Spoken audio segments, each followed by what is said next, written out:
Came from the storm, I was lost in it. Now I got racks, I'm a boss with it. They didn't see when I was down bad. Now every move got a cost with it. I had to grind through the madness. Pain turned me into a savage. Now I just glide through the chaos. I made a way out the damage. Well, down I was storm, I was fighting myself. Had to build it alone, I ain't asked for no help. They was sleeping on me, now they watching my steps. Now I move like a king, I don't deal with the rest. I done seen it get dark, I ain't fold, I adapt. Every loss that I took, I just turned it to racks. I ain't chasing no love, I just stay in my bag. Now the same ones doubting, tryna say I'm the man. Yeah, I've been quiet, I don't speak much, but my vibe tell it all when I pull up. I was lost in the rain, now I leveled up. Now I'm floating above, I ain't regular. Came from the storm, I was lost in it. Now I got racks, I'm a boss with it. They didn't see when I was down bad. Now every move got a cost with it. I had to grind through the madness. Pain turned me into a savage. Now I just glide through the chaos. I made a way out the damage. I had nights I was thinking about giving up. Had to fight through the doubt, had to live it up. Now I'm up and they see how I'm living now, but they don't know the pain that it took to get up. I done been through the fire, ain't panic. I was moving through life with no plan. Now I'm solid, I know who I am. I ain't worried about nobody's hand. Yeah, I just stay in my zone. I don't need nobody else. I was down on my own. Now I'm up by myself. Yeah, all that pressure made me. All that pain changed me. I ain't the same me. I had to go through it all. Came from the storm, I was lost in it. Now I got racks, I'm a boss with it. They didn't see when I was down bad. Now every move got a cost with it. I had to grind through the madness. Pain turned me into a savage. Now I just glide through the chaos. I made a way out the damage. I did.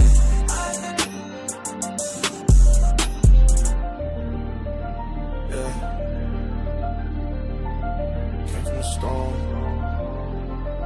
Still standing. Still.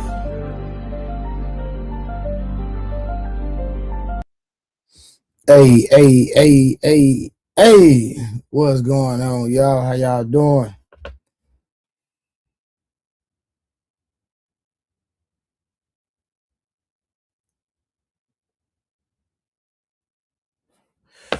What y'all doing in these streets tonight? What are y'all doing in the streets tonight? Appreciate y'all for pulling up.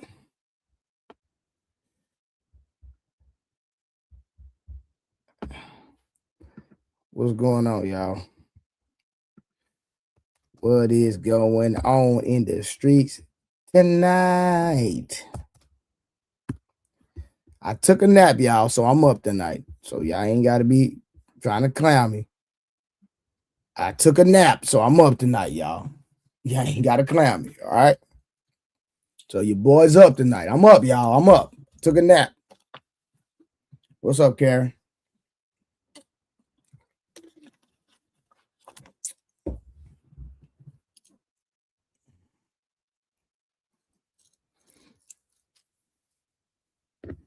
You still not up that long. I don't know how long I'm gonna be up, but I know I'm not gonna fall asleep on the stream. I do know that. I know for a fact, excuse me, I'm not gonna fall asleep on the stream. Shout out to Drew Titan already in this mug. Supporting with the $5 ball. Shout out to Drew Titan, man. Y'all add some color in the goddamn chat, man. Add some color in the chat. Make sure y'all like, share, and subscribe. That's what y'all do. When y'all walk in, like, share, and subscribe. Oh, that nigga Munt said the bounties is on. Y'all see what Munt said? The bounties is on. Why you want the bounties on, Munt? Why you want the bounties on, Munt? You ain't nobody up here yet, Munt. You already talking about turning bounties on, man. Where the second shift at? Karen, you are petty as hell. Karen, you petty. Hey, Karen, that's what I'm saying. How bounties on, and it's on with Trey up there. Munt, you trying to put a bounty on me? Munt, what happened last night? I fell asleep on y'all. I already dropped the link, Munt, so you can pull up. What happened last night? Because I don't even remember, bro. I fell asleep on y'all, man. Did y'all come to a conclusion? How was the rest of the show? I didn't go back and watch the rest of it. So y'all gotta let me know what happened last night, Munt. I don't know what happened, bro. What happened last night? I mean, not much, man. Ain't nothing too crazy happened last night, man. So what was the final conclusion? I guess or synopsis of the stream last night, because we was kind of coming to a consensus, but I think a few people left, so we kind of veered off a little bit. Oh, okay. Yeah, so y'all ended up veering off. This is Gotcha. Nigga, you got a do-rag on? Who, me? Yeah. Nah. Nigga, why you got a goddamn ponytail in the back of your hat, bro? I always got a ponytail. Bro, you got a ponytail holder your hair, nigga? You ain't never seen my ponytail? Bro, no, nigga. What's that orange thing in the back of your hat, fam? Orange? Oh, yes. Oh, it's a silk. It's a silk. Oh, okay. You know the right thing. I know that ain't no goddamn orange ponytail. Nah, it's a satin joint. You know how we do. Nah, I know how you drug me. Listen, the struggle of niggas with long hair, bro. Bro, it's different. I tell niggas all the time, you gotta drop your pride when you got long hair. Put that bonnet on, man. It's just certain things you gotta do as a man when you got long hair to keep your heart moisturized, all that, bro. It is what it is. Yeah. Oh, Mr. Blue coming through said, put some goddamn color in the chat. Shout out to Misty. Let me play Misty with my little thing. I gotta redo my joints too, my money thing, but let me play Misty little thing, man. You know what I'm talking about? Shout out to Misty Blue pulling up. Misty Blue F3K, thank you, beautiful, for the continued donations. Thank you, Misty. You know what I'm saying? One of the faithful people over here on the Trader Truth Teller. Should know. What's been popping today, though, bro? Man, ain't much going on with me. Ain't too crazy. Yeah, right now, man. Like I said, I'm still trying to do some confirmation on this little story, but I'm just gonna see what I'm just roll with the YouTube narrative right now. It's alleged right now. It's nothing confirmed. I went and did my research on the Khaby Lame guy. You know what I'm saying? But I'm just gonna go with what the YouTube is saying at the moment. But they talked about did he hide his assets before divorce and she gets nothing? But at the same time, I say right now the story is alleged, so let me put that out there. But as a man of a high value man as yourself, do you believe that a man should hide his assets? What that mean? What you mean by that? Well, okay, so let's take now. I know a story that is confirmed, and that is Hakeim, right? Hakeim is a famous soccer player. He actually put everything in his mom's name. So when he got a divorce, his wife couldn't take his money. Now that's confirmed. That's a fact. That's a true story. Now this TikToker is still, it's alleged at the moment, but the soccer player Hakeim, that's facts. Like that can be proven. Okay. And so him and his wife ended up getting divorced, and so he had got that big soccer contract, and she didn't get half of his stuff. And she shouldn't have. Yeah, I mean, I don't know about hiding your assets, but I definitely think you should be like your shorty should know, like, it's just my money. Like, Yeah, but it don't work like that when you get married, man. yeah, you should have a prenup. So you getting a prenup. Yeah. So your girl already know. Your fiance know. Why, nigga? Why you smiling? Because it's like I feel like you think that I think it's funny how people think like, Bro, I didn't even think that I asked a question. No, I dig it. But yeah, we've been talked about that. Yeah. So she ain't tripping on signing a prenup. Hell no, she know I'm gonna take care of her. She ain't worry about that. Oh, if something happened, you still gonna bless her game? Yeah, like I'm gonna take care of you, but I ain't gonna have no white person tell me what to do. Like I know how to take care of you. I do that. You don't gotta worry about all that other stuff. Gotcha. Especially if y'all have a kid, huh? Yeah, kid, and it depends on how long we together for. Even if we don't have kids, we together for a certain period of time. Like I'm reasonable, so I know, like, all right, if I'm telling you, you don't gotta get no job and all this other this, that, and the third, you can work for me, all this, then I'm So you'll still let her work for you even if something was to happen, God forbid.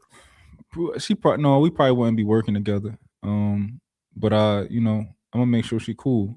But I mean, throughout our relationship, in our marriage, like, she's gonna be owning her own. Like, she's gonna be So you gonna put her in position to win anyway. Hold on. So she ain't gotta worry about trying to she wouldn't even need you, huh? Yeah. Shout out to K Clarity. This because Missy asked for some color in the goddamn chat. Shout out to Karen, man. Karen, all that big money, only $75. Boy, that's terrible, Karen. All that money you got, you don't see $5. Don't Karen drive a drop top Maybach? Man, that's what I'm saying. And that's our first ever super chat over here. Yeah, you got ever, nigga, and she got all that money. You need more in the collection plate than that. You know what I'm talking about? Boy, them leather seats. I'll be seeing her post with the drop top. Then her toes always out. She on trips all the time.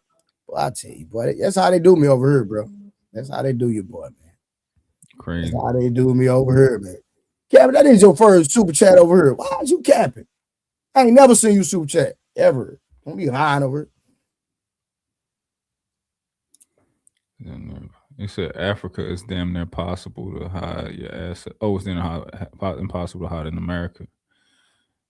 No, not if you do it. If you put your shit in other people's name, but then motherfuckers can try and come after it and shit like that. How many people text me? Oh,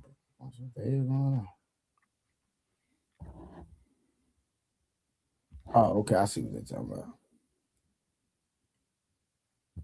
I'm gonna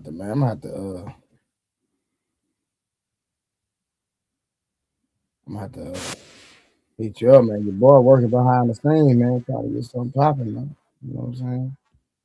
Your boy working behind the scenes, man. We trying to. Matter of fact, let me text you real quick. I'm gonna text you something real quick. What's it say? I got receipts for his cash. See, you don't appreciate that.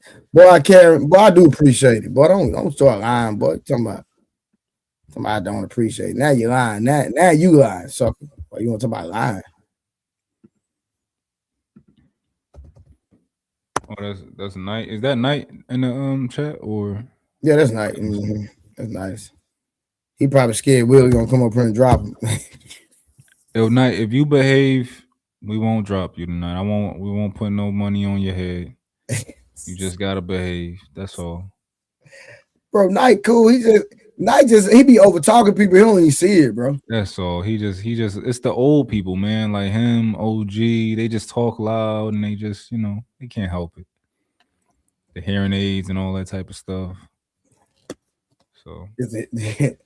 Oh, you think Night is wearing hearing aid? Night, you got a hearing aid? If he don't, he probably need one. That's probably the issue.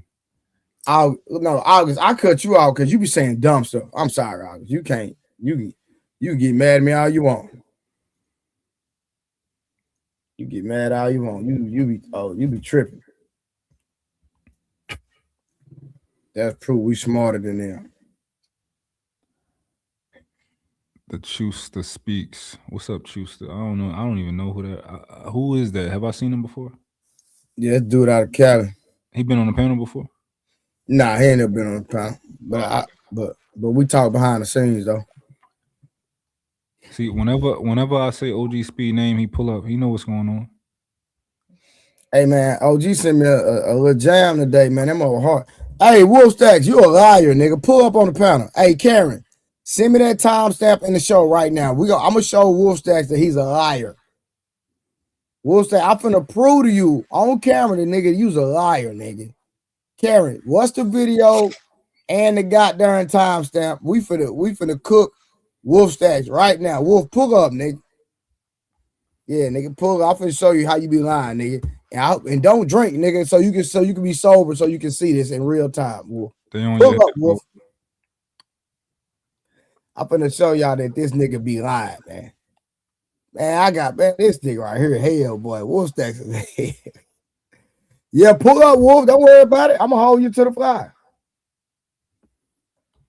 I saw Wolf Stack had posted a comment earlier snapping on Willie. He's like, this nigga Drew stupid. He said August kids be up at 2 a.m.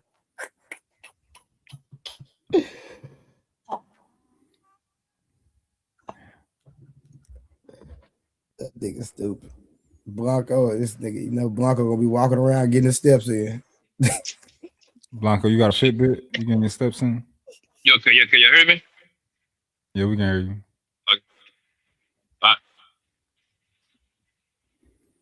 Blanco, you be getting your steps in. You going walks in the mall? Oh, be sending goddamn. That nigga Unc gonna pull it up tonight. That nigga say I gotta pull up on this. I gotta. What you got all that stuff back there for? You don't know what to do with none of that, man. Oh shit! You must got me lost. I don't know what to do with none of You that. must got me confused, buddy. I gotta buy me. I gotta buy me. I think Unc got the bunch of bag right there. I didn't even get it. Oh, he got workout and stuff. Hold on, let me get closer. Yeah, that's the man cave setup. Yeah. It's my little. Got the waves back there. Got the, you know what I'm talking about? Yeah. Okay. Trey, that's just decorative. Yeah. Bro, I gotta hear me, my nigga. I'll pull up. I'm down the street from you. On level 3, on level 3 combative certified. Okay. Google what that is. That's the MMA version. That's our military version of MMA. Yeah. Tell me to quit playing with Unc. I'm just old though, so I ain't gonna act like I can fight. Let me make this clear. I pull shit when I tussle. I ain't tussling. Yo, I don't. I might be wrong, but I don't think I am. There is no way you can hide your access in America. That should work outside of America. I know it works in Europe, some places in Europe. I know it worked for sure in the Middle East and in Africa because of the religious aspects and everything. It's not even confirmed. In America, what you can do is protect yourself so you can limit how much the bitch can fucking take away from you. By hiding your shit, when you're like in the middle of like a lawsuit or a divorce, that ain't happening, bro. Because once you get caught, man, that's your ass. I mean, they're gonna take. Nah, you remember Puff? You remember everything Puff had was in his mama name. Y'all don't remember that? No, that's not true. That's not true. He part of his company. No. Part of his company. Part of his company was under the mama name, which was the publishing part of it. You see what I'm saying? Everything that the man has, it was like under trust. I think it's like one of those special trust jobs. Yeah, but I know something was in his mama name. I know that for a fact. Yeah, the publishing company he put under his mama name, so it doesn't becomes monopoly type of thing. Yo, Blanco, how about this? How did Tasha K hide the money from Cardi B? How did she get away with not paying? She ain't hide shit. She tried. She ain't hide shit, my nigga, because once you put your, how you call it, your either your social security number or your IN number, your business, which is a social security for business, pretty much. You can be trapped. You can be trapped, right? When it comes to legal lawsuits, right? Yeah, one thing is you winning a lawsuit. It's a completely different monster. You collecting that money, bro. Yeah. It's a completely different monster. Like, for example, you sue me right now for you came to my house and my dog beat your ass, right? And you won the lawsuit for $40,000. Good luck, you collecting that money, nigga. Good luck. I think Tasha K just stalling it. I think she just stalling what's going to happen. What happened on that case was very simple though. Like, she lost $4 million, right? However, She lost, and then she went back. They went back to court to renegotiate the deal. So now they settled for $1.7 million. So what she got going on right now is she has to pay Cardi B like $30,000 or $40,000 every 90 days until the payment is completely done. So she went from $4 million to paying 1.7 completely. Has she paid any of it? I'm pretty sure she has to, because now she's kind of like there's no way she can hide her shit because she's a public figure, bro. She got a successful channel. She got an app. She be doing like comedy, so her money can be actually. Cardi B will have to spend money to track her money, and then once they find out how she put in her money, then Tasha K will have to pay all the money that Cardi B wasted finding her shit out. And she got a business, and people pay for her site, so she probably got to do taxes and stuff. So what she makes is definitely on the record. But so we don't know how her business is structured, though. Like if it's under her name, if it's under like. I don't know how much of protection that is. Is that an urban legend that under the name shit? No, yeah. Actually, it's protection. Is it absolute protection? Yeah, most definitely it is. We gonna find out tonight. I don't know, man. Because if that was the case, more rich dudes would do that shit. Everything in my mama name. Yeah, just think about Bill Gates. Bill Gates have to give Homegirl a lot of money. Think about Dr. Dre. Dr. Dre had to settle with his ex bitch, right?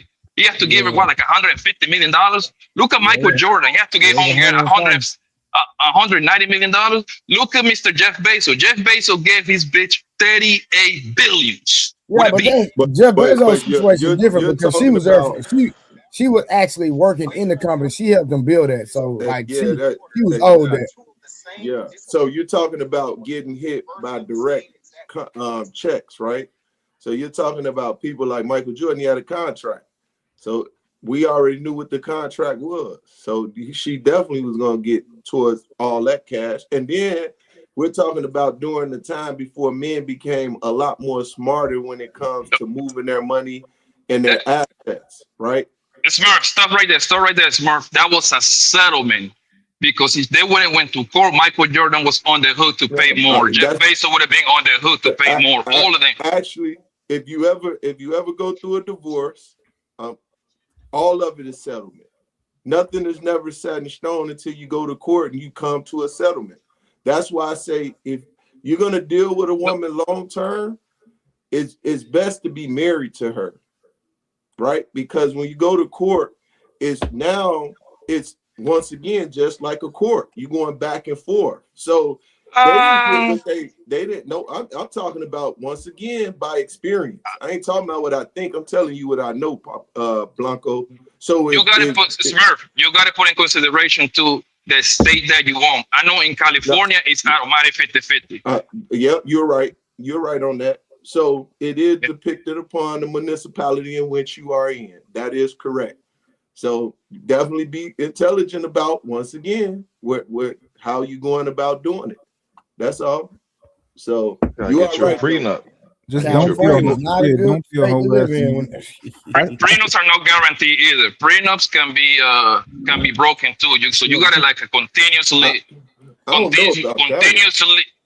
yes you do. You gotta continuously redoing those kind of prenups every city. Listen. Hold on.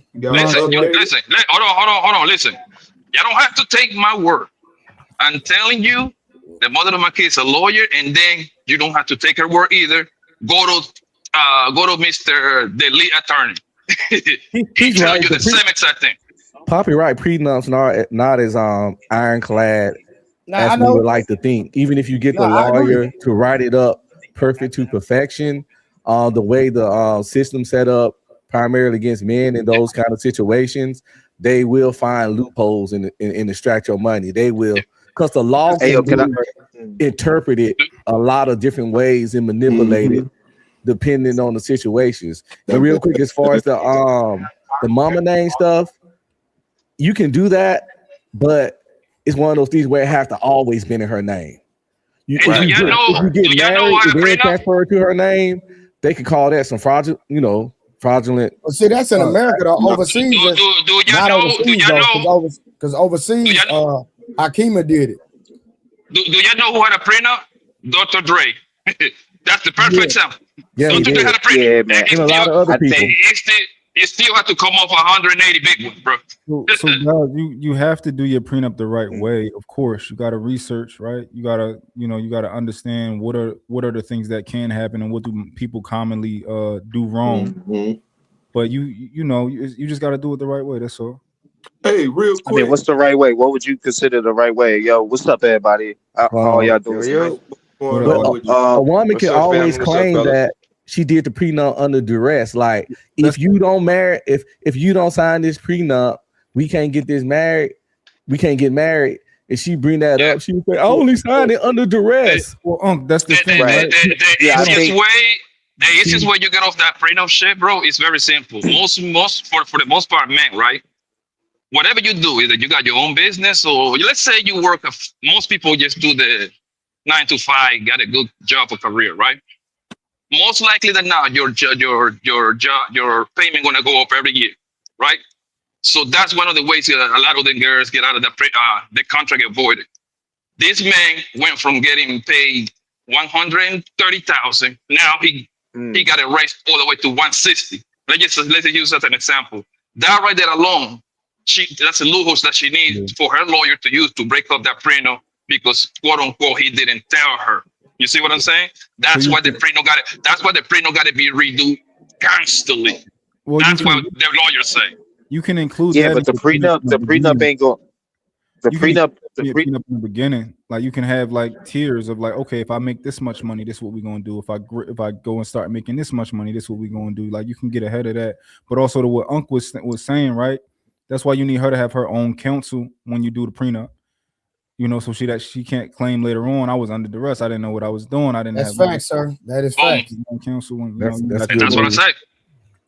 I mean, but yo, at the end of the day, like once you get that, like if you understand that the court system is predatory, so which means that if me and Mont are like the governors or the president of the court system, our goal is to do what?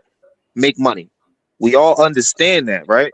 We all understand that. That's why they out there giving tickets and trying to meet quotas because they know that their goal ultimately is to make money. That's why every time you go in there, they try and charge you for some type of fee. So why would I just let you just leave? You know what I'm saying? So back to what I was saying, if me and Mont are the owners of the courthouse, right? And we know the goal is to make money, why would I just let you leave without you paying her money, which in turn makes the court money? I just think that I mean, because this is my thing, Ma, is that I hear black men say, I don't trust the white man, I don't trust the government. And then y'all trust the government in certain things. It's like y'all never stand on it. So if you stand on it, right, I would think that you would be smart enough to really vet that woman so you don't even have to think about it. Nah, we don't need this prenup shit. We don't need this. Feel me? The fact that you you can't, you can't say that, bro. Let me tell you why. Because I never thought, bro, the amount of money I spent on the wedding and everything, you thought I was ever gonna get in a minute. But I had 300 people on my wedding. I had a goddamn famous, world-class singer and guitarist at my wedding paid. You thought I was gonna think I was gonna get a divorce after everything I went through and did? Hell to the no. And I know I vetted properly. That's a fact. Nick can't no nigga on the earth tell me I didn't vet her properly. I'm gonna tell y'all the truth. If I was wealthy, like let's take Michael B. Jordan, right? If I was wealthy and his, I wouldn't get married. Right, that's what I was about to go to. When I got married, I was poor. We was both young. We both wouldn't have nothing, and we built all this shit together. But I could, if I was wealthy, I wouldn't get married. Number one, I don't know if you really like me for me or for my fame, wealth, and success. And number two, you come in with little to nothing or less than me, and you can leave way better off than anybody in your family ever been. I can transfer generational wealth to your fucking family. So I would have friends. I would have girl. I had what the fuck I want to have. I'd be like Chris Brown, just out here fucking living, smashing baddies, living my best life. And if I want to just kick it with somebody with just them and not have a rotation, I'll get her. And we'll no other women, just her. And we'll rock like that. We can even have a wedding. But we ain't getting married legally for shit. Yeah, and that's the point right there. That's the point. It's like men are putting themselves in these situations consecutively, right? Because it's not like you. It's not like yo. Hold on, unlock it real quick. So you're not gonna actually get married. You just gonna stay with your girl? No. I'm getting married. Like I'm just not legally married. I understand. I understand. No, like, you getting legally married? I mean, legally, yeah. You know what I'm saying? My thing is, hold on, but I thought you just questioned Monk about trusting the system, but you're talking about getting in the same system. You just talked about Monk. I'm glad you asked that. I'm not the pro black dude that's on some. I don't trust the system. I trust the system, right? So I just want to make sure that that's clear. Yo. I said that because I know that Monk is kind of the pro black side. So that's why I said it. I'm not listening to that. When you boy, I ain't never heard Monk speak no pro-black rhetoric ever, nigga. I don't think Monk heard it on Monk. I heard it on his show. I heard it on his show. If Monk anything, he pro-woman. Yeah, he When definitely. you listen, bro,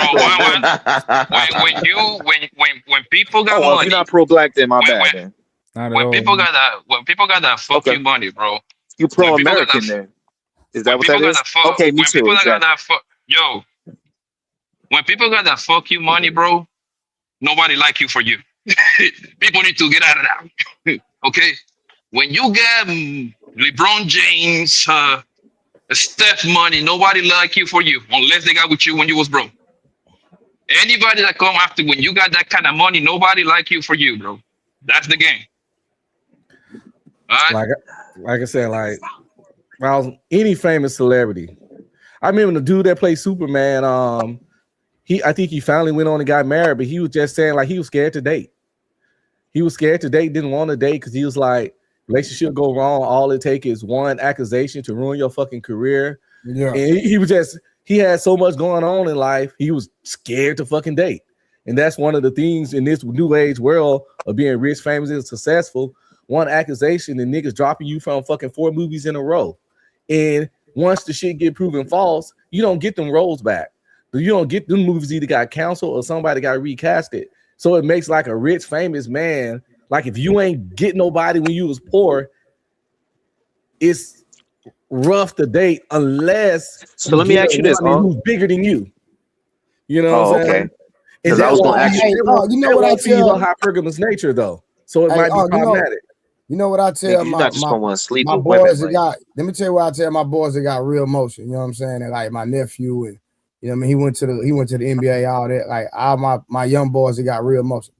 I tell every nigga, bro, go get you a nurse. And let me tell you why. Because most nurses, they work 12-hour shifts. They cheat the most. No. Hold on. We know that. And bro, no, y'all gotta listen to me, bro. Y'all gotta listen, bro. Listen to what I'm saying. We understand that there's a sector of nurses that be out there. We know that. I'm not talking about. I love nurses, bro. I love them. I'm not talking about them, bro. What I'm saying, bro. Can I finish my statement? Yes, sir. Go on. What I'm saying is that most nurses, they work 12-hour shifts. They don't blow your phone up. They don't bother you. They let you do you, and they contact you when they have time, which is rarely ever. Karen, don't judge me for this.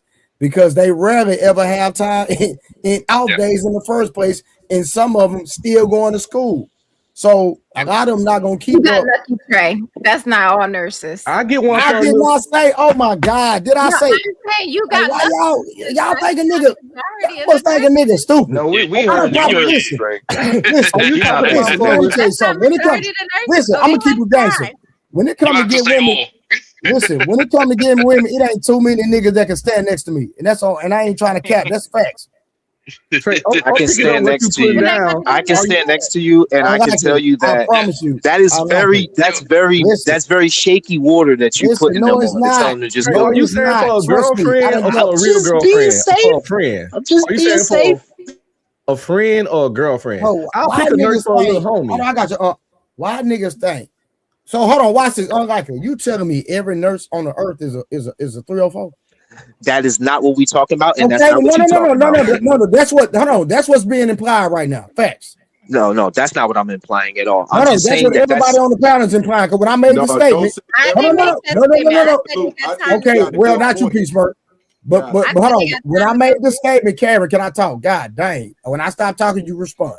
when I made these statements, people started saying nurses are freaks. They the biggest freaks.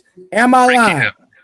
Yeah, they freaky. Well, I specifically say I think that is shaky water that Hold you're on, putting those individuals on, because you should never relate a good woman. You should never relate a good woman to a specific title, because they can get, they can get tricked. Now they think all the nurses are. No. What was my premise for saying deal with another?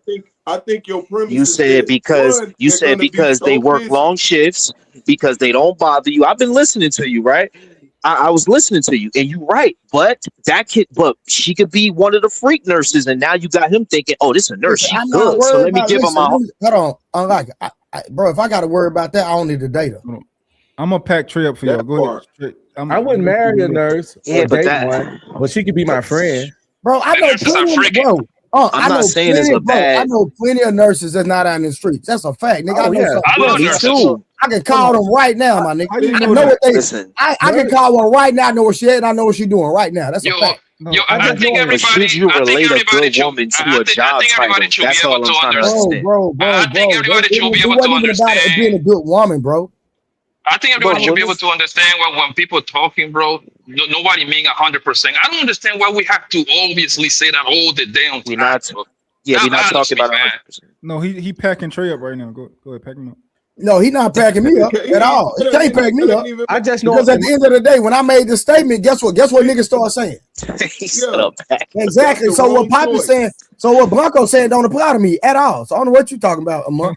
We wasn't talking about 100%. I never thought that Trey was saying 100% of nurses. I never thought it does not matter. A hoe can work anywhere from Taco Bell to a neurosurgeon. Thank you, Thank you. A hoe can be anything. Thank you, Taco Bell to a motherfucking senator. But y'all and the niggas crazy part is, all you niggas, I'm new to the internet. Y'all niggas been, listen, I'm new to the internet, and y'all been on too many panels that were niggas put people and everybody in one goddamn category, and ain't no good women out here, and everybody trash. I'm blaming all you niggas. Let me highlight this nigga right here. Y'all got one right there. Yep. Let me highlight this nigga, since you young, but you been in the space too long. Y'all. Hey, that's why y'all need to keep coming up. I'm gonna change all you niggas' mind, man. I'm gonna change all you niggas' mind. Real talk. Hold on, real quick. Everybody. Mine, what did you have to say? Everything is bad. I think. Nah, bump month. That nigga talking about gonna pack me up. That nigga don't even know what he's talking about. Bro, wasn't saying much. We do majorities though, Trey. We do majorities though. It's literally a list. Hold on, y'all. And nigga, I'm finna pack you up in a minute. Soon we get done talking, nigga, Wolf, you the first on the list. Nigga, I got receipts on you, nigga. What the fuck I do? That's crazy. Just wait, what you always do. Because you lie too much, nigga. What did I lie about? Y'all, come on, bro. Nah. You contradict yourself. The next time you're gonna have to show me. The next time you got my favorite Easter shirt on and you take it off because somebody messing with you, bro, we gonna have a problem. You keep your shirt on the whole show next time. You hear me? You hear me? I got you, Peace. I got you, OG. You don't take that shit off because people fucking with you. Hold on, I want Mark to go. I want to hear this. I want to hear. Oh no, I gotta read the super chat, y'all. My bad. Hold on one second. Hold on. OG sent super chat for Month. Month no D well. I don't wear no hearing aid. I can wear my prescription glasses when he's on the panel because he's cosmetic. I saw. I think it's saying you ugly, bro. Basically. All right, hold on, Karen. You say. I don't know who that is. You don't see my name? It say right there. My name Karen. Karen ain't trying to hear all that. Nope, it's not. That's why I'm giving no more receipts. Yo, okay, Karen, quit lying, boy. You gonna be furry one. Trey, look what I found. I won't. Hey, boy, Karen. In my research, this girl don't. Bro, let me tell y'all something. This girl right here don't forget nothing. So the other day when this goofy up here, this nigga right. Let me show y'all this goofy. This nigga right here. So let me ask you a question before. So Wolf, you wasn't on the panel the other day, and I don't know because I know Aunt be watching, and I want people in the comments to verify what I'm about to say. So when you was on the stream the other day, and I asked you, have you ever cheated? What was your response, Wolf? I said no. And that was the truth. Yeah. Is that nigga froze? No, I can't hear. No, he just spoke. I heard her. I hear him. Nah. He said no. Hell no, he ain't never cheated. All right, so hold on, Wolf. You ain't never cheated ever. Nah, never. All right, Nope. all right, stay right there. Stay right there. Stay right there, brother. He said black man don't cheat. Hold on, I got you. Hold on. Wolf didn't shit. He just mistakenly falling some pussy. Hey, watch this. Watch this, Blanco. Hold on. 2024. That's not even a full 2 years. It's just No, 2026. they met in 2019. Yeah, they met in 2019. So they have an older boy and a younger. They have older kids and younger kids. So they have 2 kids, but they have been together since 2019. And he got his $245 million contract in 2021, I believe. So yes, that's how I know you ain't did no research. Because I'm just gonna let you sit up here and talk this talk, bro. You had no idea what you're talking about. It was 231 million in 2024 is when he got the contract, sir. Hey. He had a $160-something million contract before this new extension in 2024. So I'm off 10 million. Cool. Okay, I'm off 10 million. I'm off a year. But I'm saying the boy who cried wolf. That should be his new name, huh? No, because now when Samson come in here, you'll change your name, Wolf. You got to change your name. Like, nah, I am who I am. Whatever I am, who you see is who I am as a person. You see who I am, this is who I am. Right. You know what I'm saying? I've seen you tell so many different lies on this platform. It's ridiculous. He had to rub his forehead. Hey, T. She went out by accident. She was trying to take it out mute to speak to you and left the studio. Here she come back. She coming back. I don't know what I did. Hey, beautiful. You tried to speak and left the studio. I don't know what I did. Hey, how are you? Good. How are you? I'm good. It's been a minute. It has. Hey, Willie said, you want to know how you can tell Wolf Stacks is wrong or lying? His mouth is moving. Forget you, Only Willie. time Forget he ain't you. lying when his mouth ain't moving. Straight up. All right, people, man. you take what you will with it. It's fine. Hey, Wolf, is cheating a deal breaker for you? Hell yeah. Of course, because I don't cheat. Of course it is. You ain't never cheated.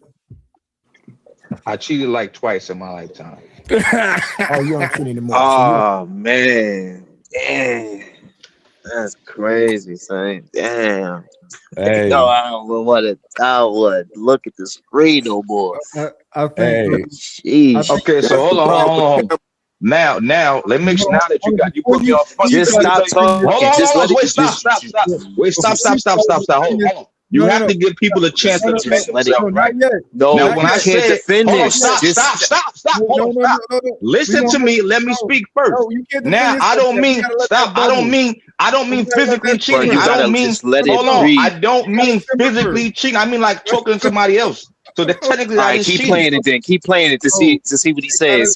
Did you ask him when what I he say meant? cheating? Please tell me you asked him what he me meant. what I mean. Now I never physically cheated with anybody. Oh, why you ain't asked him what he meant? And Trey asked me. Trey said, "Yo," Trey said, "Yo, Wolf."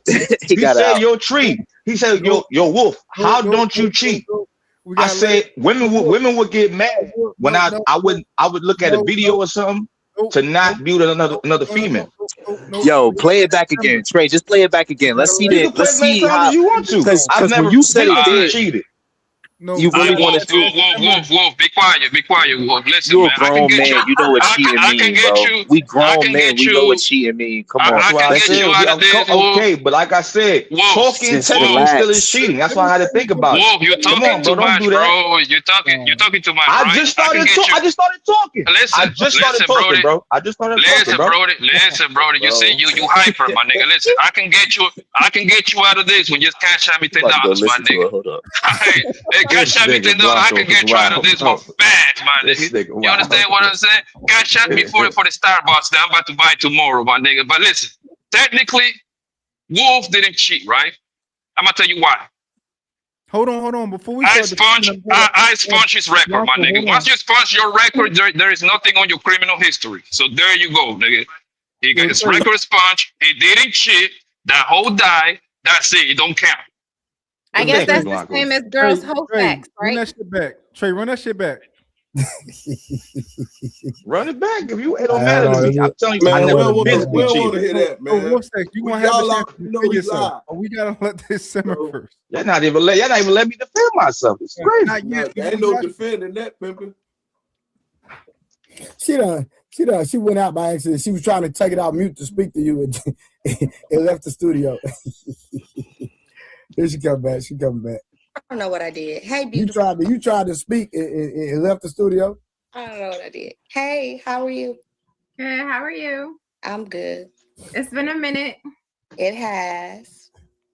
Hey, Willie said, you want to know how you can tell Wolf Stacks is wrong or lying? His mouth is moving. Forget you, Only Willie. time he Forget ain't lying you. when his mouth ain't moving. Straight up. All right, right, people, man. you take what you will with it. It's fine. Hey, Wolf, is cheating a deal breaker for you? Of course, because I don't cheat. Of course it is. You ain't never cheated. I cheated like twice in my lifetime. Oh, you don't cheat anymore. So you like me. I used to cheat, but I don't cheat no more. I've learned my lesson. Trey, I would say I was with a woman like we was on a fence, like Trey, we was pause. like Wait, Trey, pause. breaking up. Trey, pause. We're gonna pause this. We gotta let that simmer for a second. Don't say nothing yet, Wolf. You're gonna defend yourself soon, right? Let's let this simmer. Let's let this. We gotta take this in. Yo, you said you cheated twice, bro. And then I also explained it too. If you and the chick is on the no. If you and the chick is on the break, that's technically not cheating if y'all on the break. All right, Wolf, not yet. All right, so what did you think Trey meant? Trey. So what did you mean when you said you cheated too? Were you talking about physical cheating, Trey? Trey, was you talking about physical cheating when you were talking about you cheated too? Trey, I was talking about taking her through there, nigga. Who you talking about? Well, but at the same time, just let it go, bro. Wolf. Just let it go. At the same time, Wolf is the same guy that talk about healing and zodiac alignments and all the retarded shit. I never said no goddamn zodiac alignment, bro. You did say zodiac alignment, bro. You did say that. Like you I never said that. I said healing. I never said nothing else. But I never said zodiac. This nigga said zodiac alignment. This nigga. Well, I haven't cheated that much. They don't call you a for no reason. Trey, is it capping your rap? Boy, ain't no cap in my rap. Capping his rap he brought with C's. God damn. I only had 3 girlfriends in my life, and one of them my wife. The rest of them hoes just was friends. So technically, I didn't have the opportunity to cheat. You can't cheat if you're not in a relationship. Yeah. I only had 3 girlfriends. Smash way more than 3 women. It's no cheating if you don't get caught. So, you know, and out of those, that's how you keep your cheating down, fellas. Don't have a bunch of girlfriends. It's no cheating if you don't get caught. That's the rule. Okay. That's the rule of the jungle. All right, Wolf, are you ready to lie? Bro, I'm gonna explain, bro. So one, I feel like when I thought about it, I'm like, damn, it probably was twice. Because one time me and my ex-wife was on the break, and I slept with somebody else. That's what I said twice. The second time we had a bad argument, and I was talking to a female at work. So technically, to me, that's cheating. We didn't have sex, me and a female, but I feel like that's cheating. That's why I said twice. But just going up and go see more other women, no, I don't all the way up. That's not my thing. I don't do that. So Wolf Stacks, you cheated twice? I feel like the second one, I feel like we on a break, that's technically not cheating. And if I talk to a female at work, yes, I'm talking to another woman, but I'm not sleeping with her sexually. So it's okay, Wolf Stacks. Ain't nothing wrong with cheating if you wasn't married, bro. Hold on. So Wolf Stacks, have you ever cheated? He was married. Allegedly. Oh shit. Yeah. Wolf Stacks, have you ever cheated? It was a domestic partnership. Yeah, you definitely cheated. Yeah, it was a domestic partnership. But now I told, listen, when he asked me before, right? Trey said, Wolf, wait a minute. No, hold on. Stop. I had a domestic partnership and I was with her 9.5 years. So that's almost in New York. I live in New York too. So that's like damn near passing the what they call that shit? You with somebody for almost 10 years? Have you ever cheated before? Yeah, common law marriage type thing. I just told you, bro. It's called domestic partnership. I'm sorry, I wasn't paying attention. Have you ever cheated? No, he said yeah. Jesus. But he said it was just like texting. I don't remember what he said. I just want to make sure. We was on a break, and I said, but another female. No, what I'm saying, have you ever cheated before? But do you take y'all been on the break? Hold on, I'm asking. Hold on. I want clarification. Hold on, I want clarification. No. If you're on the break, y'all gotta talk to him one at a time, y'all. Wolf Stacks. No. The same way that we asked you a question before and you answered it, like back when Trey asked you a few months ago. I'm just curious. Have you ever cheated before? Because there's caveats, man. That's why I'm asking the question. That's caveats. Okay, what's a break? What do you consider a break? Whatever. Like we're no longer speaking. I'm not living in the house with her. But we're trying to work shit out. Whatever you and I see with another female. I'm just asking a normal question that you can ask any normal human being. Have you ever cheated? And they will know what it means. They won't ask me for context. Have you ever cheated? Yes, I have. Yes, I have. No, I have not. No, I have not. I have a whole bunch of time. Okay, Wolf Stacks, have you ever cheated? I think everybody else answered the question. So technically, no. If we're separated, and we no longer living in the same house, that's not cheating. Yo, Wolf, do me a favor, bro. Hold on. Let me finish. Go ahead. My bad. Go ahead, boss. And if you're talking to another female at your job, a coworker or something, I don't think that's the same as physical cheating, but I think that's still cheating. If you have a lady at home and you're arguing, you're talking to your coworker. So technically, I think that is cheating. Okay, so if you want to call it that. Okay, so I don't want to call anything. I just want to know what you think. Have you ever cheated before? I just gave my answer. Asking him the same question.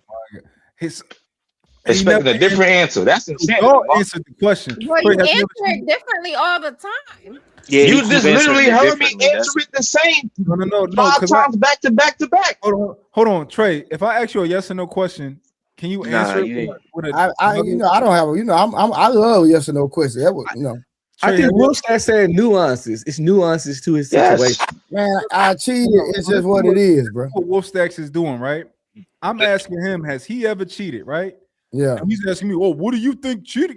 I didn't know, nigga. You don't gotta ask me what I think cheating is. That's not a normal person. This nigga, mom, bro. There's nuances to my nuances matter. When Anton Daniels get asked, did he ever cheat? He always say no. But if his wife know what he doing, it's not technically cheating. So people need to ask him, do he sleep with other women outside of his wife, to get a good answer from him? Because if you ask a certain guy, do he cheat? He might say no, because it's not cheating if you got permissions to have a little friend. If I asking Wolf all this question, you know Wolf is a retarded ass nigga, bro. Like, you know that. What? Nah, Blanco. I'm very intelligent. I'm very intellectual. Absolutely not. I just say common sense. Let Samson talk. Be strange. Samson, you are very low, brother. You need to put your volume up. I can't hear you for nothing. You can't hear me? No, get a little bit higher, a little bit, bro. Let me just finish replying. You sound like you're using your mouth voice. The difference between Anton is if you ask Anton, has he ever cheated? He's going to give you a clear answer. He's going to say no, right? Yeah, you're right. Because of what he considers cheating to be, and what most people consider cheating to be. Cheating is deceit. It's lying. If you have an open marriage, that's your shit. All right, y'all got whatever y'all got going on. That's your business, right? But he would never say, well, what do you mean by cheating? He would say no. Can y'all hear me? Hey, but we hear you, bro. We hear you, Samson. What up? I just gotta respond to Unc, because Unc, I told you a while back when you first got on here and Wolf was up here. I told you from the beginning, before you remember, I said this. I remember that shit. You said don't talk with him. I said, Unc, I know you don't know the backstory. I know you don't know the story. I said, I know you don't. It's okay. I said, Unc, just leave it alone. Because this nigga gonna start lying. It's okay. It's all right. How am I lying if there's nuance? That sounds crazy, bro. Because you said you did, and you said you did. I done sat through your lies longer than anybody. So we don't even have to do this back and forth. It's okay. You did tell me that shit. The first time I came up here, you told me to ride with Wolf. Came up here, I told you, right? I don't understand nuance. That's crazy. What happened? That first time Wolf played me. I got caught up in some of his lies. Okay, I so defended the shit. So and I got proved. All I'm gonna do, because I don't want me, Kay, we do this with him all the time. Kay come with the receipts. I'm not gonna do that this time. All I'm gonna say is you ain't even got to get involved in this. Not for him. Anybody else, it's fine. But the nuance stuff, all that stuff is true. All that stuff is cool. Just with him, just leave it alone. Just let him do that. Let me read this. Let me read the super chat, y'all. Right. Shout out to A-Dub, support the show. Hit the goddamn like button. And Summer came through with the goddamn $2 ball. Said Wolf, sheesh. Girl, you got the Christian woman about to cuss, Wolf. Then we got goddamn OG said Wolf can lie because he live in New York, right? Jesus. And then goddamn T.O. came through with the goddamn $5 bar. Boy, T.O. say Wolf, start taking notes as you speak.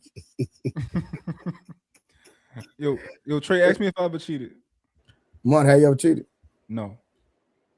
Now, if you wanted to ask me more and go deeper in the context, I'll tell you that I've been with women and I didn't commit to them. So it wasn't cheating because I never gave them a commitment. Yeah, but once you go like facts.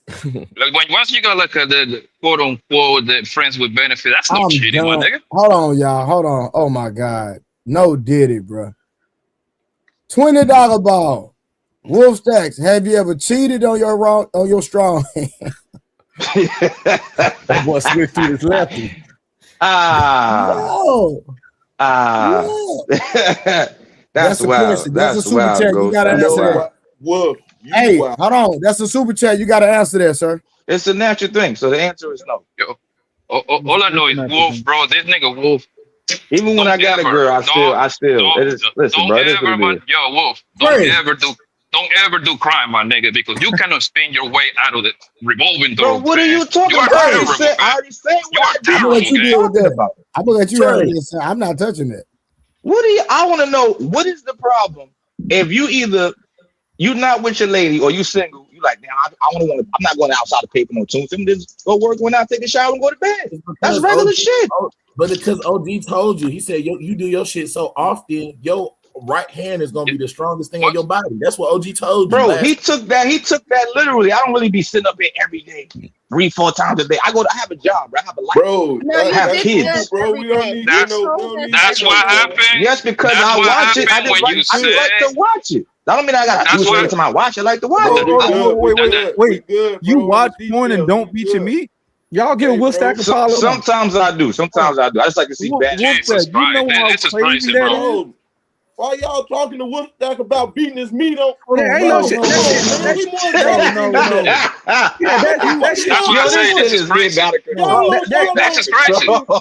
shit out of control, man. It's natural. Another grown man. What are you doing? It's crazy. It's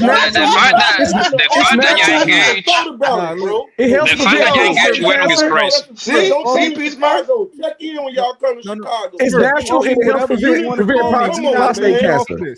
Yo, that's wild. It's natural. It's a stress reliever. It helps prevent prostate cancer. And I would wish. Yeah, but we don't want to hear about it. I wish any man that's a grapist would do that before he grape. Awesome. So keep it real. Wolf, you No, just hold on, y'all. You know that's it is that's natural. a mental illness, bro. It's not natural. Why you say it's natural? It's masturbation natural, right? It is. It's a sin. Hold on, y'all. Hold on, real quick. Hold on, y'all. You and your wife supposed to do it as often. So y'all don't supposed to. This is how much God know. Hitting from the back is a sin, but we all don't clap some cheese from the back. And you know what? I'm not a perfect. We only supposed to be missionary. We want to be all biblical. I'm not a perfect person. Hold on. As long as you're not doing sodomy. What are you talking about, bro? You better read that. Yeah, I need to be educated. Hold on, be stream. Hold on, Peace Mark. I never heard that one. Hold on, be streaming. Educate the panel on how hitting it from the back is a sin. I want to hear this. Dang. I thought you was only supposed to be doing missionary. But we talk about sin. Okay, hold on, y'all. Hold on. Let me talk on for a second. Hear me out. Lying is a sin. Let me talk about fornication right now, Pimp. What I'm saying, everybody sins, so ain't no sin bigger than the other. So let's let it go. No. Hold on. Until we sinless, we can't talk about sin. It's a sin, bro. Yeah, that's what I'm trying to get to. But it's a lot of shit that's sin. Nah, we're not gonna move the goalpost. No, educate you. Educate your little bro on how hitting it from the back is a sin. I want to hear this. It's just something that I heard. I'll see if I can find the scripture and run it to you. Yeah, find the scripture from me, please. I know the one where it say the bed is undefiled to a married couple. As long as you're not committing sodomy. And that's sodomy, I know, but we all sin because most of us have had, most of us have fornicated. But that's moving the goalpost. My wife ain't the only person I've been with. Don't nobody want to hear wolf stacking his encounters with himself. No, my point is that y'all was saying masturbation is a sin as if we ain't sinning every day around this bitch. Bro, we ain't talking about all that. We know the context. Stay with the context. You don't be screaming. You intelligent enough to stick to the script. Come on, man. I know, but saying bring it, accusing it as a sin is moving the goalpost, going on that holy roller shit. And I'm a Christian, but no. We were talking about is no. Hold on. Peace Murph. I didn't bring up the Bible first. Peace Murph, real quick. Peace Murph, I'm rocking with you. Just give me a second. My only pushback was when Unc said it was natural. Explain to me how that's natural, bro. Well, you naturally got hands. You naturally got a penis. My hands you naturally grip it. My hands, fuck. You know what I'm saying? My hands is not for that. Shit, and the impulses is natural. Sexual stuff. Crazy. Hold on, no, it's an argument for it being natural, right? Because can we say that? Man, cut your ponytail off, my nigga. Hold on. Can we say that it's natural? Cut your ponytail off. Hold on. You finna add to this, man. Come on, man. It's a natural part of life of growing up. That's not natural.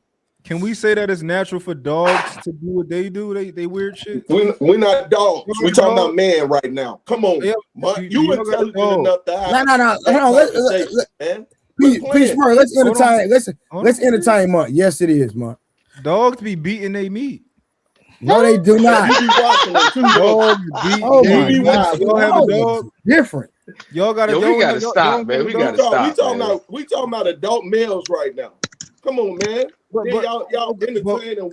So what makes? I sent the link in the back for masturbation being natural. And everybody, man, come on, man.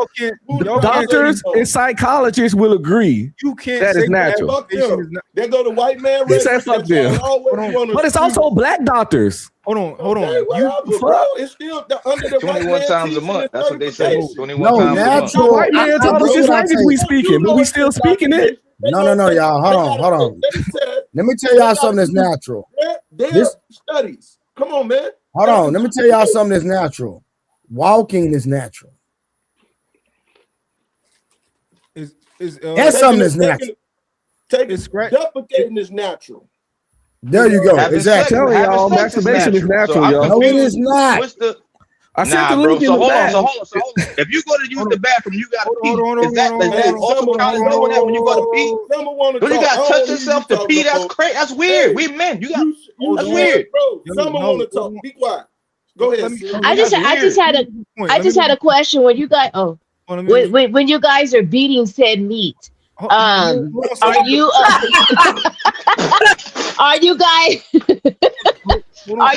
watching things? Right? Are you lusting after things? Hold on, let me. Are you having impure thoughts? Like what? Okay, I was just asking if mine asked yours, and I just wanted to ask when you're beating said meat.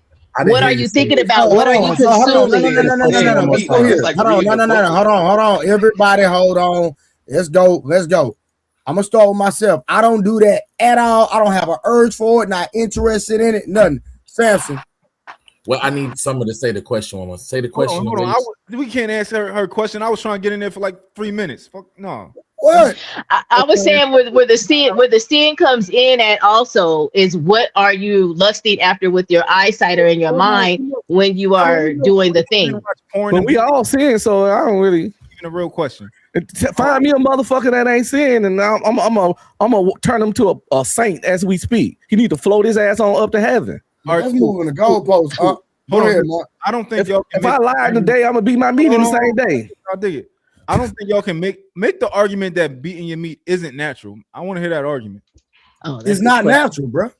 Okay, make the argument. I'm curious. Because it's not something I naturally do. That's the argument. It's not nothing I naturally do, bro. I make the argument. Hold on. I make the argument. Hold on. It's No, This is all OG speak for. He started. Oh yeah. I make the argument because you're having sex with a man. You having sex with a man. Oh my God. Yo, if you beating your meat, you are having sex with a man. No, I don't want you to make the argument. Yo, y'all crazy, bro. Y'all niggas is crazy. Hey, well, so your hand is a female? Peace Murph. Your hand is a female? What's that? His hand is your hand a female? That means if you massage your own shoulder, you get your shoulder massage. But they ain't having sex with it. They ain't having sex with it though. You gonna make any excuse? Okay, no. What's that? That lady asks a good question. You scratch your booty, man. Why are you thinking about it? What are you thinking about when you're doing it, Wolf Stack? Yo, you suck the Tito dust off your finger. Wait. Can we get one mic at a time? Because I can pack a UNC ass up right quick. If you want to go in the square, I can pack your ass up right quick. You gotta wait until it's. So that's why you getting all the muscles up. You double handed. Listen. That's wild. I've been beating my meat. Hey, it's on Mark. Go ahead, Mark. Okay. Wait, they didn't answer Summer's question. Hold on. Karen, I got you. I promise. I got you. Go ahead, Mark. Peace Murph. No, why do you say it's unnatural? Because you got a choice. If you don't got a choice, when your body ready to defecate, you gotta go. Or if you loaded. When it comes down to when you gotta piss, you can't stop that. You feel me? Those acts are natural, right? Okay. Now, I will say, if God wanted it to be released, He give you wet dreams. Can we agree on that? Okay.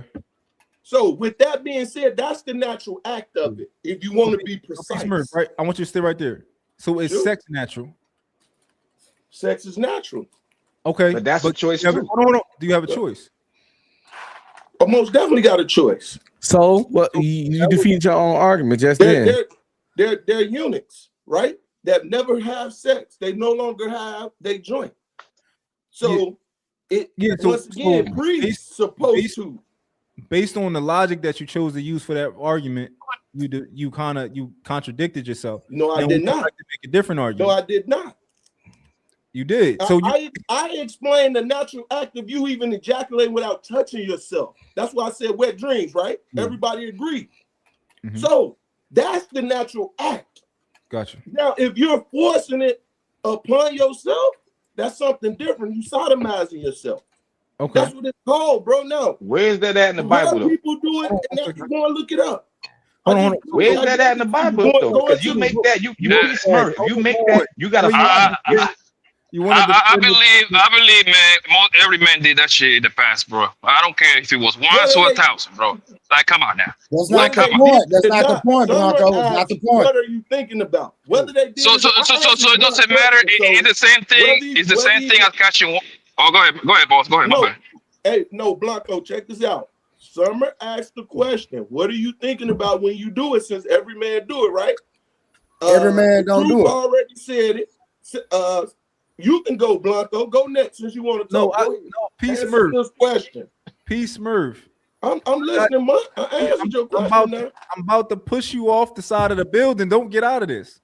Bro, okay? you ain't even touching me. Hey, you ain't answer my question, Mark. You can come with somebody. You ain't answer my question, Mark. You see, Mark want to jump on people he think he can beat. Tell him to answer my question. Ask him answer my question. Well, I love myself. Hey, Trey. My gift of God has gotten me more than you would ever touch, bro. Can I say something to you, Trey? He's not no slouch. Hey, Wolf. OG, let everybody else talk, bro. Just give us a second. I got you. I love myself. I'm gonna come back to Summer and I'm gonna come back to you. Okay. The way that you contradicted yourself is because you substantiated your opinion, your position by saying it's not natural because you don't have a choice for the natural things that you do, and the things that aren't natural, you have choices. So it's not like defecating or urinating where you don't have a choice, or sweating or peeing, all that type of stuff. I get it, right? However, having sex, you have a choice. You have an urge to do it, and you have a choice. Am I going to do this? Am I not going to do it? So I'm not going to be disingenuous. I think that the argument you made, it broke down, and I'll give you an opportunity to make a different argument. What's your question? How is it? How else? What's another reason for it to be unnatural to masturbate?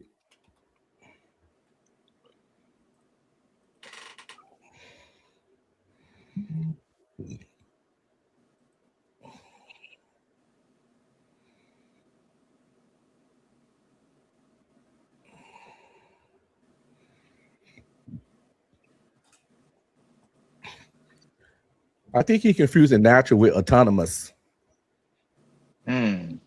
What do you mean? Pretty much, certain things you can do without thinking, like blinking and breathing and stuff like that. You don't have to think or make yourself do that. And since you're saying masturbation is a conscious thing, that it's not natural. It's still natural. It's just not autonomous.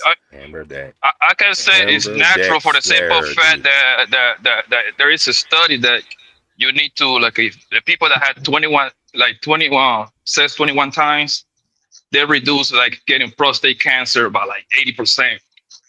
So technically, it's letting you know that you got to buzz one out every 21 days.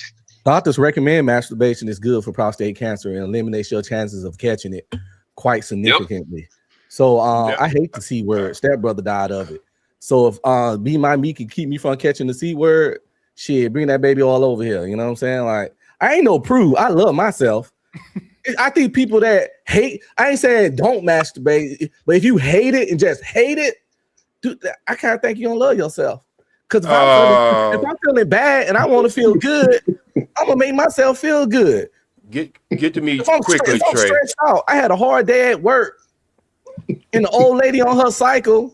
What the fuck? Let me hit up Willow Rider real quick. Well, I'm gonna wait till she get off. I have a question. Peace Murph, are you coming from a biblical standpoint to where when you are masturbating, what your thoughts are, if you're lusting after something? Same thing, like you could drink, right? In the Bible, it's okay for you to drink wine and drink, right? But the command is not to be a drunkard and not to be seeking the alcohol in the bottom of the bottle instead of him, right? So my question, that's why I asked the question that I asked. I think I see where Peace Murph is coming from as far as a biblical context. When you're masturbating, are you looking at corn? Are you lusting after other women? Right? What's that? What is your mindset when you're releasing? If you're saying medically you need to release every 21 days, how are you going to be able to do that and still have a moral compass and moral balance to then remain biblical and sinless when you're doing it? Because nobody's 100% biblical, so I'm good. I get that, but when you intentionally sin, there's a scripture. I don't know what the scripture is, but when you don't just real quick by what Unc said, just with the sin, it's really quick. When you intentionally, I'm just saying when you intentionally do something knowing that is wrong, then you're gonna have to take account for that. That's all I'm saying. Oh yeah, I had sex before marriage. What are we talking about here, man? Yeah, everybody here has sex before marriage, gang. Stop it with the whole Bible stuff, yo. Okay, guys. Oh well, life's a journey. Something that's natural predates the Bible, right? So when we're talking about natural and y'all talking about that's those two different conversations. Natural predates the Bible. It's whenever us as organisms became humans and we got two hands and all that type of stuff. That's natural. What is it natural for us to do? So I'm not coming from a biblical perspective. Right. I'm not disagreeing with you. But I was trying to piggyback on what Peace Murph I think was saying, where he says that where I'm not discounting the naturalness of it all. You guys want to release and all of this stuff. That's not my argument. What I'm saying is when you're releasing, right? And you're tenderizing said meat, what are you thinking about?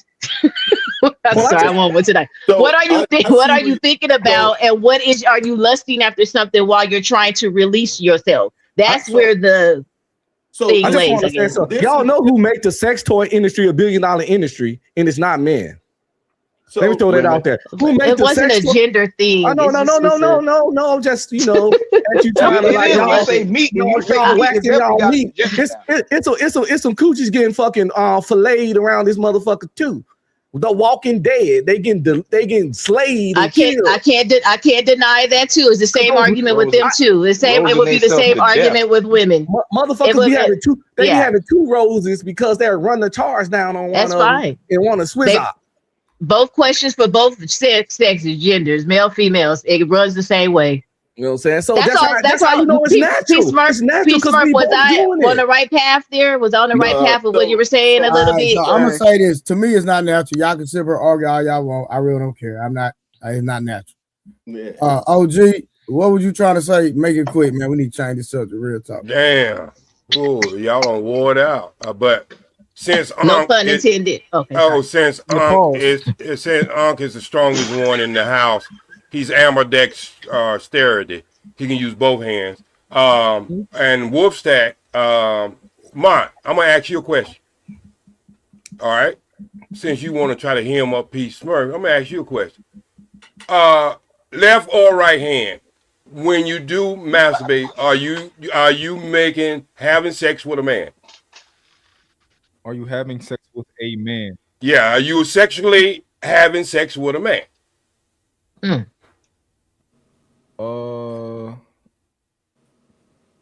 Now, are you dress up your hand with a dress or something? Think about it, Mark. Are you dress up your hand with a mini skirt or something? I mean, I just need to know. Am I allowed? Hold on, and because those people that hold on, whoa. They asked the question. Nobody said shit. Now you want to bug it in. We're gonna get to your ass in a minute. Pause. Yeah. Hey, look, hey, OG, it went so far over my head. He had to move it, came back. I still ain't got it. So, Peace Smurf, you lost round one. OG's trying to redeem you. Don't, you frozen now. Don't get cricket on me now. Can you hear me? Yes, sir. I can hear you loud and clear. All right. So you saying, are you having sex with a man when you masturbate? No. Yes. If you masturbate, are you having sex with a man? Who you having sex with? A female? I don't think you're having sex. Okay, when you masturbate, are you masturbating as a man? Yes, I am a man. And you masturbating, right? Yeah. And don't carry that 21 days bullshit, because the same doctors will tell you LBG people to use condoms. So you can't take shit they say. They take shit all over. Why shouldn't they use condoms? They can get AIDS. This is what I just said. So what I'm trying to say, and who say natural? We getting confused. That's some bullshit. Because listen to this, Trey, and tell me if I'm telling the truth or not. Before there was the Bible, it was the Word, right? So how do nature come before the Word? Yeah. Man, listen, bro. Wait, Blanco. I don't need for you to be a lawyer. I don't need for you to be a lawyer right now. I know you can get them out of this, but I'm trying to. Before the Bible. No. In the beginning, could you read it to him, Trey? Well, nature existed before the actual Bible was written. Men existed before. Trey. We going on Christianity. We going on the way the Bible was written. Man didn't exist before. Wait. Stop. We already know you strong. Let's go on and try to close this conversation so we can move on, man. I just want to put that last thing in there. In the beginning, it was the Word, right? Oh, that's right. Okay, so what you talking about, In the beginning, there was God. In the beginning, and what? The Word. But we ain't talking about God's nature. We're talking about your nature now. It wasn't the Word in the beginning. You know how it was? Tell him. The Bible man existed before the Bible. The Bible, man existed before the Bible. Am I mistaken? I say the word you don't understand. But I'm gonna use a little word play. Hold on. In the beginning was the Word, because before that it was silent and dark. So the first thing that was spoken, if you're not talking about the silence and the dark, was the Word. I'm talking about the Bible. Man existed before the Bible. Okay. You see, you don't understand. You can't make the correlation, bro. I understand. Tell me how man didn't exist before the Bible. Look. We're going to put you on the short bus, brother. Go Go ahead, Trey. You can move Man, out a bit. you We're gonna put him on. We're gonna put him on a. We gonna put him on a short bus with a slob rag. Okay. Okay. Hey, but the thing is, people can never tell me how I'm wrong without info. We finished. We done with that. Subject, man. We done, Trey. Yeah, we done. Wolf Stats, you the one started this bull crap, nigga. Me? I had a question for Wolf because I was in the comment section. We and done. I kinda, as long as that's subject. It did not be about masturbation. No, I'm over that too. It was cute, but I was cute without it. But let me read Karen comment. She said, like the stream before you beat your Thank you, Karen. And she gave you $5 just to say it, bro. Thank you. I tried to eliminate it from the beginning. I had a question for Wolf because I was listening from the chat, and you had said, I thought you said you were married. Were you legally married? I thought that's what you've been saying for quite some time. But then, if I misheard, you could correct me. But then you said something about you were in a domestic partnership or something like that. He was not legally married. But go ahead, Wolf. Go ahead. People don't know you have to go to court to sign and pay for a domestic partnership. So the difference between a marriage and a domestic partnership is when we break it up, it costs I think like $50 to break it up. You don't have to like go through sharing property, stuff like that. And like I said, what is a domestic partnership? What is that? So living in a certain state, it's like basic. That, no. I told him that long time. No. It's both. He's right. But it was started off for gay people. It's both. But it was started off for gay people. But look, how they do it is if you don't want a traditional marriage, but you still want to be under one with that person. Was she born as a female, Wolf? Come on, don't play with me. Don't play with me all day. Of course. I got four kids. I got 4 kids. Well, don't do that. But adoption is lying. For us to move into the shelter in New York legally, we had to get a domestic partnership first. So once we got that, we were legally allowed to live in the shelter together. And we was together for 9.5 years, and we have 4 beautiful kids. So yes. But I was kidding with you, Wolf. But hey, hold on. So I know, but that was hey, crazy. Wolf, I was kidding with you, but you know Wolf, you be lying. Hold on, real quick. Hey, Wolf. So you telling me you got put in the category of a stud, nigga? Hell no. That ain't is for different. You can do it for different reasons. This is before they would. Let me go with what Mont said first, right? Before they can legally get married. That's crazy when you think about it. Before you no. It's for different. It's for different things. People that want to be under a union before they allow gay marriage to be normal, they got a domestic partnership. So it's close or similar to, but it's not exactly. What I'm saying is true. They put you in the category of them people. Bro. That's crazy work. No. That don't mean you a stud. That's not what that means. Don't mean that at all. Let me read this super chat, man. Yeah, please do. Dang, Wolf. God dang, man. You got put in that category. You got a lot of stories. Aunt B Streamer said, Karen, would you rather your man cheat or beat? Boy, we can't get away from this. God dang, but y'all niggas hell. Y'all niggas different, bro. I can't. Bro, I promise you. Y'all niggas got old ladies at the crib, but y'all niggas different, bro.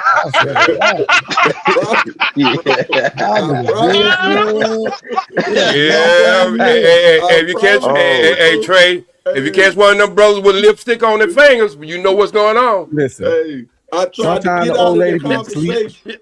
Let it be documented. Clip it. I tried to get out the conversation in the very beginning. Wolf started it. I did. I didn't start nothing. You paid for the super chat. I want to hear you did that. No, Wolf, you said masturbating wasn't cheating. The fact that you Negroes engage with Wolf Stat about shit like that says a lot about y'all niggas, bro. Hey, says a lot about y'all niggas, bro. Nah, don't do that. Don't do that. Wolf is the healing king. All right, real quick. So, all right, hold on, y'all. So, y'all know the little TikTok guy, right? So, the little TikTok guy, they said, did he hide his assets before his divorce? And she gets nothing now. To put context, it has not been confirmed about his whole divorce. So what I'm going to do is I'm going to segue into a situation of somebody that actually did it, right? That is confirmed that this happened. And that's Hakeim, right? So there's a famous soccer player that plays for PSG that he actually did it for real. So I'm gonna play his story instead of the young TikTok guy, but we still gonna have that conversation regardless. Hey Trey, let me down. Let pull somebody, maybe another lady want to come up. I just wanted to come up there and put some people in the closet. But hey, look, peace and love, and everybody have an amazing day tomorrow. I'll be in the clouds, and I don't start no shit because I come back up. All right, OG. All right. All right. He's gonna come back up when I tell him to. He's so petty. I knew you were waiting for him to leave. petty, my petty dog. All right, real quick. So we're gonna play a little bit of this. She goes to get half his money. Turns out it's filed under his mom's Fantastic. name. Yeah. Fantastic. So there's this guy who plays for was it Real Madrid and then PSG. Morocco. PSG. Or PSG. And he grew up in Spain. I think so, yeah. Yeah.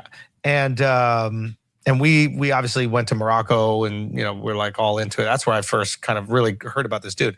And just an amazing story. I don't know if this is real, but it's going viral everywhere. Yeah. Apparently it's 100% real. Also, this won't have been his plan. As great as it is that he's, do you know what I mean? Like, and funny. Like, this will just be a tax dodge. So he's like, pay my wages to Hakeim Football Limited.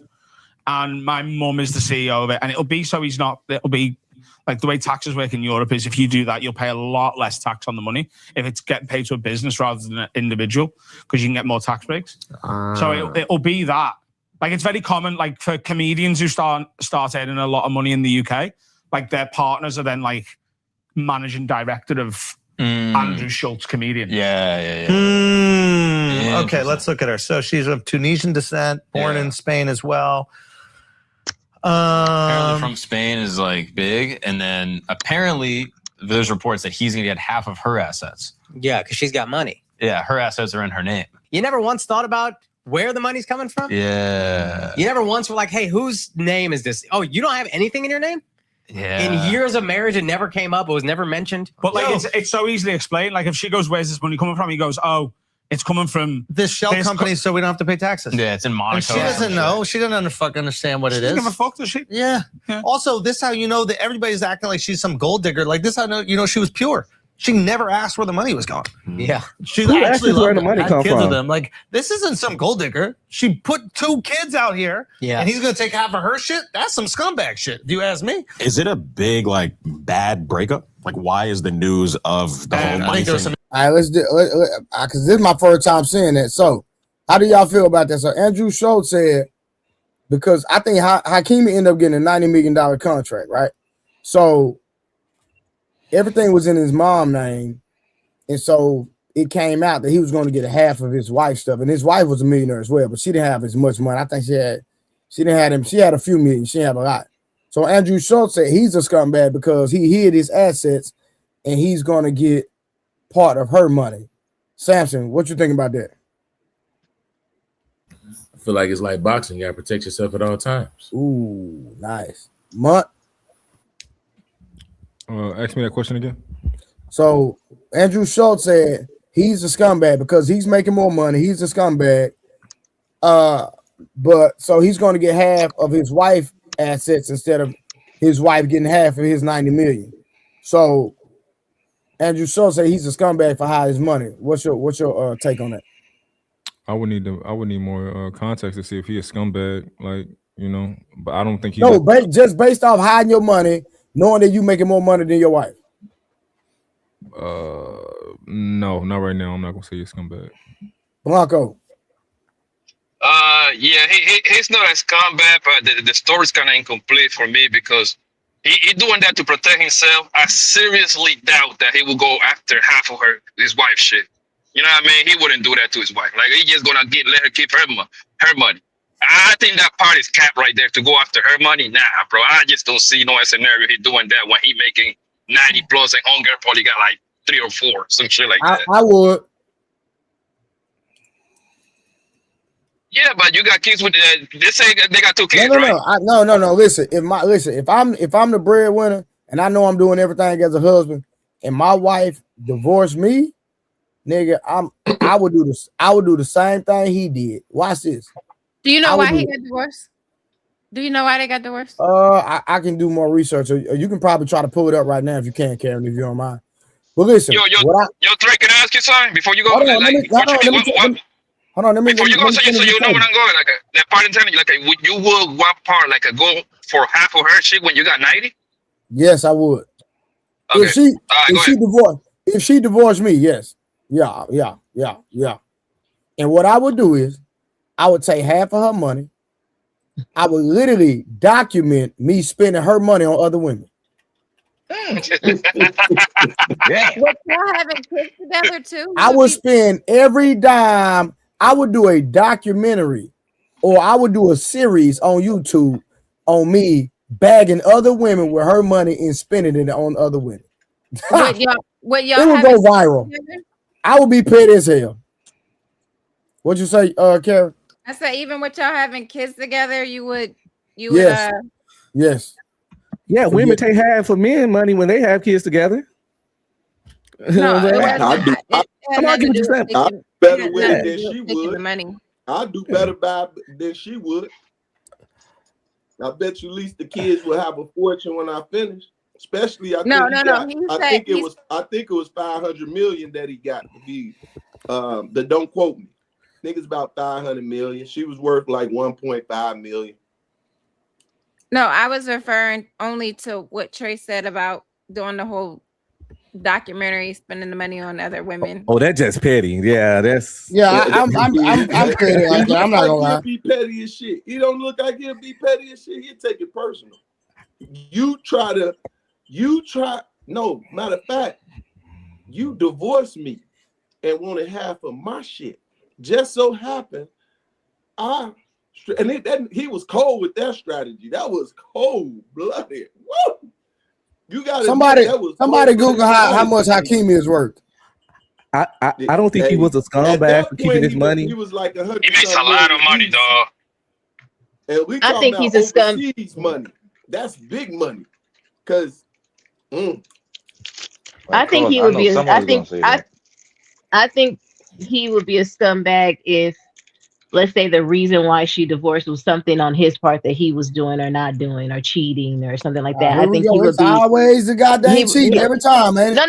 The only time I would say that he would be a scumbag if he pursued half of her money is if he was the culprit of why the divorce happened. Yeah. Now, if he being petty because he didn't really do anything, and then she was trying to run game and trying to get half of his 90 million, and she got okie doked, and it was like, surprise, you don't have access to my money. I could see a person being petty and trying to go after half. All right, so y'all, let me read it right here. So as of early 2026, Hakeim net worth is estimated to be between 24 and 40 million, with some reports suggesting a higher fortune of around 70 million that is managed by his mother. His wealth is driven by a high salary PSG contract, roughly 13 to 14 million annually, and endorsements. So it's not even including his endorsements. So, Yep. He probably he's worth about 40 million himself, and he got his mom the money that he had his mom managing is 70 million. Yeah. Your mom will never betray you, so your mom will never betray you, bro. I wouldn't say never to that, but I understand your sentiment. Yeah. Okay, nothing is 100%. Yeah, I forgot to say that. Moms betray people quite regularly. Yeah, that's actually. So, be streaming. Is he a scumbag for doing that? No, he's not a scumbag at all for protecting his money, and he's not a scumbag for going after hers. If I agree with Summer about it, if she filed a divorce and he didn't even do shit. You know, if you filed a divorce, I ain't do shit, and I got a way to get half from you, we about to run that straight up every time. Peace, Murray. Now, I thought I shared my sentiments. He a cold-blooded strategist. Hey, if she tried to, she ain't tried. She divorced him and tried to take half his shit. I think she's worth $500,000. So therefore, I think he's going to do a better investment with that money than she would, and especially if they got 2 children. I hope he got the kids too. Summer. Yes. Carrie. I mean, K Clarity. I'm sorry. Oh no, I gave the dual answer. I'm sorry. I did the dual answer. So I mean, I think there's a lot more factors than just black and white of if he's a scumbag or not.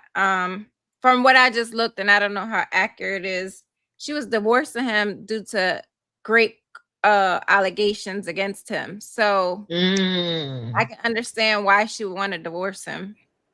Okay. Now you refresh my memory. That was a lie. So a lady lied on him. That's what it was. They proven? Yeah. No. So that's what I remember now. Now you just refresh my memory. A lady lied on him, and that's why his wife did it. That was not true. A lady lied on him, so he did not do that. That was a lie on him, and she divorced him because of that. Did he fuck the lady? Did he fuck the lady? I don't remember, but I know a lady said that, but it wasn't true though. Yeah, if you leave me for allegations, then we gonna have beef. Yeah, it was an allegation. It wasn't true.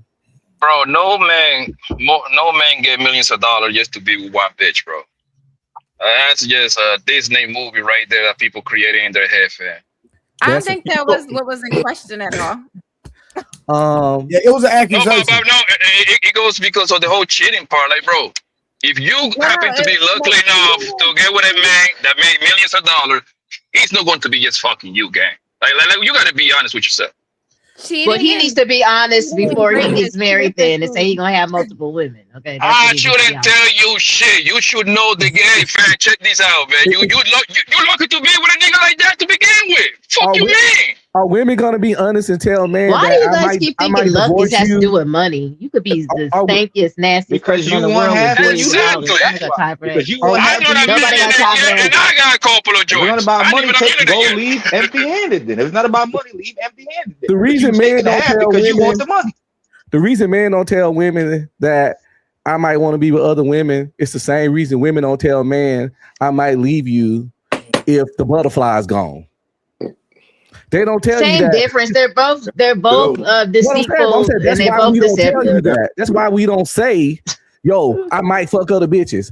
Cause you ain't finna tell me everything you might do. So why the fuck I'm gonna lay all my shit on the table? If you ain't laying your shit on the table, you just deal with it when it happens, just like I gotta deal with it when it happens. Ain't nobody finna make shit safe for y'all. It ain't safe for me. It ain't safe out here. It happens, it don't. You deal with it accordingly. But I ain't finna fucking wear my heart on my sleeve. I think that's a little bit different, like, if it happens versus what Poppy was saying, like, oh, don't expect it. Like, I'm going to do it the whole time. I think that's a little different. Not saying either one is acceptable, but I think those two scenarios is different. If it happens versus don't expect if it happens. You can't expect any man to be faithful that has options unless he wants to. Miss Morris, do you honestly believe that a Negro or any man, it doesn't matter what race it is, right? Get to the top of the top to get to like a millions of dollar kind of gain, right? And you expect this nigga just to put dick in just in you, bro? Like, you honestly believe that? Yeah, it's like expecting Chris Brown to only fuck one bit. I expect to have an open, honest conversation of our expectations prior to getting to married. Really? Listen, that's something that should even be said, bro. Listen, bro. Come on, man. Hold on. So can we do that both ways though? Can we do that both ways then before it comes to marriage? So can a woman No, I'm asking, can a woman go inside before she gets married? I think a lot of things need to be discussed prior to getting married, and so we can set expectations. And Kareem, you want to be with me, and you know damn well what the game is. I'm having an extra bro on the side, man. It is what it is. You take it or live it. Hold on. I want to piggyback off what Uncle B Streamer said, right? Can we have a conversation with our woman before we get married? Like, yo, babe, honey, I might not leave. I might want to leave you in year 5 or year 17 because I'm bored or I don't have the bubble in my stomach. We should have that conversation too. Or two different things. Cheating is to get your get your rocks off. If somebody loses affection for you, there had to be something else that was going on in the household. Say we're cheating, right? I'm gonna say what I'm saying. Let me land. I never landed. Let me land, please, Miss Summer. Listen. The same way you feel when your man cheats on you, the same way your man feel when you leave him for no good ass reason. You know what? I'm not feeling this. I just want to leave. You know how many men that drink themselves into a stupid, get high, or unalive themselves because woman is left year 19 for no reason. Come on, I it's don't the know. same Wolf, thing. do You you know a can't. lot of men like that? It happens Yes, all the I know time. plenty of men like that in real life. That they wife just got up and left, took the kids, didn't say nothing, cleaned the whole bank account out. Yes, it happens all the time. And how you think he feel? Men lead in suicide, self-deletion over women, and often that's one of the main reasons, relationship stuff. And you can, that's very researchable. Yeah, but that right there, that right there is not because men and women they're trying to delete themselves at literally the same rate. No, I know the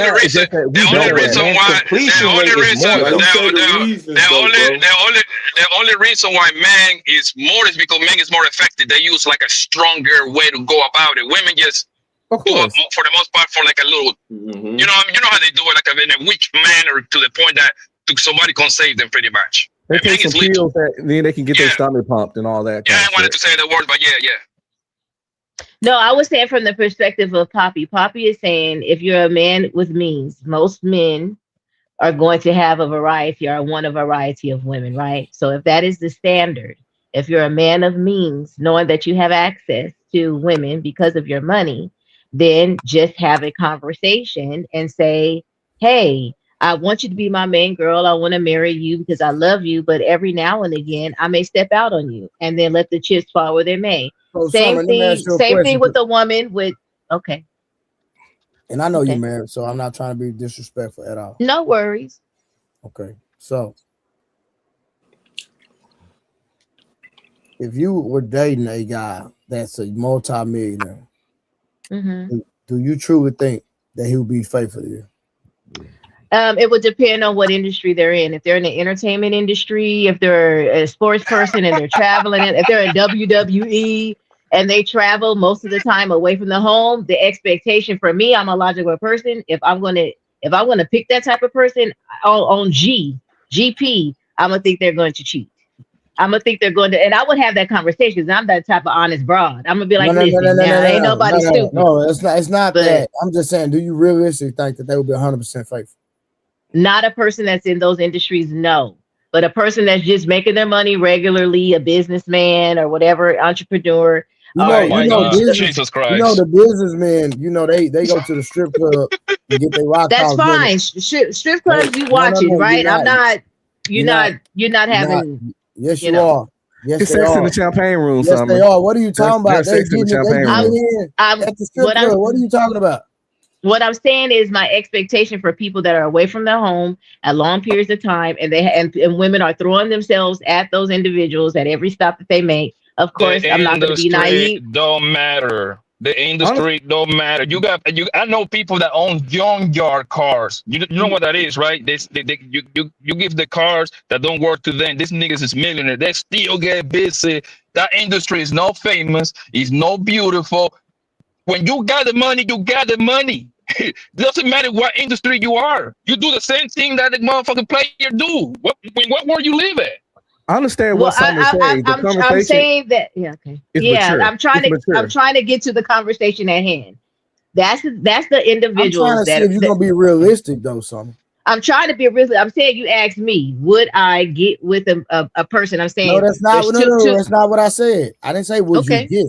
I said, do you think he would be 100% faithful? My answer is a regular, normal person who have a lot of money that don't have women throwing themselves at it. Okay. It's not normal. I'm gonna give my answer. $1 million. You can agree or disagree with my answer, but I'm just gonna give my answer. You know what I'm saying? Like, and you could argue it down and tell me I'm wrong and I'm not, realistic. But I'm saying if you're in the industry, like I said before, if you're in the industry, you're a sports person, an entertainer, and you're on the road a lot and away from the home a lot, more than likely, I'm going to feel like you're going to exercise your options. If you're not, for me, if you're not in those industries and you're just a man with means, and then you have a discussion with me and say that you're going to be monogamous and we're going to be in a closed relationship with just me and him, then I'm not going to expect him to cheat. because he would have to put himself out there to have all the access that an entertainer or sports person or whatever would have. So, To Karen, me, same question to you, Karen. So hold on, Karen, same question to you. So hold on, Karen, same question to you. If you were married to a man as a multimillionaire, do you think he would be 100% faithful? If that's the expectation we set, yes. If that's not the expectation, no. I said, do you think he would, regardless of the expectation y'all said, do you think he would be faithful? If that's the expectation we set, yes. If not, that's not the expectation. Then no. That's not, Kay. I know what you're trying to say, Kay, but that's not the question. And this is why men don't tell them the truth. This is exactly why. Because what do we have to gain by telling them the truth? Don't be surprised when somebody leaves if they're only asking for the truth. Ms. Corinne, I agree with you. However, it's possible. Yeah, the probability is very low. You see what I'm saying? Anything is possible, and that's when you get confused. They always get confused possibility with probability. Anything is possible. Well, I don't think I'm driving right now, right? I can get in a car accident. Is it probable? No. Look, let's just be honest, right? When you said, Carol, you would say you want the truth, right? I'm going to tell you something that most men know for thousands of years. Y'all ask for a lot of things y'all don't really want. A lot of y'all really don't want the truth at all. I know. I'm just saying in generality. I'm not saying you per se. I'm saying generality, generally speaking, right? Most women actually don't want the truth. Most women really don't want to know if their man's getting that. As long as you're not getting nobody pregnant, bringing her diseases, she's like, well, because the minute she catch this man, the first thing she gonna say is why. Not why didn't you tell me? She gonna ask you, why did you do it? Why did you cheat on her? The first thing a woman asks is, why did you do it? Hey, so why you didn't tell me? Huh? You sure know a lot about cheating for a nigga that don't cheat. Yeah, why you? I just do a lot of studying. When I did my with you. No, I know it's all love. We family up here. My thing is this, right? When I had my incidences, we were separated. I moved out the crib, went back to. I'm being honest. This is my real life. So I went back to the shelter, and I got my own place. Now I'm here. So when I was still legally under, bonded with her on paperwork, but we wasn't together no more. So but as far as like just going out cheating like that ain't my type of thing. I gotta get to know her. I gotta know, what I'm saying? I gotta take her out on dates. I ain't trying to do that. Oh my God. And I understand what Summer was saying. This nigga get to know the side piece. It'd be mature and right to do the conversation, to have the It's conversation. not being realistic. But the thing is, people have the right to renege. So if I had a conversation with her, what I'm not gonna do, and she have a conversation with me, what she got not gonna do, anytime in a marriage, she can back out of that shit. So it's pointless to have a conversation. She could tell me I would never leave you because the butterfly is gone. Right. But 5 years later, she'll leave me because the butterfly's gone. And I'd be like, yo, but you told me you'll never do that. And she said, well, I changed. Things change. Stuff different now. And I just got to eat that shit in the divorce court. So it's pointless to have this conversation where people can always change their mind and will look you in your face to be like, I'm sorry, I changed my mind. And you just got to be like, but you said they don't give a fuck. People got the right to be here. So it's within a within long-term marriages is going to happen, period, regardless of the type of changes that it is going to be dependent upon the relationship. So what I'm saying is you move with integrity, right? So have the conversation up front, and then, you pray that the person adheres to that, but understanding what you said, people do change over the years.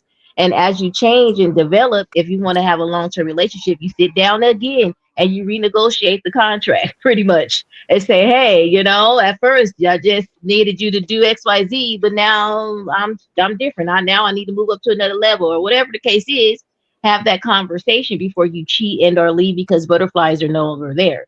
But the person tell the person, right, that you have to renegotiate the marriage contract as you go along in life, especially if it's long term. There's levels to marriages. Kids get involved, parents, grief, all kinds of things can go into play. You just sit down again with your significant other and talk and discuss it again and move forward in that way. So if I was your husband, like, Sam, I love you. We've been married 10 years, but I'm saying I'm still a man and I got eyes and I be seeing other women sometimes. Occasionally I want some strange. I ain't gonna make no babies. I ain't gonna be no STDs. I ain't gonna bankroll the money. You know what I'm saying? But, and I ain't gonna do this shit every day. I ain't gonna have no full girlfriend, but occasionally I won't. Okay, you could cheat with me. I'll be another person with for you. Maybe we could go on little weekends and holidays. You take the plane and I take the plane, and you meet up with me and I'll be somebody else, honey. Yes. I mean, you gotta keep it spicy. You gotta keep it spicy. You want a variety. If that's what you want to go for, is my thing. Poppy, if you want to go get Sally Sue down the street, that's you and your relationship. You have all rights to it. I wouldn't say do it, but that's you. Let's say I'm with you. You are. Listen, you could be sunshine one day, honey, and you act like you don't know each other. It's real nice. It's gonna always It's the same pussy, especially like if I'm with a light-skinned woman, I want a dark one next time. You cannot be dark, homie. You see what I'm saying? So no, you're not the same. Poppy, just go cheat. Just go cheat. It's fine. Go on and do it. I'ma pray for you. I'ma pray for you. Go get your variety. Hopefully you don't get caught out there in them streets. Never will, baby. It's your business. Number one super chest. Shout out to Contra Icon. American men have become weak to women respect. That's a fact. And Why So Serious says, this is why I say that no matter how base a woman is on the panels with her man, she is delusional. Hakeem is a Muslim. It gotta be understood. I did have a little bit of pushback on one of the things that was said about the money. All right. As far as a guy that's got wealth, and the question was asked, if you know that he has a certain amount of money, you need to, I guess, understand what comes with the territory. As a spokesperson from the broke niggas of America, I would like to say that it doesn't necessarily matter if the man has money or no money at all. If he got options and he get girls, I know a lot of Pookies and Ray Rays and all, they got access to a lot of chicks. And they heal a lot of women. They heal a lot of women. They talk to them and they ain't got no bread at all. Now, is it expected of them that their women to have certain expectations of them? No, this nigga ain't got shit. He live on air mattresses or some more shit, but he's still knocking them down straight like that. He got So that's what I'm saying. Don't necessarily mean if you got the bread or not. If you good with the girls, you good with the girls. If you good with the women, you good with the women. I don't think the bread necessarily gotta matter to some degree. If you familiar with the women, you know how to talk to women, you know how to get women, you in and out of there. I don't really think the money got anything to do with it. And it's just Samson, and I'm glad that you say that because literally I've been saying that ever since I've been hitting these panels, bro. They always come back to that money, bro. And listen, the people that I know that got no money get the most girls. It's very simple equation. You know why? Because he got all day. And women is not about money. Women is about emotion, bro. Trust me, my nigga. If I bring 5 of my homies from New York, Jersey, whatever, these niggas like they might not have that much money. They will run through all these YouTube bros, homie. They just settle on a dream, my nigga. You see what I'm saying? But they come over here for the money part because it sounds good. They want to put money on, or they want to put a price on their pussy. You see what I'm saying? Oh my God, he needs to make 150,000. That's God. They don't know that nigga. They don't know that nigga. But Blanco, the thing about it is, most of the cats that had those conversations when it comes to certain context, especially that one, they not getting it. Them the ones putting their money forward. That's why they complaining, because a cat like me and you, or this slick dude Trey, pull right up and take their chick and pull right off. You see what I'm saying? They got to work harder in those categories, bro, and that's just what it is. Yeah, as they had a conversation, I left them because I know what it is. You know, it don't take much to get no woman. Somebody she was with a hustler, and goddamn it, she knew her part. She seen potential, and the potential had nothing to do with just the money. It was the fact that if he lock in with her, she got his back, and she know where he can go because that's all she know he needed. That was the completion to his component. That's that rib. That keeps that one part strong again. And she played that part. And she explained how she played that part. You feel me? So her husband is lucky. And a lot of them guys wish they can find that. And the reason why they can't find that, because they do be the ones on there beating their meat, looking at these porn instead out there at these women on a regular basis. You feel me? Yeah, but smart. One thing, but smart. Yeah, you're absolutely right. But one thing that I would like to like when people say complaining, I don't think it would be complaining. We're just talking about it. We're just exchanging ideas. You see what I'm saying? You're right. Me and you are, Blanco. But a lot of them dudes be really out there complaining. But it's not. The reason why I say that is very simple because people have accused me too about you complaining. I'm like, no, bro. I talk just like this for all my homies that know me for my whole life, right? I would talk just like this if this nigga Trey do like a sport content, right? Boxing, basketball, football, and then people want people want to say complaining. No, bro, we just exchanging ideas, bro. That's it. But you're an intellect, though. You're intellect. I can honestly say you're an intellect. We're having reasonable conversations that build, and we're letting people understand these are the area and levels to all this shit.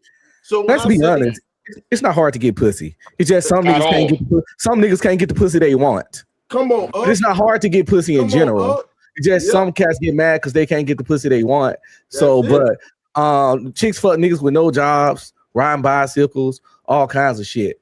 Now, do you gotta have certain stuff to have better success rate or the chicks you want? Yes, but to get pussy in general, I think people, and I caught that too. Peace Murray throwing a shot. He threw a whole shot. I caught that.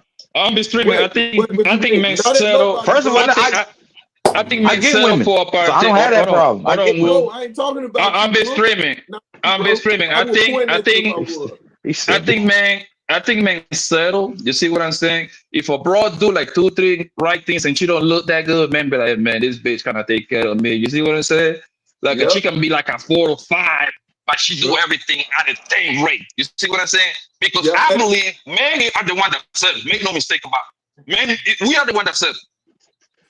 We are the one. That's it. I want to say this real quick. Yo, you hear Blanco though? Hold on, Icon. Hey, Wolfstack, I wasn't shooting a shot at you because I think you cheated more than 2 times. I ain't gonna even lie to you. I think you cheated more. That's my honest opinion. I didn't say no when everybody else said something. So I'm not talking about you because your line game and your game is on point. You can do some shit in Chicago with all that line you be doing, but you do have a conversation and you know what to talk about. You feel me? At least you get in the game. So I give you that. So I know you probably out there smashing at least 2 or 3, cheating on 4.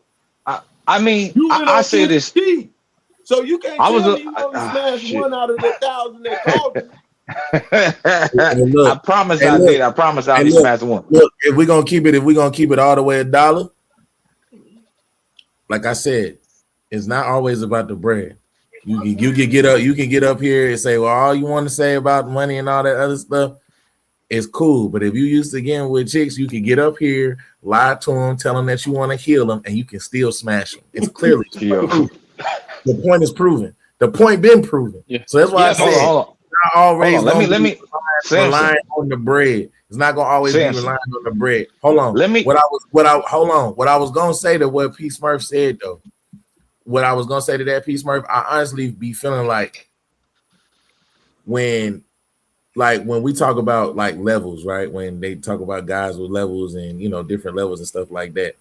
Mm-hmm. I do feel like to some degree, obviously to Unk's point, getting a chick and smashing her is totally different than finding somebody that you want to settle down with and get in a relationship with, right?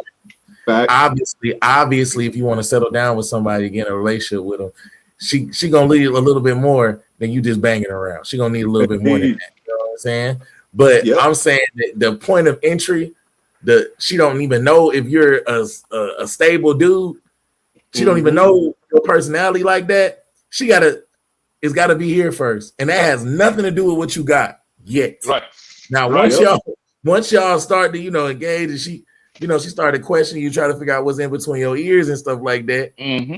Then it's gonna go up. It's gonna go a couple up another notches, and her standards are definitely gonna be made known and stuff like that. But obviously, we're talking about that standards going up a level. That's gonna also be depending on what you're looking for. If you're looking for something serious, and not if you just looking to smash. That's gonna. Let me say something real quick, bro. We know what's happening nowadays. I say this for me personally. The last 4 or 5 women I've dealt with in the past 2 or 3 years, they didn't want a relationship. They just wanted to sleep. They just wanted to have fun. And I actually like half of them. I'm talking about. I'm at their crib every other day. They at my crib, spending the night. We cooking dinner together. They be having fun. They didn't. That's what I'm saying. A lot of people don't realize a lot of the modern day women don't want to be in a relationship. They just want to have fun with you. You go home or she go home. So everybody not going to find a good, decent relationship no more now. That's not just true. keeping it real. That's not true. That's not true either, Wolf. They want to be in a relationship. They ask you, but they ask you in very subtle ways. Because once you start putting, they can then for 2+ months. The 3rd month is vital, bro. They're gonna start asking questions. They're gonna try to make you meet her mama, her daddy by mistake, quote unquote. You see, so they're gonna start what are we? Type shit. You see what I'm saying? She wanna make it. Well, are we exclusive? I mean, I need to know. You know what I mean? What that bullshit they be doing, right? But they want to be. They just don't got the balls to ask you out. But most women ask you out indirectly, bro. You just gotta pay attention.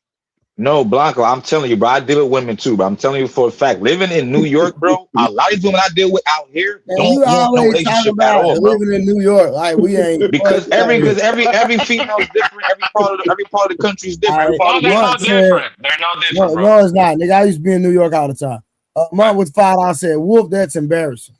I mean, and honestly, Trey, he just used to getting yoked up by his Timbs and they smash him on the side of the bodega. So it's a little bit different in New York. Hell no. We got two women in the panels. They can tell you once they start catching feeling for the guy, they start putting pressure on the nigga to ask you out. Am I right or wrong? Miss Marvin, these are different types of women, though. They're not modernized. No, man, relax, bro. Miss Marvin, have you ever asked a man indirectly, what are we doing? No. Yeah, there we go. Talk with the lie. Obviously, she lied. What about you, Miss Summer? What was the question, Poppy? Have you ever asked a man out indirectly? Like, do you ask a man what are we doing? Nigga, she on her second boyfriend, Blanco. It don't apply to her. She on her second boyfriend. No, it does. It does because she could have asked the husband. Bro, no, she married that nigga. What you mean? Yeah, but no. My point is that she probably put the pressure on the nigga by asking him. But then, I didn't. I didn't put no pressure on her. So you didn't make no moves like, hey, what are we doing here? Where is this heading at? None of that? No, my first boyfriend was 16. I was 16 and he was 16. And my husband, when we met, we were 19. So no, he asked me to marry him within 3 months. So I didn't have to put no pressure on nothing. That's what's up. He knew what he wanted. That's real good shit right there. He was determined. Yeah. That's what's up. Congratulations. Yeah. My point was very. Hold on. Niggas with the $5. Niggas said the ism gotta be in you, not on you or in your pockets. Yeah, but and then Monk came back with another $5. He said, if you the guy, the O's don't want to be with, but you want to be. Read that for me, one of y'all. If you the guy, the hoes don't want to be with, but you want to be with them, it's embarrassing, brother. It is. So probably to answer your question, I can say that if a woman really is feeling a dude and really like that dude, they will start hinting and trying to pressure them to move forward in a relationship. That's a given to some women for sure. I agree with Blanco for sure on that. And not necessarily they don't got the balls to say it. Only a very few small amount of women that will say it, but they start kind of doing the most, right? They're gonna start. Hold on 1 second, let me finish. They're gonna start kind of pretty much like oh, can I bring you a plate to work? Oh, can I pass by? I cook some meatloaf. Can I bring it? So they want to separate themselves. Hey, I was at the mall and I just bought you this Jordan 4. You see what I'm saying? Because they want to separate themselves from the pack. A shirt, you know what I'm saying? How do you know my size? Because they even looked in your closet. My experience be they ask stuff like, so what are we? You look like that. Yeah, I agree. What are we? What are we doing right now? What's going on? Yeah. And that But I'm trying happens to like figure out. between 3 to 5 times of smashing. I realized they try to renegotiate the contract. That's why when I was out there in those streets, I had a rule where I wouldn't hit a girl past 5 times, because every time I hit past 5 times, they be trying to renegotiate the contract. No matter what you agreed upon at first, when you first meet them, I'm just living life. I don't want no man. I'm just having fun. If you put that ghetto D on them up to 5 times, they want to renegotiate the contract. Oh, but the positive side to that, though, fellas, the positive side to that, fellas, if you get a woman that starts wanting to be more, and that means they really like you and they see a future with you. A woman that ain't trying to pressure you, that's just going along with it, and just like, hey, I'm okay with just being, side piece, or us just, hooking up every now and again. That means she really don't like you like that. Yeah, but we came in with this with an understanding. Hold on. Summer, that's so dope. But every woman that likes you isn't right for you, right? So just because she likes you, you're like, oh, she likes me. I mean, I can't tell you how many women like me, but they're no good for me. Yeah, but that's your clue that she wants to be serious and she sees a future for you. Let me read my super chat. I gotta tell this nigga something. You want me to read it for you? First of all, no, don't do that. First of all, Mutt, let's pull this super chat back up while Mutt trying to be funny. Let's pull it back up. If you, the guy, the HOES, don't want to be with, but you, Mutt, what type of English is that, nigga? Why you trying to be funny? Mike might be being nice tonight. He might be drinking tonight. Like he missing some everybody can stay off. Punctuation. No, so it should have been don't want to be with you, but he said with but you. Why he trying to be funny? So let me read this next super chat. He's allowed. If you the guy the hoes don't want to be with, but you want to be with them, that is embarrassing, brother. I never said they was hoes, so I never said nothing about no hoes at all. I just said a model woman that want to have. Oh, okay. Never say hoes. Okay, so he did. He did read what? right. What are you talking about? So he did make sense. My bad, to me, they hoes. You sound crazy. I deal with regular women. He's not alone. Hey, Icon, chill out, bro. Go ahead and read that. He gotta relax. Who? You doing a lot. You gotta relax, bro. Karen, read the super chat. If you N-words can't read, don't even try to read. Icon, nigga, shut up while we reading the goddamn super chat, bro. No, I'm not even talking to you, Trey. He jumped on you. Disturbing the Icon. You disturbing the super chat. God Go ahead, Karen.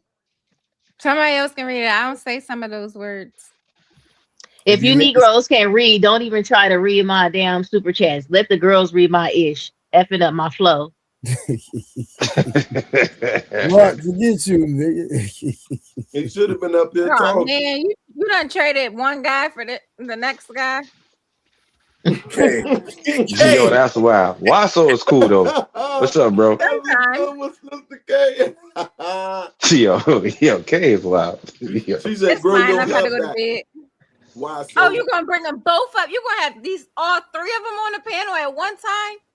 So when you say all 3, Kate, what 3 you talking about? You know what 3 I'm talking about. Nah, she's trying to be funny right now. That's I'm wild. not even being funny. Nah, you are. I never first of all, Tamant, I never said I dated hoes for 1. For 2, I said the women I date that are modernized. Are you serious? Hold on. I'm gonna say what I'm gonna say. And you gotta let me get it out. Tell you how I know you date hoes. You don't remember you was on the panel and you talked about. You said you got cheated on. You was with the girl kids and you only knew her for like a week or something, a month. Whoa! When did I say that? So whoa! You said you got cheated on before, right? You was with the girl kids. But I got cheated on a couple times. It should happen. Okay, cool. They are hoes, my nigga. What are you talking about? If that's the case, then that means the majority is gonna be like that. Then, if that's the case, anybody can cheat. Hold on, anybody can cheat. Anybody can cheat though. Wait a minute. So you don't think that women that cheat on you, they're no hoes, according to you? Is that what you're saying?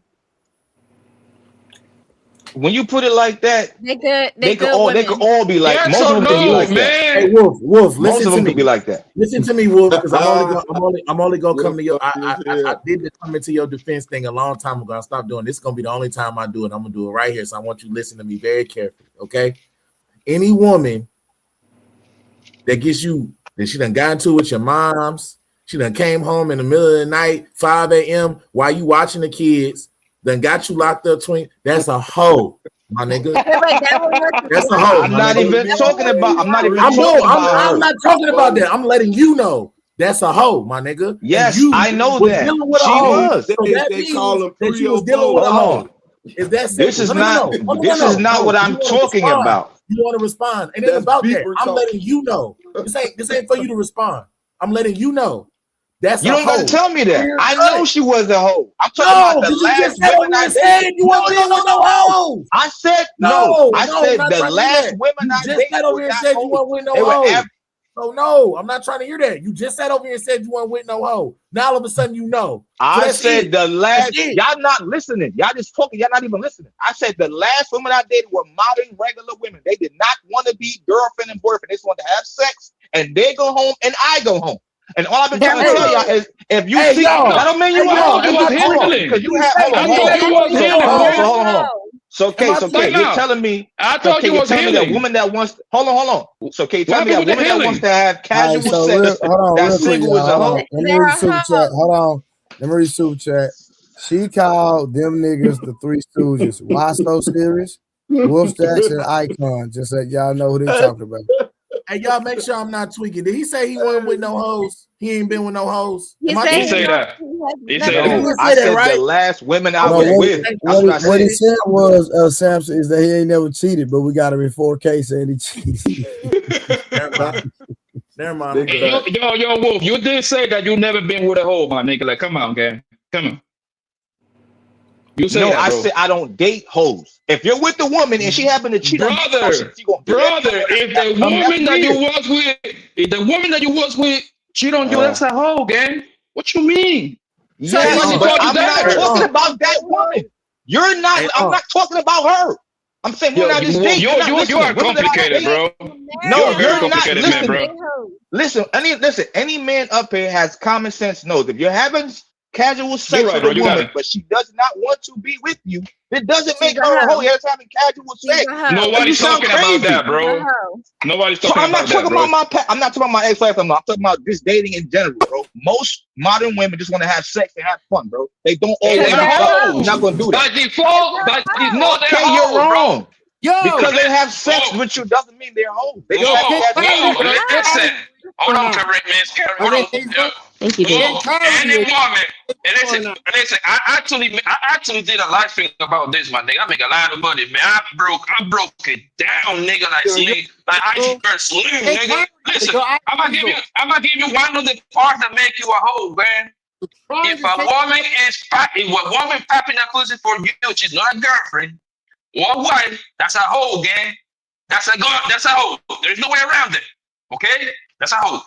Okay? Because she's doing that with you. You know that special. She's gonna do it with the next man. He's not that special. You're gonna do it with the next man. That's why this woman be having. That's why most women are hoes, right? Because they have five serious relationships. They have 5 serious relationships in their lifetime, right? 5 boyfriends, right?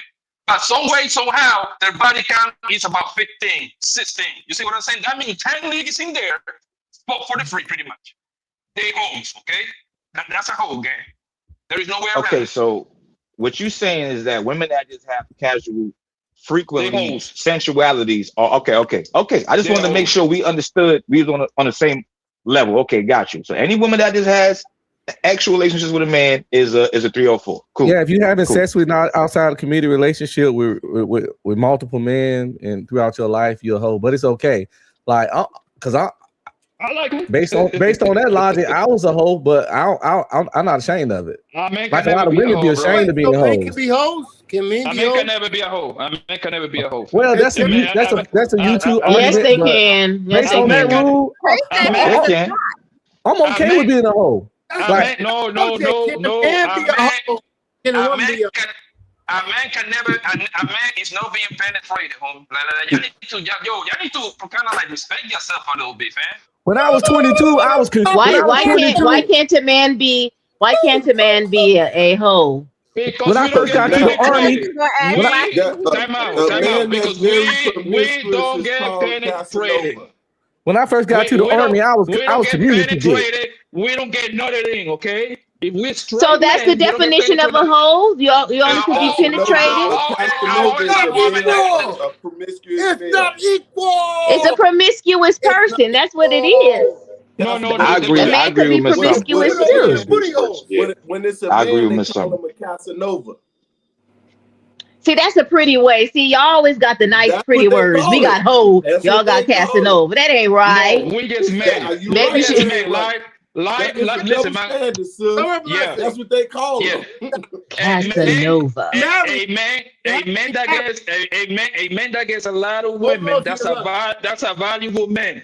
A woman that get penetrated by a lot of niggas, that's a worthless hoe. See, that's the rules of the game. You cannot escape from that one. That's just why. Maybe a lady of the streets. Now I agree with what he's saying. They're not perceived the same. He's still a hoe, but a man as a hoe get rewarded.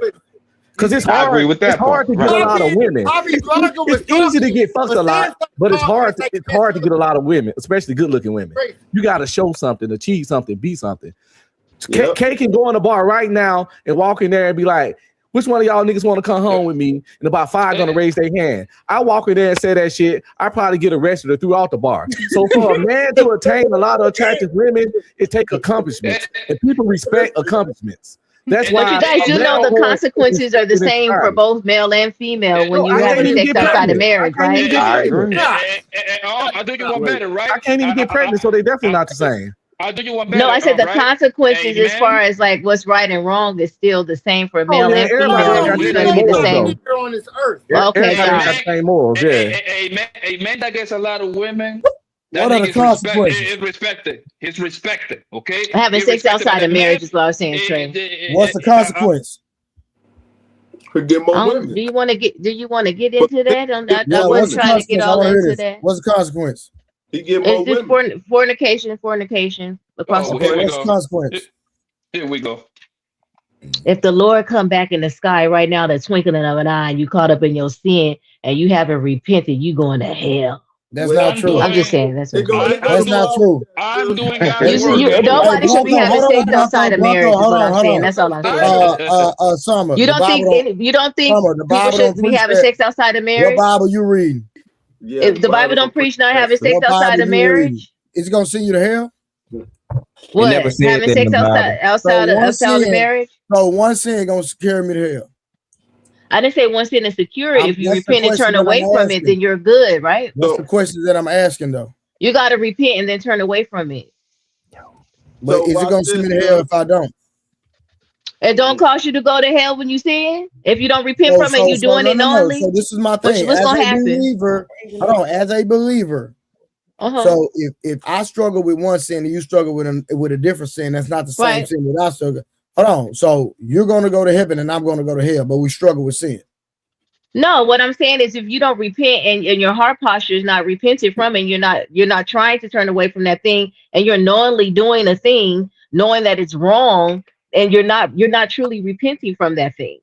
But now if you're doing it and it just happens and all that other stuff, that's what I was saying. So if you caught up within your sin and you haven't repented and your heart hasn't turned away from that thing and you're just in it, then yeah. So just correct me if I'm wrong. I'm just saying, correct me if I'm wrong. For one act or being caught up in an act? I'm saying being caught up in and your heart posture is not turned away from that thing and you're just all into that thing with no repentant spirit and you're just sinning knowingly. And you're doing it. Now you could be like a alcoholic. Oh, you don't think so? I would tell me different. I want to know. I wasn't trying to go there, but no, I'm not going to turn into a Bible study, but I just want to. I know. I want to piggyback if you don't say nothing, Trey. Yeah, just a little bit. I just want to see why you think if you're caught up in your sin and you don't have a repentant heart. I'm gonna give you 2 examples. Okay. You got Solomon, and you got Jacob. Nobody cares. Which is Israel. Both of them had multiple wives. Sorry, contract is tripping. Okay, go ahead. Sorry about that. No, that's just real player. No, Yo, he's smart. He's talking about like real life. Like, forget about the Bible because it's not. We in church right now. No, she wanted What to I'm talking hear about from that standpoint. I can tell you the real to real. Cut your beard off, bro. What? I'm gonna cut your beard off. Millie Vanilli. Cut your Millie beard off. I ain't call him Millie Vanilli. I didn't call you Millie. Just tell me on the back end Cut your first. beard off. He said, I'll cut your beard How you off. got the visor? Well, Why first of call all, him how you got Millie the Vanilli, visor on still? Like you from the freaking early 90s. Blame it visor on really? the rain. You know that's dirty and it's gonna get yellow. Calm And the down white talk one? to me. Are you kidding me? But no, calm down and talk to me. Say it again and say it calmly.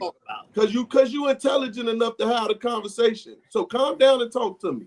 You got that bandana on. No, you talking to Summer. Yeah. I got a super chat for Month, y'all. I got a super chat for Month. Month said, Wolfstack, if a chick only want D and to wake up and dip before the sunrise like a nigga with no heart, she most likely 304. Wolfstack. Hux. Give us some more, Trey. There was some more. Yeah. What are you talking about? Yeah. He said, oh, back okay. I didn't read that one. I didn't see that one. Shout out to Month. Oh, he got another one. Shout out to Month for another Go one. ahead, Mark.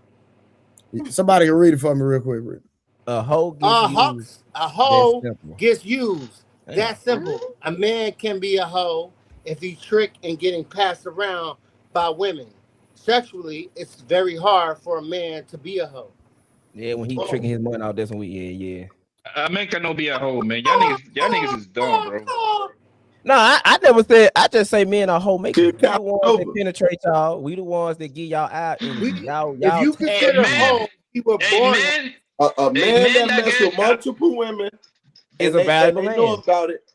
A man that gets a lot of women, that nigga is respected by men and women. Women respect that nigga too. They just don't like to admit it. They respect that nigga, yo. Let me get my glasses, Kay. Listen, I can't see, girl. What you trying to do? Yeah, they do because let me get my little reading glasses. Hey, I got a question. When women get mad at a man, one of the first things they say is, "You get no bitches." What I will do, I'm willing to do this. I'm willing to do this. Honestly, for every antidote. I'm gonna do this for tonight. It's only for tonight. I'll send $1 for every single thing that I say, and you gotta let me speak my sentence. I'll send $1 to this platform. Just let me speak my sentence. He paying for the flow. Your blood. Alcohol. Go ahead, y'all. Go let them speak. Karen, you got Karen, you gotta read. Karen, you gotta read Month super chats from now on. You don't know what I did. Month don't want us reading this stuff. So. Y'all be struggling. You slurring your words and you got I know I'm not sure. Shut up, Karen. You about to get a DUI at the crib. It's crazy. All right, hold on, y'all. Hold on. He say he want the floor. He gonna spend $1 for every sentence. So go ahead, Karen. Count this nigga sentences. It's finna be like $200. Aren't you a teacher? I didn't say every sentence. You said every sentence, nigga. I didn't even get to finish what I was saying. That's 3 sentences. You already spoke, nigga. Nope. Yo. I'm not game. All right, what's the terms? Fugazi. All right, check it. Now, Clock started. You probably about at $20 already, Construct. Hey, Construct, them puppies getting on your ass, man. A one-word sentence matter. We charging for all those weird thoughts too. You know how they say a penny for your what? A penny for your thought. That was funny. Remember how they say a penny for your thought? You know, all right, that's 5 sentences. We at 5 now, nigga. You can't ask questions. You're on the clock. Keep going. The timer's going. You know what? Go. You got it. All right, send that nigga. super chat. Send a super chat. I haven't even begun to song. You haven't even begun to song? I haven't.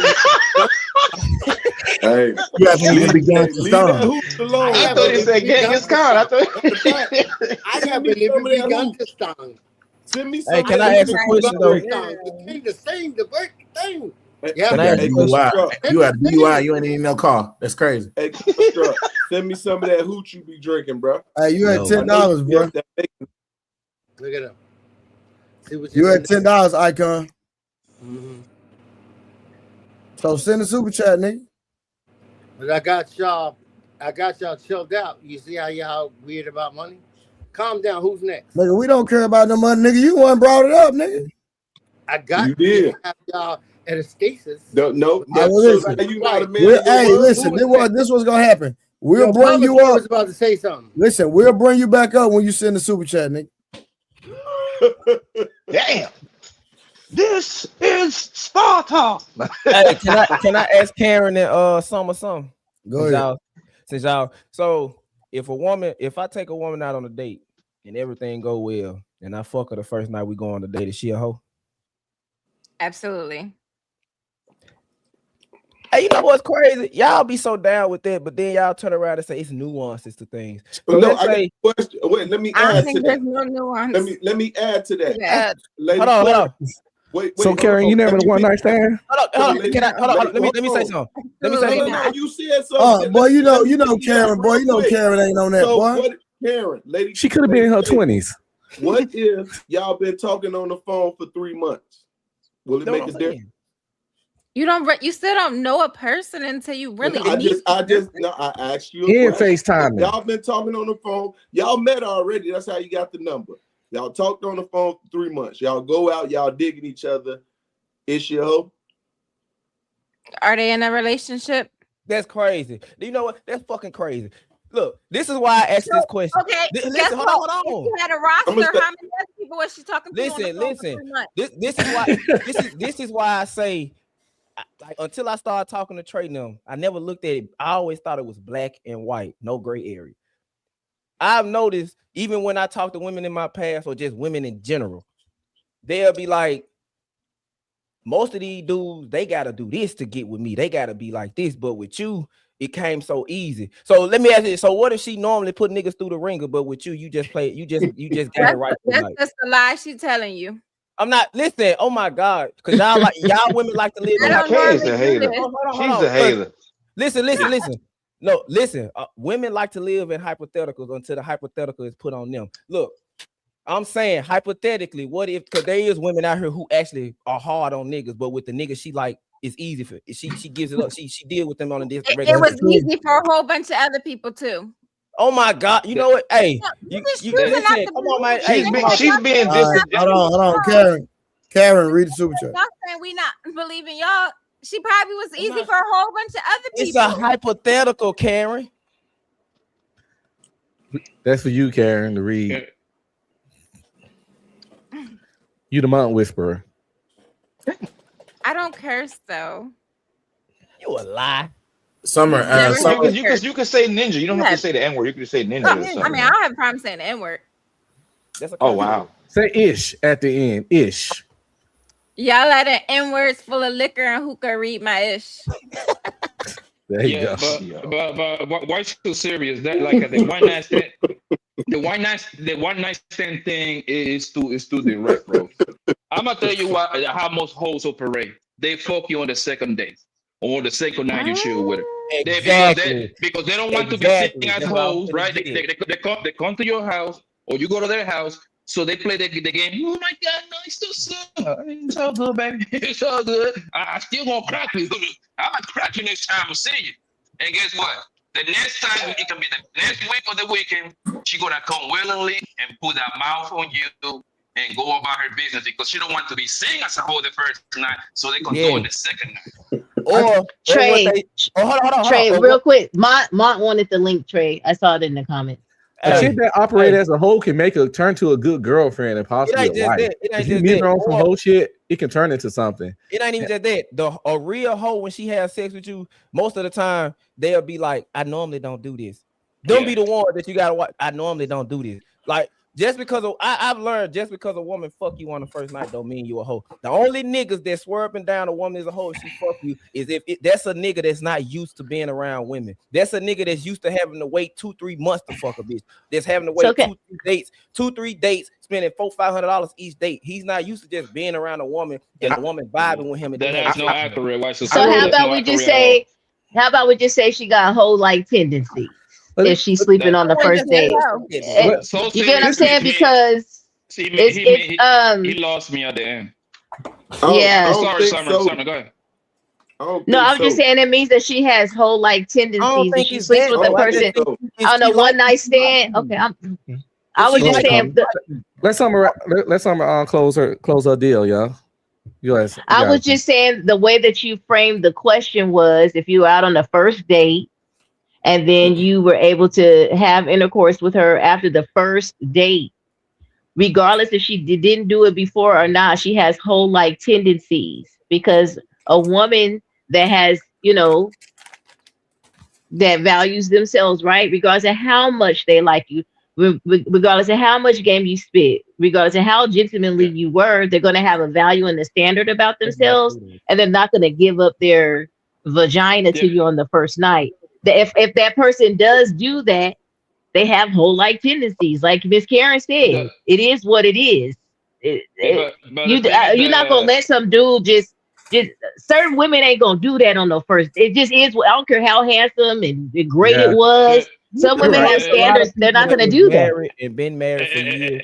It's so serious. He lost me at the end when we talk about like that. The niggas that think that wait. Now that's not truth at all, bro. Wait. You ain't the only cold nigga in the city, my nigga. If you got that whole the first night, goddamn, a couple other niggas got it too, bro. Come on, man. True. Everybody's over But here. at the same time, hold on, bro. Everybody over here is over 35 in this goddamn panel, my nigga. If you believe that, I never said at the same time, women don't operate the same. I don't agree with that, Blanco. Women don't operate the same for every man. Some dude got to do 10 dates to hit.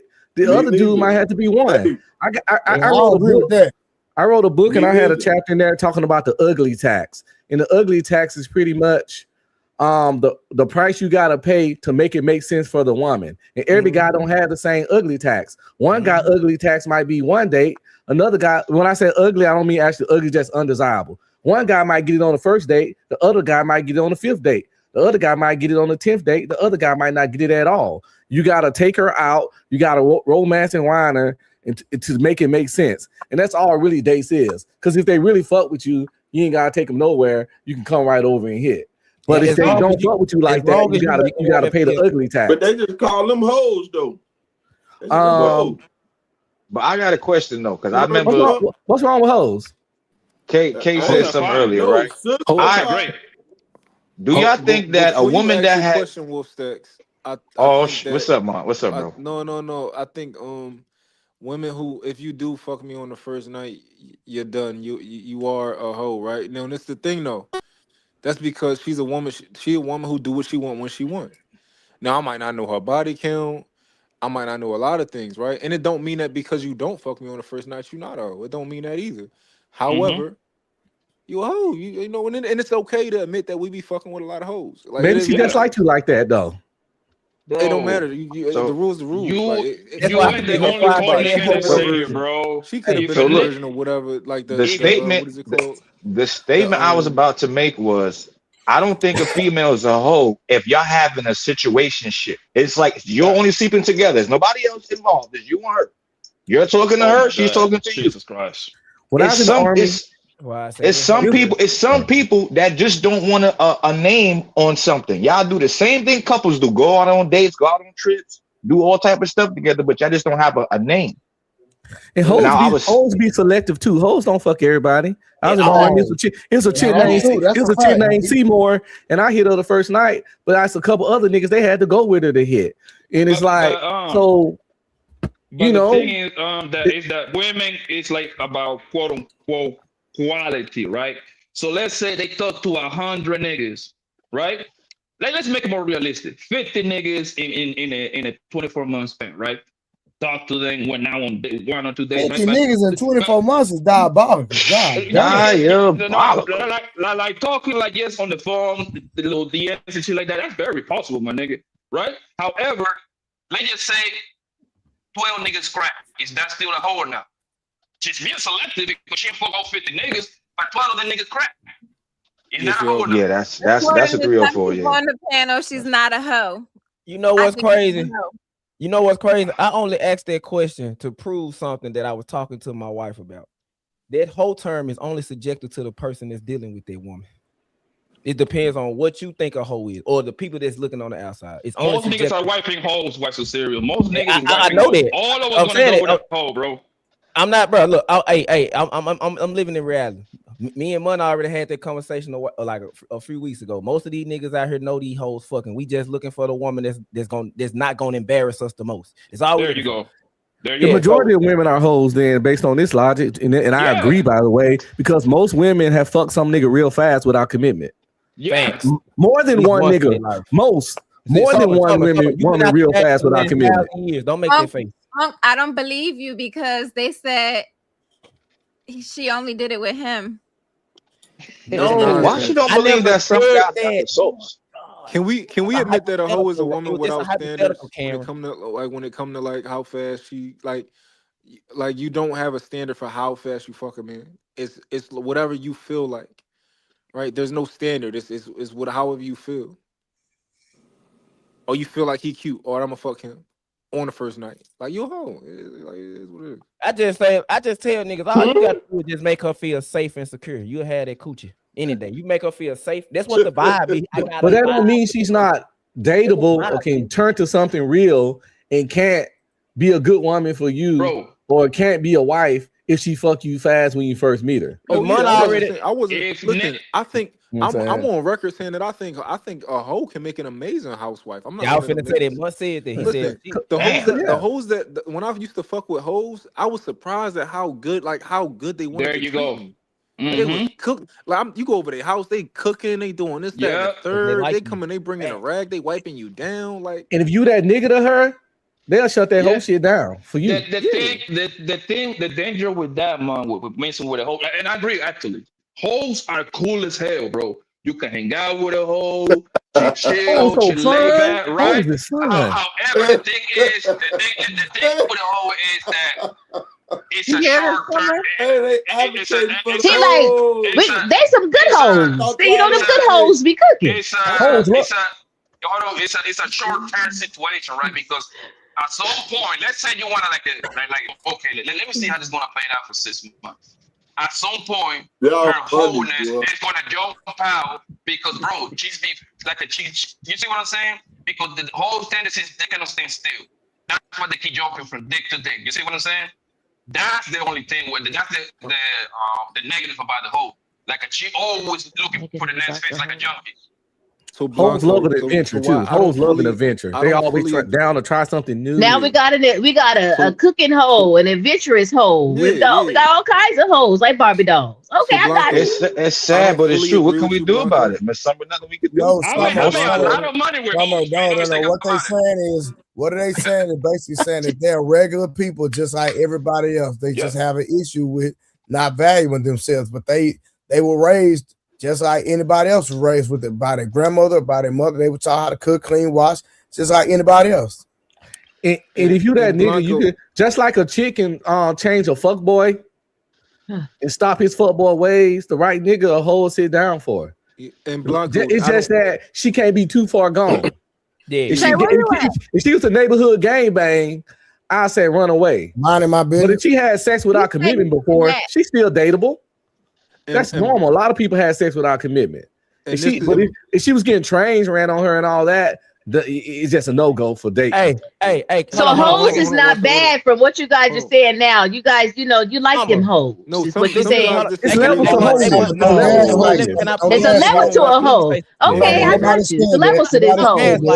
God damn. You've been out the game so that's why it's so hard. Nobody said that. So Blanco, that's what they said. It's a good hoe, a housewife hoe, a cooking hoe, an adventurous hoe. We got all them hoes. I'm advocating for these hoes. I just advocate for these hoes, bro. Listen, this is what I'm saying. Hey, It's okay. Can I say They something? say they could. Let me say this. Watson, hold on real quick. Hold on. They gonna pay attention to you. Hold on. They gonna Hold on. make sure you Why y'all good. keep I trying to just get heard your points in when I've been trying to talk for 2 minutes? All right, hold on. All right, look. So Blanco, the reason that I don't Mark, fully were agree you with you, just down there somewhere? I've been on here for 5 minutes. For real? Yeah. Oh Yeah. damn, let Mark talk, y'all. My bad, bro. Nah, it's cool. It's cool. No, Blanco. This is why I don't fully agree with you is because I think certain women are hoes for different reasons, right? So some women are hoes because they just don't. They're hoes for. They might be hoes for because they stupid, right? So every time that they out of a relationship, they can get tricked out of their pussy because they just stupid and they believe in whatever a nigga saying, right? You got some women who hoes because they just like the fuck. Right, they like to fuck and they like to have experience. They like to have fun and they just they chasing the next experience and all that type of stuff. So I think why the girl is a hoe is very important because I think it's a lot of girls who hoes who if they in a relationship they've never cheated and they never will cheat. However, when they're not in a relationship, they're gonna do whatever the fuck they want to do. Yeah, and I So as listen. a I don't whole person disagree. who's Hold on one second, having Summer. okay. Hold on. I don't disagree with you, bro. What I'm trying to tell you is inside of the whole atmosphere, right? The hoes that you're talking about that are willing to sit down and be kind of loyal to a nigga, I will put that in a very low percentage. Can you agree with me on that?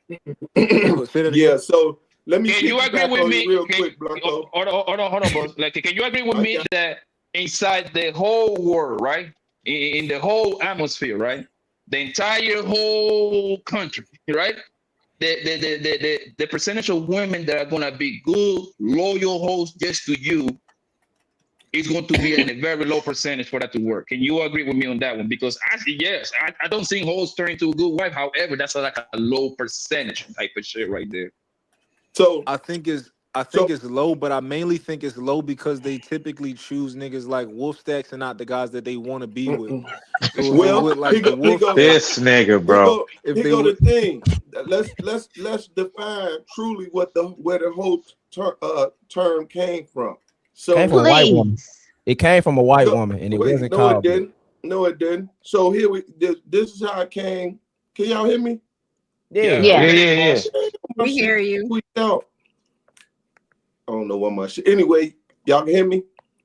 Yes, sir. There I go. So when we was coming up, they used their body as a way to be able to get in between the women's system to get to men, right? And they were tools. That was their tool that they used. So because they used that more often, that's when they got separated from the ladies. We call them hoes because they was tools. That's all. We already knew what it was, they knew what men want. They knew they wanted the attention of men. And that's how they maneuvered themselves. If you notice, it's kind of it's different now. That's fucked up because back then the cute girls, they was freaks. You know what I'm saying? But they weren't necessarily hoes. They was the ones that would get the job, or that guy that was most popular, or that hitter, that hustler. You see what I'm saying? So, but they would bounce at times. So that's how they got identified. You feel me? Then you got those that, as we know, go more towards the where the finances come in. That's the part that fucks us up a lot of times, us as Gen X, because that part has become on the same page with everything else. So it's hard to kind of separate. That's why I asked Kay, what if you talk to a woman on the phone for 3 months and she busts it down when y'all go out on that date, would you consider her a hoe? These days, guys wouldn't consider that a hoe. Back in our days, it wasn't a hoe because most of the time it took us that long to get to know the individual, to get in their presence. And we had to get it how we can get it. That's why some end up getting married young, because she wanted the freedom to be an adult. You get where I'm coming from? So a lot of times, going back to the whole analogy of these women, they use that part because they know it's going to attract the men.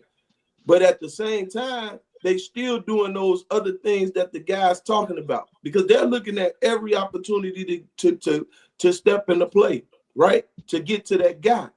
And this is what the guys understand but don't understand. I'm a land. They understand that they can get that into play, but that woman can offer, like what they saying, she can turn away from being promiscuous. I call them promiscuous women. She can turn away from being promiscuous and focus on me, long as I give her all the things that she desires. But there's an opportunity that she can switch up. And that's what scares a lot of guys. They can't get to that point where they lock in sometimes. So they just continue to, man, she a hoe. And then sometimes they ain't what she wanted.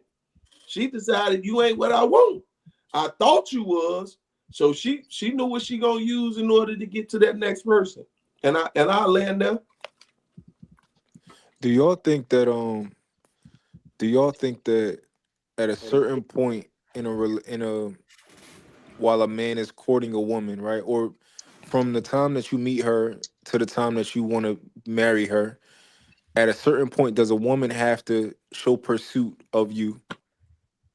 Yes. You know, the man start out with the pursuit, but at a certain point, is it a woman's time to pursue? Damn right. You asking the man or the women? Everybody. Yeah. I think she got to pursue from the beginning, because I feel like when a woman loves you more, you got better of a chance y'all staying together longer.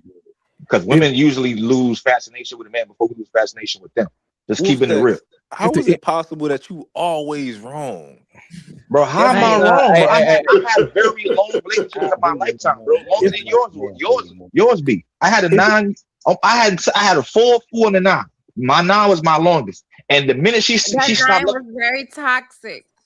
but it wasn't always toxic. It got toxic I agree later with on. him, but So you don't always know when a woman switch is about to hit, and she goes from being the perfect thing to you. She's freaky in the bed, she cooking, she cleaning. The next thing you know, it might be year 8, year 9, or year 6. It wasn't. You told us. It was like year 1 when she popped up in the middle of the night at your mom's crib. Yeah, but that's one incident.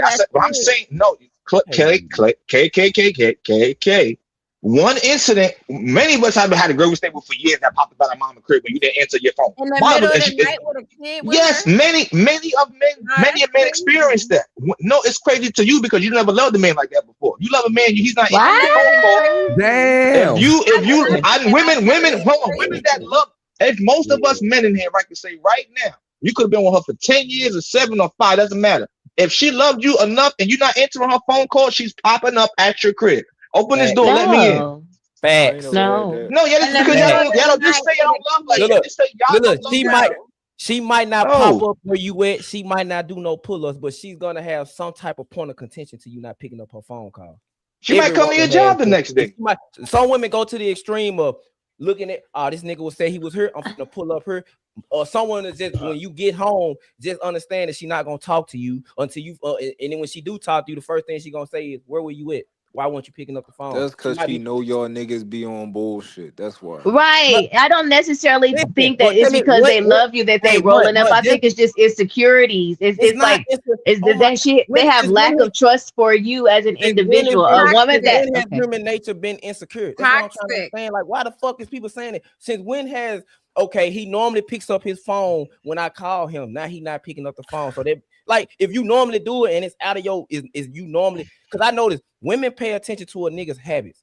Like my wife said when every time she called me cheating, my habits switched up. I went from doing this to doing that, or I went from doing this to doing that. What I'm saying, if women pay attention, I don't think that's why I think a lot of men get cheated on because they don't pay attention to a lot of things that they women be doing. By the time it's because the lives never match. Hold on. Poppy. Sorry, go listen, ahead. Hold on, because she just asked me a question. She just asked me a personal question. I never, Kiki said I can finally talk about why she cheated. I damn near killed this girl twice. What niggas don't know, I woke up out my sleep choking the shit out of her. When she came, she had to smack me. She had to smack me with one of her wine glasses. This is some shit that I wanted to tell Trey about, but he said don't talk about it. Kiki came the same night I did. So why are you talking about it if he told you don't talk about it? Because my wife said it's cool. I don't give a damn what he say now. What I try to tell people. Listen, let me get it off his chest, Karen. Let me get it off my chest because everybody, because all y'all look. When she told me, she was like, man, Ishmael, if you don't go get therapy, I'm done with you. I'm like, what you mean? She was like, man, you just damn near killed me. She said, first off, you did it in your sleep. Then she went back and showed me videos where I'm walking around the house, sleepwalking, acting like I'm holding a gun, calling out commands to my platoon. She was like, you did that twice. She was like, whatever happened to you while you was over there, when you was deployed out, you brought that shit back home with you, nigga. She said, I'm not finna deal with this shit, bro. She was like, so when we went to therapy, the therapist came to him and was like, stop having sex with him. Ishmael uses sex as a way to relieve himself from all his daily stress. Stop having sex with him. The more you have sex with him, the more he's not going to deal with his issues. She stopped having sex with me. She listened to the therapist. I started cheating. And then when she found that I was cheating and how I was cheating, she was like, why the fuck you couldn't be with them, bro? What these bitches was at when you was going through your mental stress or choking the shit out of me in your sleep? Where these bitches was at when I was hipping you through therapy? Where these bitches was at when you was broke as head? Like, so when I told Trey, I can understand. That's why I took that shit on the chin, because most bitches, I said that shit a couple weeks, most bitches will never risk their life for a man like that. So when she did what she did, I just chopped that shit up like, yeah, she wasn't doing this. She held me down. Like, what woman you not gonna deal with that? Why? So most bitches would. I'm not saying they would, but I'm saying, so when niggas be like, is that why she cheated on you? It's not because of this. It's like I said, it's black and white. I did a lot of fucked up ass shit. Even after she took me through therapy, my cheating got worse.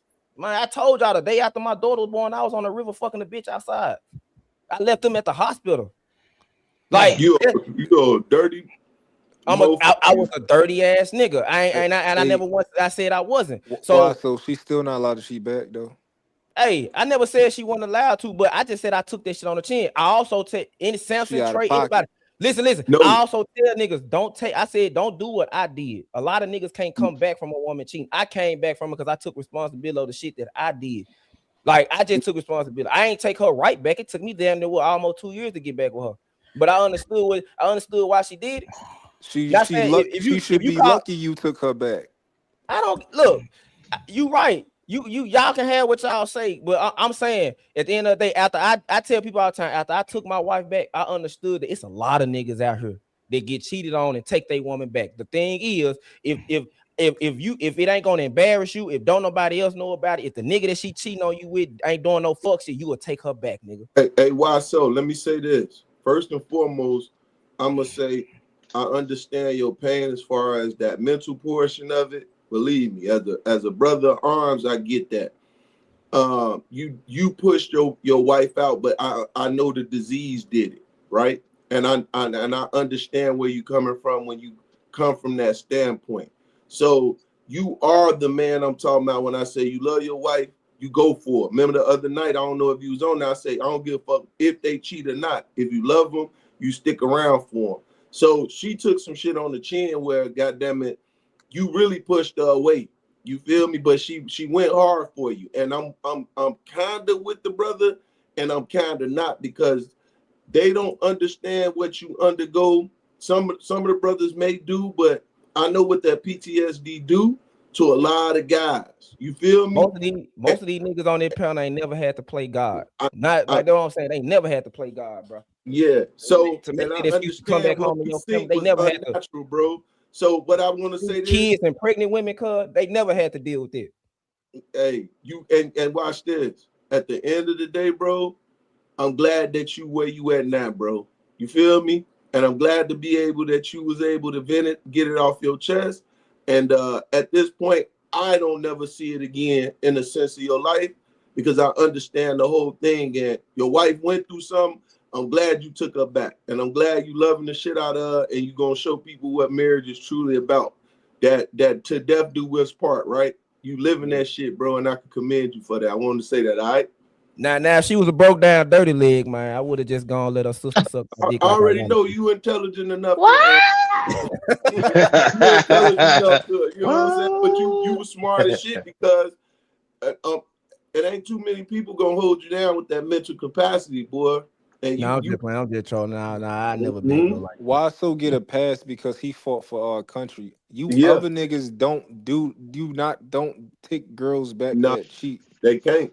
I'm saying I've done it, and it was a bad idea. No, Wolfstack, you don't get a pass. What you mean? Everybody I just said, I was just joking. I was just joking. I'm not serious with that Wolf, last comment I made. Wolf, you done did a lot. Every subject somebody bring up, you done went through the experience. You should write a book. Wait, Wolfstacks, you took a girl back that cheated on you and you ain't even cheat first? I took my ex-wife back after because I didn't want to leave the house and leave her with my kids alone because I did. No, I never like cheated. When I did sleep with somebody, we was separated. I left the house, we wasn't together no more. So that don't count. That's what I said to who may concern. No, I'm just saying, look, bro, I'm saying to me, I'm an empath when it comes to having sex with a woman, right? If I don't know you and I don't have a connection with you, I can't sleep with a woman like that. Wolfstacks, I just can't. Tell nobody else that you an empath. All right, keep going. Listen, bro, it's nothing wrong with being a spiritual person. Like, women know that for me. Like, and then my problem was, like I said earlier, with the dating, having a situationship is when they know we have a sexual bond or bond together and they want to break it up for some bullshit. Like, oh, I'm just not feeling this no more. I want to try something else. So I want to be alone for a little while. Then I get that call 2 or 3 months later. Oh, you busy? You want to come over tonight? It's like you use me like a toy or a puppet. Like, I don't want that. I would like to be married again and go through that again. But it's like it gotta be right. And what the fella said is true. Most men don't do it no more because we're afraid of a woman just turning off that switch and she just leaving you. I'm talking about packing the clothes, getting up out of there, just leaving. I'm saying you don't want to go through that. All right, I'm intrigued. Okay, take me back to how are you sexually an empath? Meaning that I'm like spiritual. Like I have to like feel this woman. Like I gotta know her. I got to get to like. You know what I'm saying? I gotta feel things when I'm with her. I just can't just whip it out, just get straight to it. I gotta feel for her. Interesting. Okay. Like, can I get women? Like, if I want to, of course I could. Without a doubt, without having to pay nothing. Come right here to my crib right now if I wanted to call one. But it's like I don't want to keep on doing that. I feel like that's like draining myself spiritually. Somebody just it's like how can I say it's like a polarity. Like somebody's pulling close to you and then pulling away. You might not get that energy again for a long time. Everybody got different energy, different spiritual energy on the inside. We all do. We all got different spiritual energy. You know what I'm saying? We got some work to do with you, Wolfstacks. We gotta get. I'm just saying what's real, bro. Look, Mom, you got a spirit. I got a spirit. Peace. Everybody on this panel got a spirit. Everybody on the earth has a spirit. So when you with that specific person, you feel that your spirits are connected. You'll get upset or depressed or sad when they depart from you. That's just a human thing. Yeah, but we're not taking no bitches back that cheat though. Chio. Well, if y'all got kids together and y'all had a family and your name is on all the bills and you paying for everything. At the time when I was living with her, I was paying for everything. So I didn't just want to leave because I wanted to work it out. Now, I mean, I didn't want to, like I said, I never caught her in the actual act, but I did catch her. Like I caught her like, so it was tough for me to eat. I couldn't take it, but I went through it and I ate it. If I cheat first, I'm not taking a girl back that cheat on me. Even if I cheat first, and if I do, like Wasso said, he was out of pocket, so that's a little bit. He was doing a lot, so it makes more sense if you do cheat first. But if you didn't even cheat first, you don't got no business taking no girl back that cheat. I don't care, kids and all that type of stuff. Y'all can co-parent. You know what I'm saying you got to stand on. You got to make sure you're respected by a woman. Yeah, I don't care if I cheat or not. If I cheat first and she cheat back, I'm still up out of there because I know what niggas do to OPP. I've been the other dude before, and I used to fuck this nigga's girl like I didn't fuck my own. You know what I'm saying? I was respecting her, but I was doing stuff to that girl that I wouldn't do to my girl.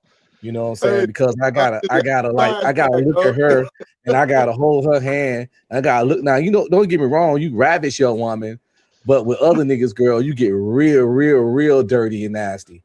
And I know also when another nigga fuck your girl, I don't want to leave I ain't gonna say that because why not up here? So let me stop. I'm not trying to make you uncomfortable. You okay with the way I'm going? Because it's not about you. It's about me. I Me? don't know if it's a sensitive topic. Talk about me? Yeah, you too. Nigga, it ain't sensitive, bro. My home, they clown me a lot about it, nigga. Okay. So I was just saying, like, because I know. The only reason it used to bother me is because I never really told people the truth. I just said I just took it on the chin. I never really told them the odds. That you was the cause of it. Yeah, that I was the cause. I always said I was the cause of it, but I never gave in-depth detail about what really happened, like what really broke her. So yeah. But like I was saying, when dudes mess with other dudes' girls, they ravish your ass because you coming in there, you finna show off because you finna outfuck this nigga. So yeah, with like if my wife were to cheat on me, it's no coming back from that because I know that nigga showed the fuck off. And you gotta understand your woman too. Like I know my wife would have to like a man to fuck him. Mm-hmm. And she would have to, because she's just that kind of person. Not saying not saying she got to be in love with him, but see, I could sleep with a girl without even liking her as a person. Yeah, I have slept with women before without you even can sleep with a girl you hate, probably. Men do it all the time. Yeah, That's a fact. I slept with girls I never kissed. I don't forgot more pussy than most niggas had, and I don't remember names of some of these motherfuckers. So with that, by termination, if you guys saying that guys can sleep with chicks that they don't like, and would that in turn make you guys hoes? No, we are whore Oh, makers. okay. I'm just okay. I think it's men. Listen, I'm not gonna say hoes. It's okay. I think it's men and women hoes. I think it's men and women hoes. I'm not gonna do that because I'm a man. If you having sex with a bunch of women, as long as if you're single, that's fine. But if you have a woman and you're just going out sleeping with a bunch of women, then I think he's a male hoe. That's my perspective. That's a hoe that's sleeping with people that you don't even like. That's some hoe stuff. Y'all wait, hold on, Watso. Summer. In modern term, they call it community dick. That's what y'all see. Y'all CD. Yeah, when I was in the barracks, when I first joined the CDs army, hoes. You see what I did right there? CDs hoes. I first joined the army early 20 in the best shape of my life. I was running through them goddamn barracks. Ain't even going front. I was just a little country nigga from Louisiana. Hey, Uncle P. I ain't know no better. For a fact, man, I would never ever marry a military woman. No, you sure don't. I used to watch them knock on doors, bounce from doors to doors, the barracks bunnies. I used to be on CQ when I was a staff sergeant, and I'm sitting there at the desk, and I used to just watch girls doing the walk of shame down the hallway from a random nigga's room, then go straight to another room. Because I knew where everybody's room was. Matter of fact, the girls weren't even supposed to be on that. It was bad. But yeah. Then when you get deployed out and y'all been out there 2-3 months, and man, it's a slow Tuesday, bro. But y'all talking like the ones that's in the military super bad. That's like 1 out of 100 that's bad. I mean, you're right, though. I mean, but most women are 5'6" though. The vast majority of women are 4s, 5s, and 6s. And the vast majority of humans are 4s, 5s, and 6s. Yeah. The only thing that's why that average shit never shouldn't bother people. Their bodies be bad, but yeah, it be in shape. I like the term. whoremonger. I forgot. That's what they used to call y'all, whoremongers. But do you know what that means though? Say slut maker. We just slut makers. Oh no, that sounds too nice. No, y'all ain't gonna get away. We gotta get a raunchy word. I was a womanizer. Listen. A gigolo. Somebody said a gigolo in the chat. If I'm not mistaken, Deuce Bigelow, man, Gigolo was a great movie. What is like? Gigolos is popular, right? No matter what you call a man, call him a slut. Like I used to tell my baby, I used to tell my first baby mama this, and I used to tell Kiki this all the time. I was like, as women, y'all gotta stop pulling up on niggas. Stop if he had a party or a pool party or stop pulling down on him, causing the scene. They was like, why? I said, because you ain't finna do nothing but put your man on these bitches' radar. Why is this bitch acting a fool like this? Especially when we living in that where bitches saying fuck these niggas. We can do that. If he fucking up, go get another one. So why is this woman pulling down? You finna put your nigga on the radar. I be telling y'all don't realize a lot of stuff that y'all do puts other women to your nigga. When you pull up on a nigga, the bitch is gonna be questioning. So now they finna ask the first thing, what you do for a living? Or what you doing? Why you got this bitch doing this crazy ass shit? Then when the nigga get to explain it, all it takes is a conversation. A lot of women, those women are just jealous and territorial. That's all. It regardless of that, it ain't about that. A lot of women can nullify a lot of things though. Like I said it all the time. A lot of women got a lot of power. Y'all put a lot of women, a man gonna do what he want to do anyway. But a lot of women give a lot of niggas leeway with y'all actions, especially when y'all get mad at this nigga. You run into your friends telling them about all your business, what he doing, what he ain't doing. Y'all, a lot of women be saying how the nigga be fucking, and then you get upset when your friend try to backdoor you. Shut up. A lot of stuff ain't deep just because they like be quiet. Like a lot of women do a lot of things, and I don't think they even acknowledge this shit. Well, I got some game for the women, so y'all understand something. If my woman like were to cheat on me, I don't cheat, right? But let's say I did cheat or something like that, and she was to cheat on me back. Do you know how disgusting I would view her as? She would be like the scum of the earth to me if she ever. It's just how I would my skin would crawl looking at I her could for never the kiss rest her of our again. fucking lives. What you say? I could never kiss her again. Yeah, like it'll just ruin everything. Like I'll never see her the same for the rest of our fucking lives. Hey, Construct said he sent a super chat, y'all. Even if I still love her, we just couldn't go past that. I couldn't make it past that. Hey, and that's why I tell dudes, like I use my example as because I tell people all the time, we can't talk about the dark side of the culture when it come to us as human beings. We ain't gonna never get to the good side. I tell niggas all the time, bro. If you like I'm an exception to the rule. A lot of men will never come back from it. A lot of men will use that as an excuse to do it though. He might take her back, but just understand he ain't gonna never treat her the same. Like if you're not, if you gonna get back with this woman and you gonna want her location, if you're gonna be doing things that you want to do in the beginning, don't get back with her. Because even if she try to prove herself to you, it's the same thing when you try to prove yourself to a woman. Trust you, bro. It'll never be enough. And then on top of that, you eventually gonna get into yourself. And if she lie to you about something, you might put your hands on her. Like if you know for a fact, if you take this woman back and you're not gonna love her the same, like I don't go through her phone. I never went through her phone. I don't question her. I don't do none of that. What I do now is what I was doing when 6-7 years ago when we met. I'm not gonna change me because I had to deal with me. Now I tell niggas, if you're never gonna be on that level, then don't take her back, bro, because their relationship is gonna go nowhere fast. You're gonna develop way more insecurities, bro, because now you finna start questioning things like, damn, when she went to the grocery store when I was at the house, when I woke up, she was gone. Was she really at the grocery store? Like you're gonna do a lot of things, and then you're gonna backtrack 6-7. You're gonna backtrack the whole relationship. Hey, why so? I ain't gonna lie to you. I'm looking at phones. I'm reading receipts, bro.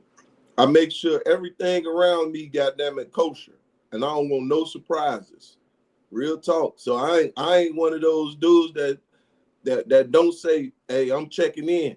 I check in on everything and all things, every account, all money gone. Okay, I got too much invested to depend upon the mindset of an individual most of the time. Now, like I said, your lady went through and undergone something with you, so I get where you coming from in the sense of making sure you maintain. I did want to ask, you got any children? Yeah, we got. I got a daughter outside of her. She got a son outside of me, and we got 2 together. Okay, so yeah, so that once again, what's wrong? That's what it is. You feel? But nah, I was just saying though. But what I'm saying is, don't change. If you was doing it like you probably do that from the jizz on. The minute you meet a woman, well, you know what I'm saying. If you was dating, the minute you meet a woman, that standard that you have is in the beginning. I do this, I do that, I do this. I'm saying if you was like this before she did it, don't change yourself to confine to your insecurities or the trust issues that you have. Remain there. That's what I'm saying. Like if you can't deal with the fact of what happened and accept it, take your responsibility on it and accept what she did and love her the same, then don't get back with her. Don't do what I did, because I'm telling you, it took a lot. Don't do what I did. I agree with you, Waso, because I've been through that. But my difference is with me, I wasn't cheating. I didn't have no time to cheat. I was at work for 16-hour days, 12-hour days. My thing was I had to pray a lot. I'm gonna keep it 100. I did a lot of crying. I talked to my mama, and I talked to my mama's pastor. She called me to pray for me. It was a lot, bro. It was a lot. I didn't want to leave my kids, and bro, then packing up, taking all your shit, leaving, to put that shit in storage to go live someplace else. I was like, you know what? I'm gonna just pray it out, give her some chance, see if she's gonna change and do shit different. And then she tried to do shit different for a little while, and then her talking to her friend. To pray it out. Yeah, bro, I did. I'm talking about like, I'm like, yo, God, like, should I stay? Like, I'm gonna destroy my family.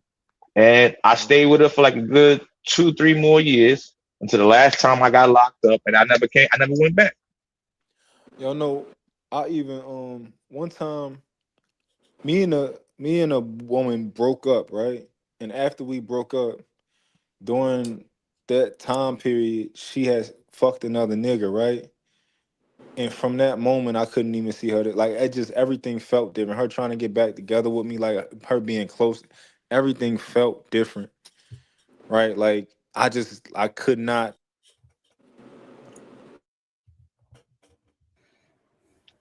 It will feel different. You don't Man, what even the fuck happened? What the month just left? he just dropped down. That's But why I never was big on recycling. Like once I started messing with a chick, I never really re-fuck chicks before. As far as like once we went our ways, I don't like coming back because I don't know where that poom poom done been. That's why I don't And believe in so I just, it don't never feel like yours no more. And she didn't do nothing wrong with me. She didn't do nothing wrong by me because we weren't together at the time. So I ain't mad at her or nothing. I just learned early in life that ain't for me. If we just end it, ain't no recycling. Just we ended it for a reason. Hey, you know what's what I'm saying? crazy? A lot of people in the chat, they say I overshare too much. Man, I tell people all the time, before I went to therapy, bro, I was a recluse, quiet, none of that. Therapy changed me, made me be the nigga, start looking at life different. I tell people all the time, after I've been through a lot of things, it's a lot of people out here that go through what you go through and be trying to find ways. And after being in the military, the suicide rate amongst men in the military is so damn high because they ain't got no real outlets to talk about nothing. A lot of men get cheated on while being in the military, fighting for their country, trying to make it back home to their wife. Then they come home and find out the baby not theirs. So now they got to deal with it. Like niggas. So I'm saying, like, I think the problem is a lot of people don't like to talk about issues. You got people who, I'm not gonna say they've been perpetrated by a family member and the family try to hide it out, but the person that got perpetrated got to find a way to trust their family who's supposed to protect them, but they didn't protect them. Then they got to find a way to forgive a family member that did them like that. The family member may never apologize, and then they got to go to family out and the perpetrator talk to them like nothing never happened. And it's not me, because I know people gonna say, well, you must be talking about. No, I'm just saying in general. People like to hide things, and I think it's certain things you need to talk about because there's a lot of people going through this. This is why I love Trey panels, because we speak on everything are overbooked. So when, like, just to say, man, you oversharing, no, it ain't oversharing if I'm ashamed of it. I'm not ashamed of nothing. I'll be 35 on the 24th. I'm not ashamed of what I've been through, because I know for a fact after what I went through in my life, it's a lot of, like, especially with the cheating, a lot of men will take their wife back, especially if. Because niggas like to talk about big mom, big dad. I use this example all the time. If you go around somebody, granddaddy, great granddaddy, great aunt or uncle, it's one child in that family. They get shoes, clothes, get a bed, but the dad do not spend real time with them. It's the reason why they say the milkman rings twice, man. His wife stepped out on him. He just took responsibility on it and said, you know what, we gonna be together. I probably did some things. He just don't have no emotional ties to this child, but the child get whatever. It happens. So for people to be understood and say women take. I understand women take men back, but men do too, bro. It's certain levels to this shit. Well, men take women back all the time when they cheat. Hey, one thing I tell niggas though, man. Hey, if you active dude in the military and you deploy out, take your family with you, please. Am I lying?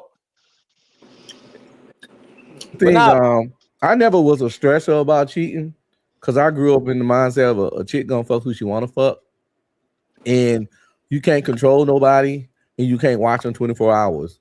All you can do is try to pick the best person you can pick and hope for the best. And I ain't gonna ignore shit in my face, but I don't believe in looking for shit. And if you only can keep a person faithful by handcuffing her ass to a radiator or keeping her in your hip pocket, that's somebody that you don't need to be with. So you just gotta like let a motherfucker just go out there, because the thing is, it don't take but fucking 15 to 20 minutes to fuck. So a chicken fucking nigga on a Walmart run if you plan it right. So It's like you just gotta like don't even care about it. Don't even think about it. And honestly, just because a nigga got the pussy, that don't mean he own the bitch. You know what I'm saying? Like I said, as long as you don't know, you good. But yeah, pussy is meant to be fucked. No nigga ain't finna come change the pussy drastically. You never know. Pray. I say pray not to know. Hope the shit don't show. That's what I say. Hey, I was talking to my homeboy. I'm gonna try to get him on the panel. Me and Trey talk, but he want to come up. That nigga he like P Smurf and Samson put together, my nigga. Like the man was telling me, he was like, when it comes to that body count shit, bro, with a woman, body count don't really matter because we know women ain't coming to you virgin. He was like, the only thing that really matter is who she fucking, the caliber of men she been fucking. Cause like he was saying, no man wants to go into a spot that he frequent, and he'd take his woman out, and he have to look around. This bitch to fuck the whole starting lineup in this bitch, or he don't want to have a conversation with somebody he know about how his woman arches back. Like he said that's when body count really matters. Out of that, if you fucking niggas I don't know about, and you can keep that shit in the closet, most niggas ain't gonna give a damn. My whole thing was a woman can have, when it comes to body count, it ain't a particular number for me. It never been, because you can't never know the number. But if you're a nigga that deal with women, you understand how hoes move. All you gotta do is talk to her, hang with her, kick it with her, and she get to drinking and just talking, and she gonna just start telling you hotels, because hoe gotta tell everybody. And she could tell you some shit on Tuesday that means nothing separate, then tell you something on Thursday, and you take that Tuesday and Thursday shit she said and put it together, and completes the hotel. So you just gotta listen, be observant, and you may not notice that body count, but you can know she a hoe, and then you conduct yourself accordingly. But when it comes to hoes, I think a chicken had 9 bodies, 10 bodies, and be less of a hoe than a hoe with 1 body. If the chick with 10 bodies, all 10 bodies her boyfriends, and the chick that fucked 1 body fucked a nigga in a pissy fucking club bathroom. The chick that fucked the nigga in the pissy club bathroom, which I've seen that out here in Dallas many times, chicks getting bent over in the man bathroom in the stall. And you see, because you trying to see why the shit line backed up, and you see 2 feet in there, and both feet facing the same direction, and the man feet behind her, and they rocking a little bit like she getting bent over the bathroom, which is disgusting because niggas be pissing all up the walls in the bathroom. But anyway, yo. Well, you know what? I'm gonna look. It's how the chick fuck the nigga that can make you a hoe. That's why numbers is. I'm gonna drop some juice here about how a chick is a hoe or not, right? If she got certain things in her bag, she's a hoe. If she's carrying feminine wipes and it's not on her period, she doing some hoe shit. If she carrying perfume in her bag and she took a shower this morning, she doing some hoe shit. If she's constantly checking her phone and putting it down when she with you, she doing some hoe shit. Hey, if her coochie always shaves. I mean, I ain't gonna say all that. I like women that shave. I like hairy bro. I like hair anyway, but if her coochie always fucking clean, you know what fucking clean, man. You mean like it's waxed? Yeah, 9 times out of 10, she freshly fucked. Chicks don't even like waxing themselves. If you meet a chick and the first time you hit, she all waxed up, she came to fuck you, or she freshly fucked. So it could be a positive thing. She could have waxed it for you. My dad used to tell me, man, when it comes to a woman, the only men that really matter is the first and the current niggas. The rest of the niggas don't matter. Because the niggas out either, he was like, you gonna only, the men get compared, you only gonna, all the men get compared to the first. If the first was drastic in her life. Well, the first dude that made an impact in her life outside of her father. Every dude after that gonna get compared to that. So the only niggas that really matter, the in-between niggas don't matter. It's always the first dude and the dude she with now. So if you the dude she with now, just he was like, but he always say like, it just understand that she ain't yours. It's just your turn, my nigga. Like, but take advantage of your turn, because at the end of the day, it just understand you ain't the only nigga that's in the position that you in. I honestly think any woman that got double digit bodies not fit to be a wife. Facts. That's why studies have shown that though. Like once a woman just double digits. If you been with 9 men before me, I better be your last one. I'm your 10th, and that's it. So we gotta make this work because after that, I just don't because yeah, I don't think a woman should make it to double digits. I mean, and it's a problem. Motherfuckers be double digits by the time they're in their 20s. You start having sex sometimes as a teenager, blah blah blah. But let's say you was trying to do the right thing. You started at 18. Wait for you an adult. How the fuck between 18 and 25, which is 7 years, you get to double digits? Like you ain't had no 1 year, 2 year, 3 year relationships. You know what I'm saying? To tie it up. And yeah, I just don't. Yeah, 10 bodies is a lot for a woman. Hey, you know, we had that phenomenon where women be saying niggas be loving women with money. They like women. I after talking to so many people, bro, I've come to understand that a lot of men typically go after women that have some type of status like that, lawyers, doctors, like women who make good money, because real men know, bro, the women that's fucking the most is the business women. The women who having the most casual sex, they work too damn much to not have it. The women that's having the most casual sex is the doctors, lawyers, entrepreneur type women. The thing is, they have a reputation to uphold.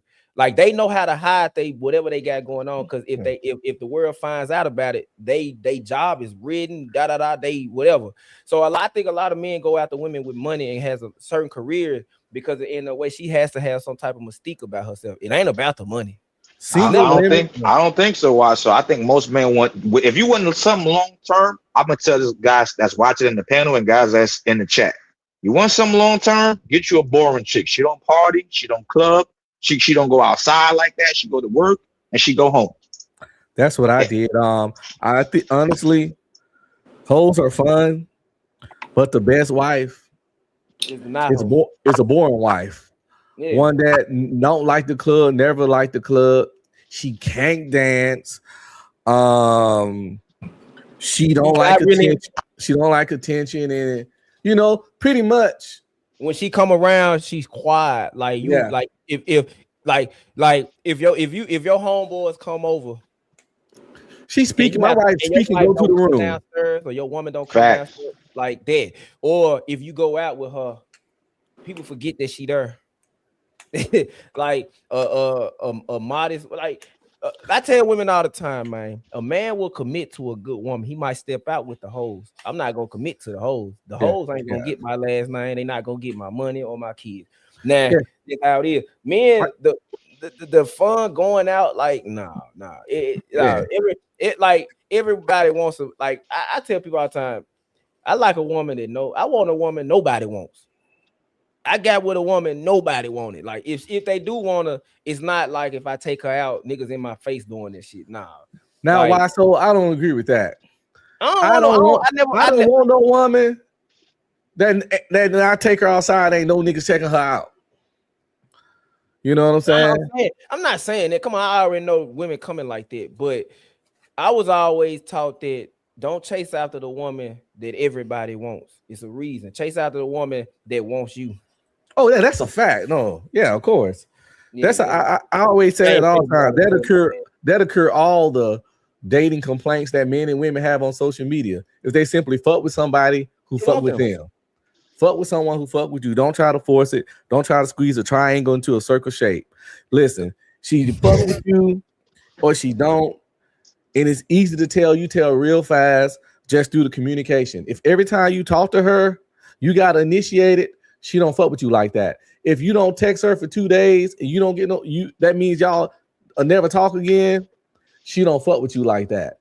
It's like it don't even take long to tell. It's just simple shit like that. If you text her at 9 a.m. on a Tuesday and you don't hear back to her to 6 p.m. on Wednesday, she not that into you, bro. And you just gotta know when to hold them, know when to fold them. Could you eventually get her? You can wear her down like Steve Urkel. I'm wearing you down, Lori. I'm wearing you down. But you don't want it like that, man. You want somebody that ain't gotta go through all that with. And look, this is the best part. This is the best thing to think about this too, y'all. Right? She'll be doing things for you. Like she see you wear hats, she'll buy you a hat. What's your favorite color? She see like you like to go out on dinner dates, she'll pay. Matter of fact, she'll sip her card to you under the table, knowing you always pay. She be like, hey, baby, I'm gonna pay. I got this tonight. I pay. Listen. That's how you really know a woman really fucking with you for real. She's that's looking to do things for you. I do believe that though. I do believe in 2026. If a woman is willing to spend money on you, she like you. Oh yeah, I mean, because I believe it. I believe the vast majority of women give their body to not anybody, but they not as they don't more really, loose. They more loose. They don't They put as more much loose back. with their body than they is their money. They will fuck a nigga in a week. Women are more women don't really value their body as much as they value their money. Their money. Because they'll fuck a nigga in a week, but let that same guy ask to borrow $100 in a week of knowing them, and she gonna be like, hell no, I ain't giving you nothing. I just met you with your begging ass. You done gave it, but you would give a nigga your womb in a week, but not $100. And yeah, most women would definitely fuck a nigga before they cash out. So that's how you can tell if a woman really like you when she swipe that card. Because they'll fuck just about anybody if he get on moist. But they real selective on who they swipe that card on. What you gonna say? The crazy part is this. Out of all what y'all saying, and it make a lot of sense, but at the same time, it goes back to somebody said earlier, and I believe it was Monk. They look at sex naturally, just like we look at it. And the thing about it is we hold their pussy to a high value when you think about it. Even though, think about it, even though sometimes you ain't willing to pay that 100, sometimes you're willing to pay that 100 depending on who she is. Even the woman you want to marry, you want her to hold that pussy to the same value, but when you think about it, they're looking at it for the first time. I really thought about just listening to y'all. They're looking at it just like you look at your dick. How do you hold your dick or your semen to value? We don't think about that. We don't, and that's one of the things that, as I mentor young men, I may have personally done certain things wrong, but the reason why I always give God's principle is because I want them to know what right is. And when I do wrong, understand I'm holding myself accountable. Cheating ain't good. Why? Because once again, it goes against your spirit in the sense of who you are and your growth. Y'all talked about it earlier with the sodomizing yourselves and whatever form that is. And once again, I don't disagree at the health benefits of it. I believe the health benefits of it is good. That's why I believe God said, get you a wife, right? Paul taught, get you a wife and go at it.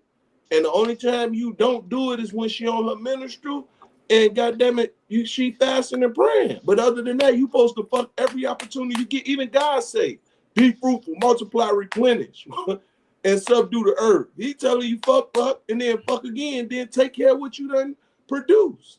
You see what I'm saying? So when we look at it, once again, I want to be clear. That's why hoes, when it comes down to it, they look at it just like you look at your dick, but they understand it gets them closer to you. We value the pussy for more than it. Let it be a bad chick. We think she shouldn't be giving that pussy at all. Nobody. But at the end of the day, naturally, she wants somebody to blow her back out just like you want to blow her back out. Of course, a lot of dudes definitely put the pussy on a pedestal based on women's attractiveness. But I learned real early in life, and I used to tell all my soldiers when I was in the military 15 years and mentoring motherfuckers. And understand. Hey, thank you for your service, appreciate it, man. You too. Yeah. And I used to tell them shit like, first of all, you never respect nobody more than they respect themselves. And don't put the pussy on a pedestal. And you fuck a fucking 8 the same way you'll drag a 4. You tear her ass up. Just because she an 8 don't mean you staring in her eyes and make it sweet, slow grind and love to her. You know what I'm saying? Fuck them all like prostitutes. A lot of them want to be fucked, slapped, and choked anyway, believe it or not. And my point is that don't think super highly of a chick because she pretty, because pretty girls can be freaks too. Man, they do. You know what I'm saying? Meg Thee Stallion bad as fuck, but she a freak. Glorilla done got fine through her stuff, and she said a lot of shit. Y'all get what I'm saying. We know them in real life. It's pretty girls can be some of the nastiest. Look at the corn stars. The vast majority of them are really attractive women. But look what the fuck they do for a living. These are women that if you met somewhere else and didn't know what they was, niggas be hollering. Some of them women are fine enough to get athletes and rappers and actors to marry them, but they out there doing corn. It's like being pretty don't change what a hoe is. So and that what cats need to see, like, and they get fascinated by the beauty and they want to romanticize her attractiveness. Man, listen, you better watch, look, you gotta pay attention to what that woman doing. Looks, I be trying to tell niggas, bro. Looks gets a woman a seat at the table, but it doesn't, like, it gets her a ticket to the dance, but it doesn't mean you're gonna be prom queen, bro. Like, you gotta have more than just vagina and sex. I be trying to tell people on that panel. I ask questions a certain way to show how men and women can be delusional. It's just crazy when it comes to that. Like, you women gotta understand, man. I always ask the question: what can you give me that I can't go get in another woman, or that I can't go outsource and buy? Because pussy's so available, I can pay this shit. I can buy that if I want. I can buy a maid. I can buy a nanny. I can pay for daycare. I can do all. Hey, what's up? Have you ever paid for some pussy before? I'm paying for it now. What you talking about? Like hand-to-hand transaction? Like I want to do it. Okay. Hell yeah. I have. What? It beats the middleman. I ain't got to deal with that. I paid for some before, straight up. You know what I'm saying? I ain't gonna look. I normally don't kiss and tell. If you notice, I don't go deep into all of the interaction. But me and my cousin, man, this my man. We did good, bad, and different together. we 12 years old riding the street, right? Now, once again, 12 years old. How often the 12-year-old you getting pussy? Not at all. Not often. You see what I'm saying? And so I wasn't getting none. Now we done got some, but it ain't as often. 12, bro. Hey, we pull up. We got a spot in Chicago called Madison. Now we ain't getting no pussy, but we bought some head. It was $20, bro. I paid for sex. It's Hey, that's the only story I'll share when it comes to it. Otherwise, I'm listening to y'all. But $20. I don't even know guys paying for sex. As long as that's not the only way they can have sex. If you're paying for sex because that's the only way you can get it, I'm gonna think you're a lame and a loser. But a lot of guys pay for convenience, especially business guys, professional guys.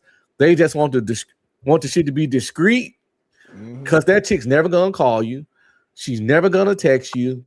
And you know what I'm saying? And our Caucasian fair-skinned counterparts been rocking like this for the longest. On their business trips, they know how to moves to make, and they make the proper moves. And they'll have like a little chick set up in a downtown condo somewhere, and they was big on that shit. Like us as brothers, we really behind in the game. We out there sneaking and creeping and dipping and diving. These dudes got chicks put up somewhere, and we got a key to the place. And when he work late at work in the office, he over there and he come back. Hey, one thing I learned though, these niggas out here got exclusive escorts. They got women that they're paying that's only committed to them. Nothing else. They can take them out in public. They can do whatever they want. But that's expensive though. It's expensive. You have to pay for the exclusivity with them kind of women. And they're not gonna rub off every man for you unless you can really cover everything. Big time. Well, yeah. So I ain't got that kind of bread, and I ain't never had no poom poom. That's fine, you know what I'm saying? Yeah. I love my wife. I love her for also more than just the vagina. So if me and this chick getting just vagina, I can't overpay for that. That's why I ask women certain questions. If they can't give me an answer to that, I always flip it around and say, if you didn't have a vagina and you couldn't please your man sexually, no oral, no anal, he can't jack off on your stretch marks or none of that.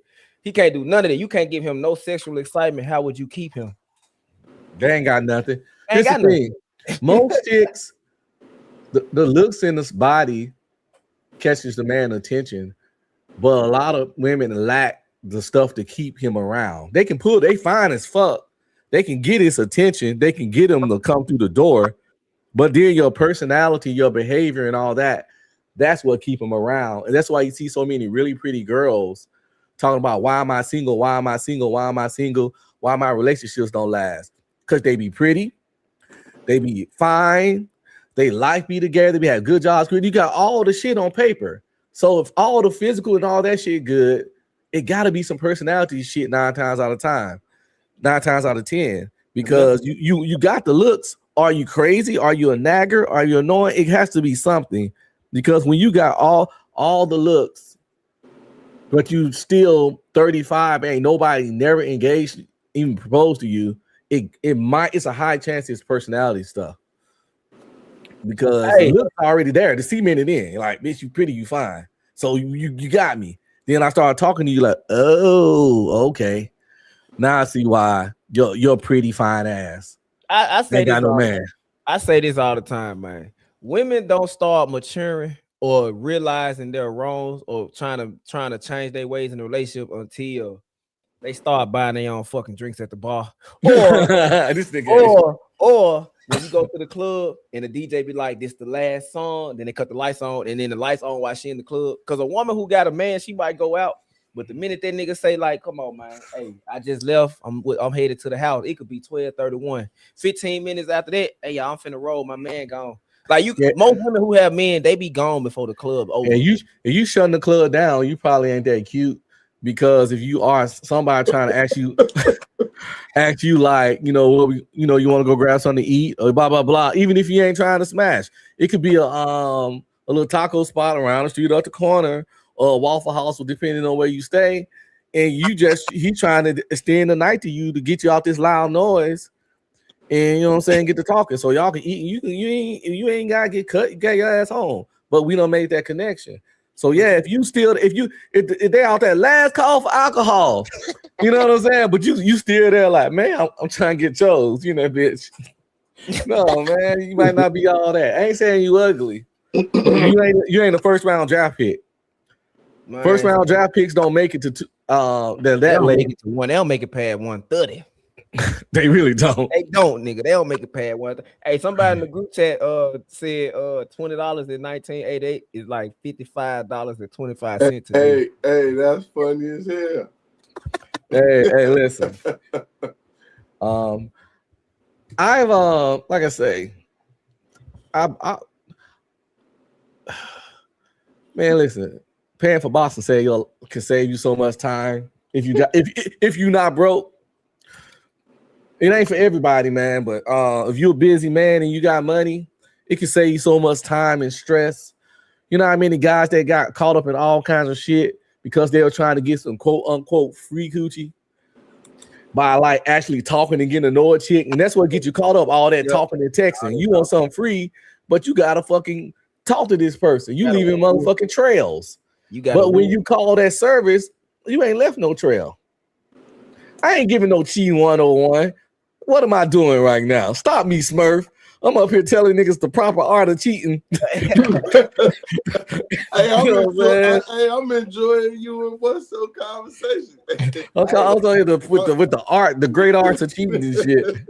This is an art to it. I wasn't that bad. Most of the it was high school for me. I got married young. I got once I kind of growing up with women, having like in my family, on my mother's side, it's only 10 boys, probably 12. You know what I'm saying?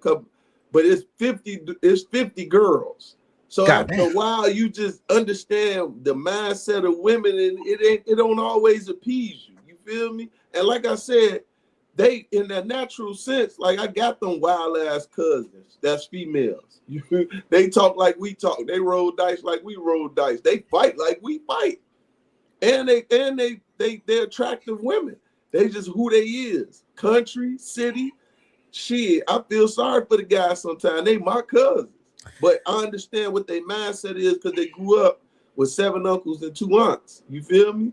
So it's like with them uncles, they kept them on their toes. And then my grandmother wasn't nothing nice. You know what I'm saying? So when I'm looking at the world and what y'all have to go through as far as women, when I went in the dating scene, I went in with the intentions to marry. I ain't going in just to play with these chicks. Because me too. The mindset of them are crazy as fuck. You feel me?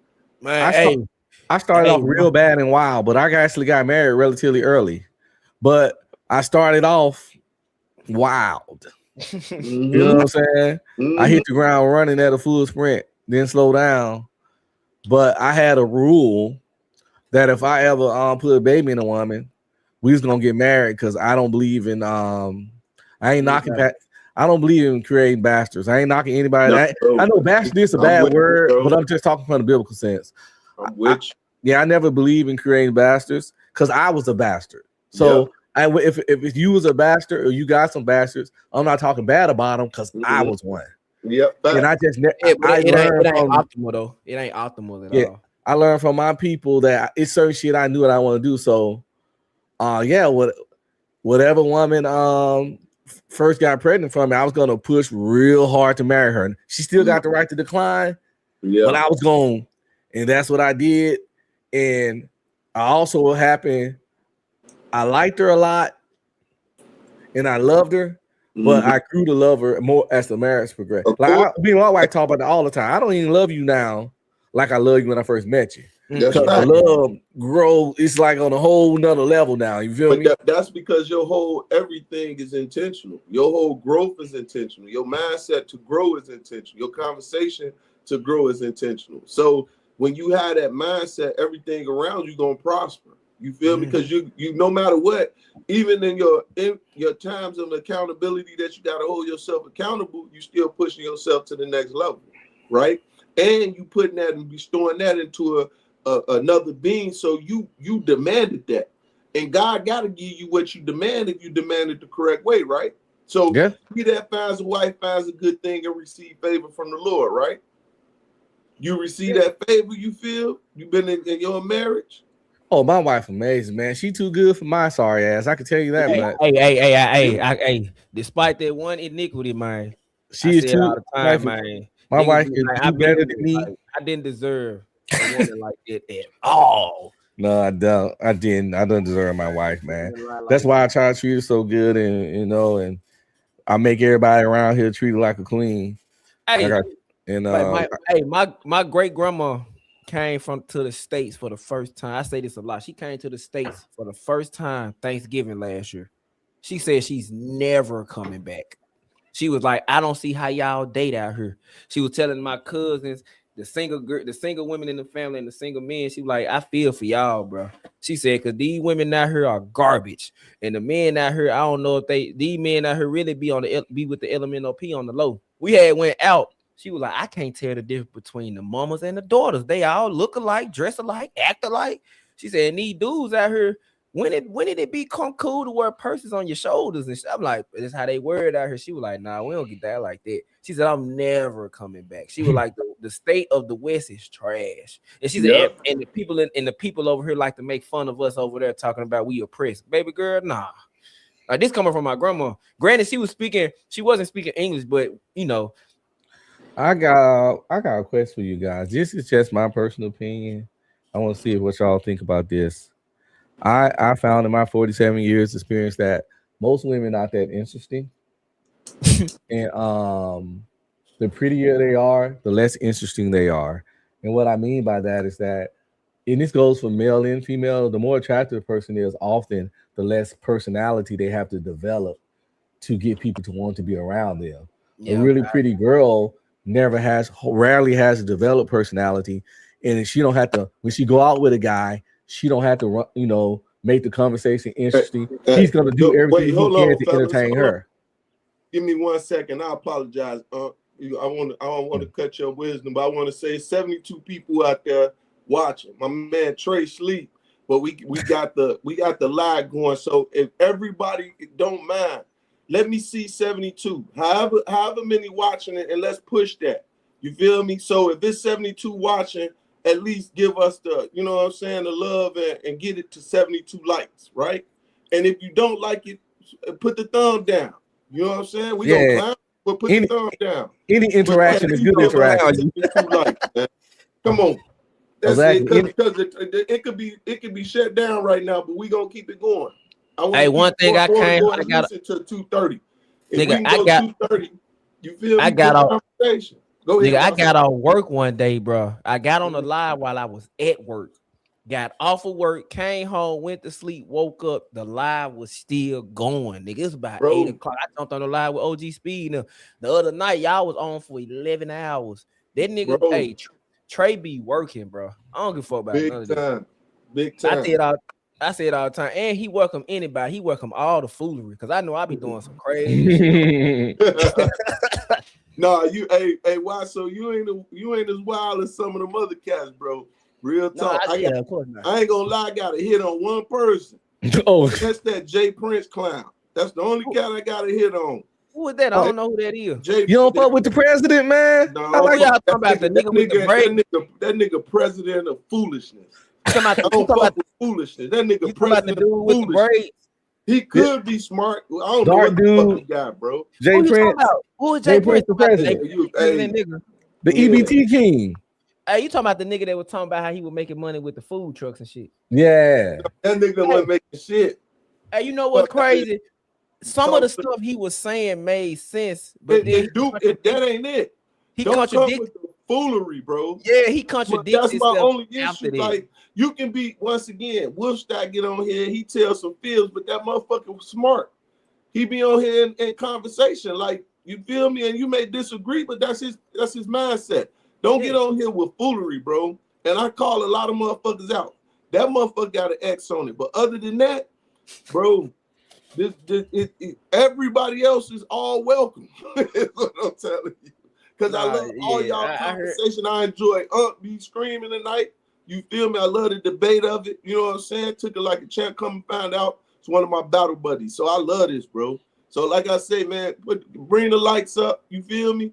And we'll keep it going. Y'all go ahead. My bad, Unc. I ain't mean to, you know. No, you good. You good. Yep. Hey, I was just saying, like, I think most chicks, the prettier you are, the less you gotta have a person. And that's not saying that pretty women, it ain't some pretty women that's fun and got great personalities and stuff. Of course, there are like outliers. But I think, and that goes, and I can say for men and women, the more attractive you are. I had a homeboy. We don't know what he was mixed with, but he was a mixed looking dude with the good hair and shit. She had the personality of a stick of a fucking rock.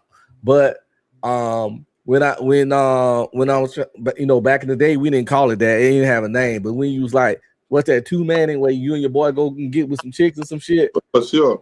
Or your friend be like, yo, your chick be like, what's up with your boy? Yeah. My friend said, what's up with your boy?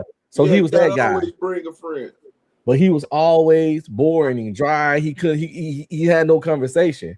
But by the end of the night, he was clapping. But I'm saying this guy didn't talk much. The chicks just let him be the really boring nigga and still gave him some off of looks. And that's how a lot of chicks be in they take themselves too serious. They can't hold conversation. Most women don't have a lot of hobbies and interests. Men are the master of hobbies. Yes, there are women with hobbies, but we know women don't have a. Most of the time, a woman got a hobby, like she's into cars or something like that. It's an influence on a man. Her dad, her brothers, uncles, or a nigga that she was piping. But you ain't shit. That's a fact though. Like a lot of hobbies that we have, like men, I'm naturally good with my hands, so I'm gonna develop a hobby where I can work on something. I got videos with my wife for teaching her how to change oil, brakes, and all that. Now she do it on her own and she can call it out, but that's just because, you know what I'm saying, like a personal experience. But I agree with you though. I think people who are attractive or niggas that got money and they don't understand that the money is the reason why women are dealing with you. They'll never have to, like, pretty women and niggas with money or the most attractive man never have to develop anything outside learning how to talk to somebody, holding a conversation. Like, they don't have to because they have people's noses up in the earth just off. This bitch just fine. This motherfucker, like, damn. So she ain't got you can go on a date with her. Niggas be like, just be Like just off her looks alone. So she ain't gotta talk. Like I agree with you. Like most people who are in that realm don't develop a personality until they find somebody they like that's actually worth something. And that person has morals and values and understand that outside of your vagina and your face, like what more do you bring? Outside of your money and dick, nigga, what more do you bring? That's that's crap. I think I've been thinking about this shit for a while. Like, bro, the prettiest women be the most boringest motherfuckers in the world. Bullshit. Nah, when we say bored, I'm talking about like it's hard. Not all pretty women, but it's some pretty women out there that like they slow as a box of turtles. And they be boring, man. You sitting there, they just looking at you like you trying to say something funny, entertain me, blah blah blah. You know, they're the kind of people you ask them what their hobbies are. They said shopping and traveling. Like shopping and traveling ain't no hobby. You ain't real multi-millionaire for traveling to be a hobby. You know how much money you gotta have. A hobby is something that you do quite frequently, sometimes multiple times a week. And you know what I'm saying? And you do it a lot. Like shopping and traveling ain't no goddamn hobby. It's an activity. And that's how you know a motherfucker ain't got no personality, because the best they can come up with, what you like to do in your spare time, is eat out and shop. Like, bitch, we all eat. Like, it's just dull, man. It's just the day market watered down, bro. Like, dull. I blame them. I get on women's ass. I tell people all the time, they be like, you so hard on women. Because trying to talk to a grown man that's used to getting his way with women, even if it's... I got a question for y'all, not to cut your wisdom, so I got a question. Is it truly they're boring, or is it truly you're boring? They be boring because they the ones be trying to get you to entertain them. Okay, so you got to do you got to make the date fun. So I like you said that, and you said something earlier in the sense of you love yourself, right? You love yourself. How often do you take yourself out and go and learn new things outside of being on the internet or being at work or being scrolling? Every day. You're a venturer. You're a venturer, no, I just like to seek knowledge, so I'm always learning something new. Like right now, as we talking, I'm creating a movie with AI. Okay, what I'm saying is this: my lady works with me, right? From the day that we first started dating, one of the biggest things with her was she felt her system was a little better, and she thought that her ability to work for the white man would give her some form of freedom, right? And what I showed her was this: our freedom comes from our ability to move around and do the things we desire to do. And I have skill sets that will allow us to be able to live free. And we're going to own everything that we have. But we're going to still be modest about everything that we do intentionally, right? Because we understand what we're trying to build for a future and a legacy. So she had to trust me, right? But in that trust, I also had to take into account what she desired and her desires and what fun she had. Now, though I love what y'all talking about, I do have a boring woman, but my boring woman does, let me show you. I'll do it like this.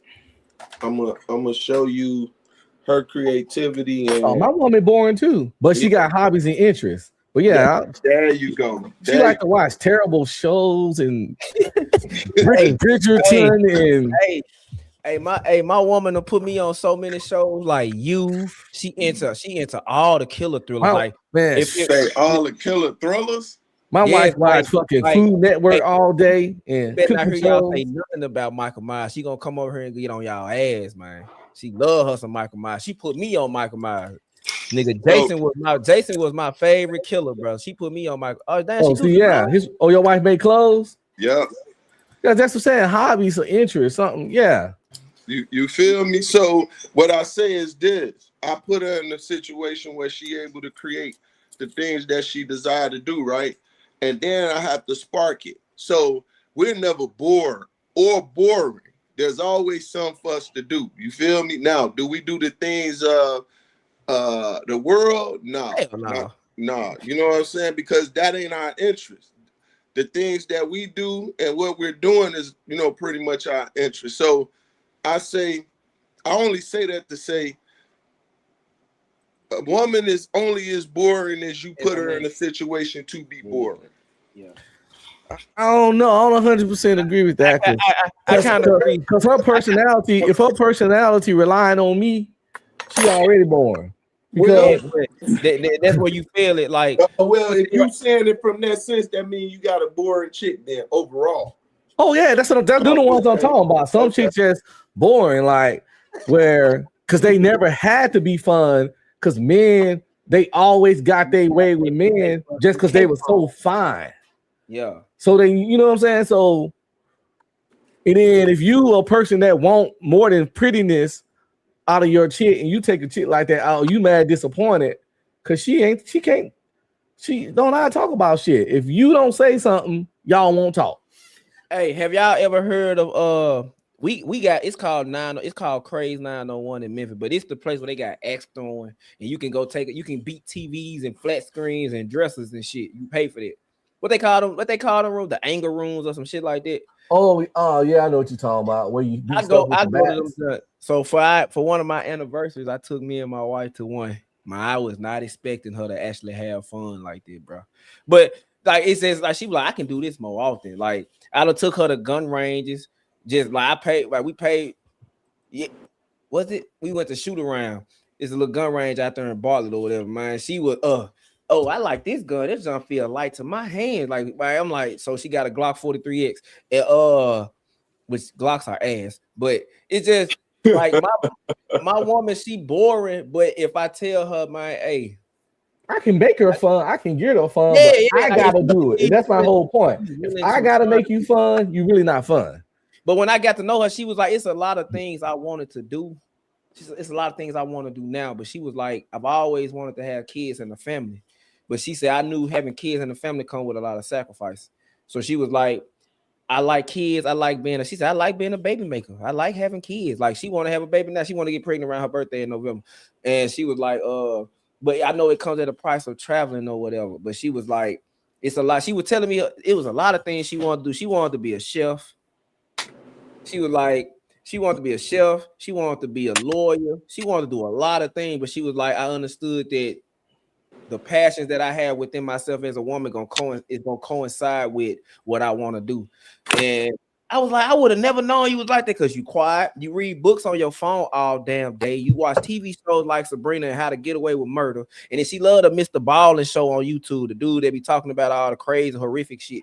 And I'm like, I said, I would have never known you to be an adventurous type. She was like, the fact that you are adventurous, because I used to go out from Sunday night to Sunday night, 7 days a week. Nigga, I used to call off work to do this. So she was like, I knew that you was the fun type. Then I invited her out with me. I'm gonna tell you, one night we went out and we ended up going to this little biker club. And I know the people there. So she laid back. I'm dancing. Man, one of the girls, like, I don't like when women twerk. Like me and my wife got a dance where I do the Jamaican shit, hit my head on her booty, spin around, do the jump on it. These niggas that do the Jamaican.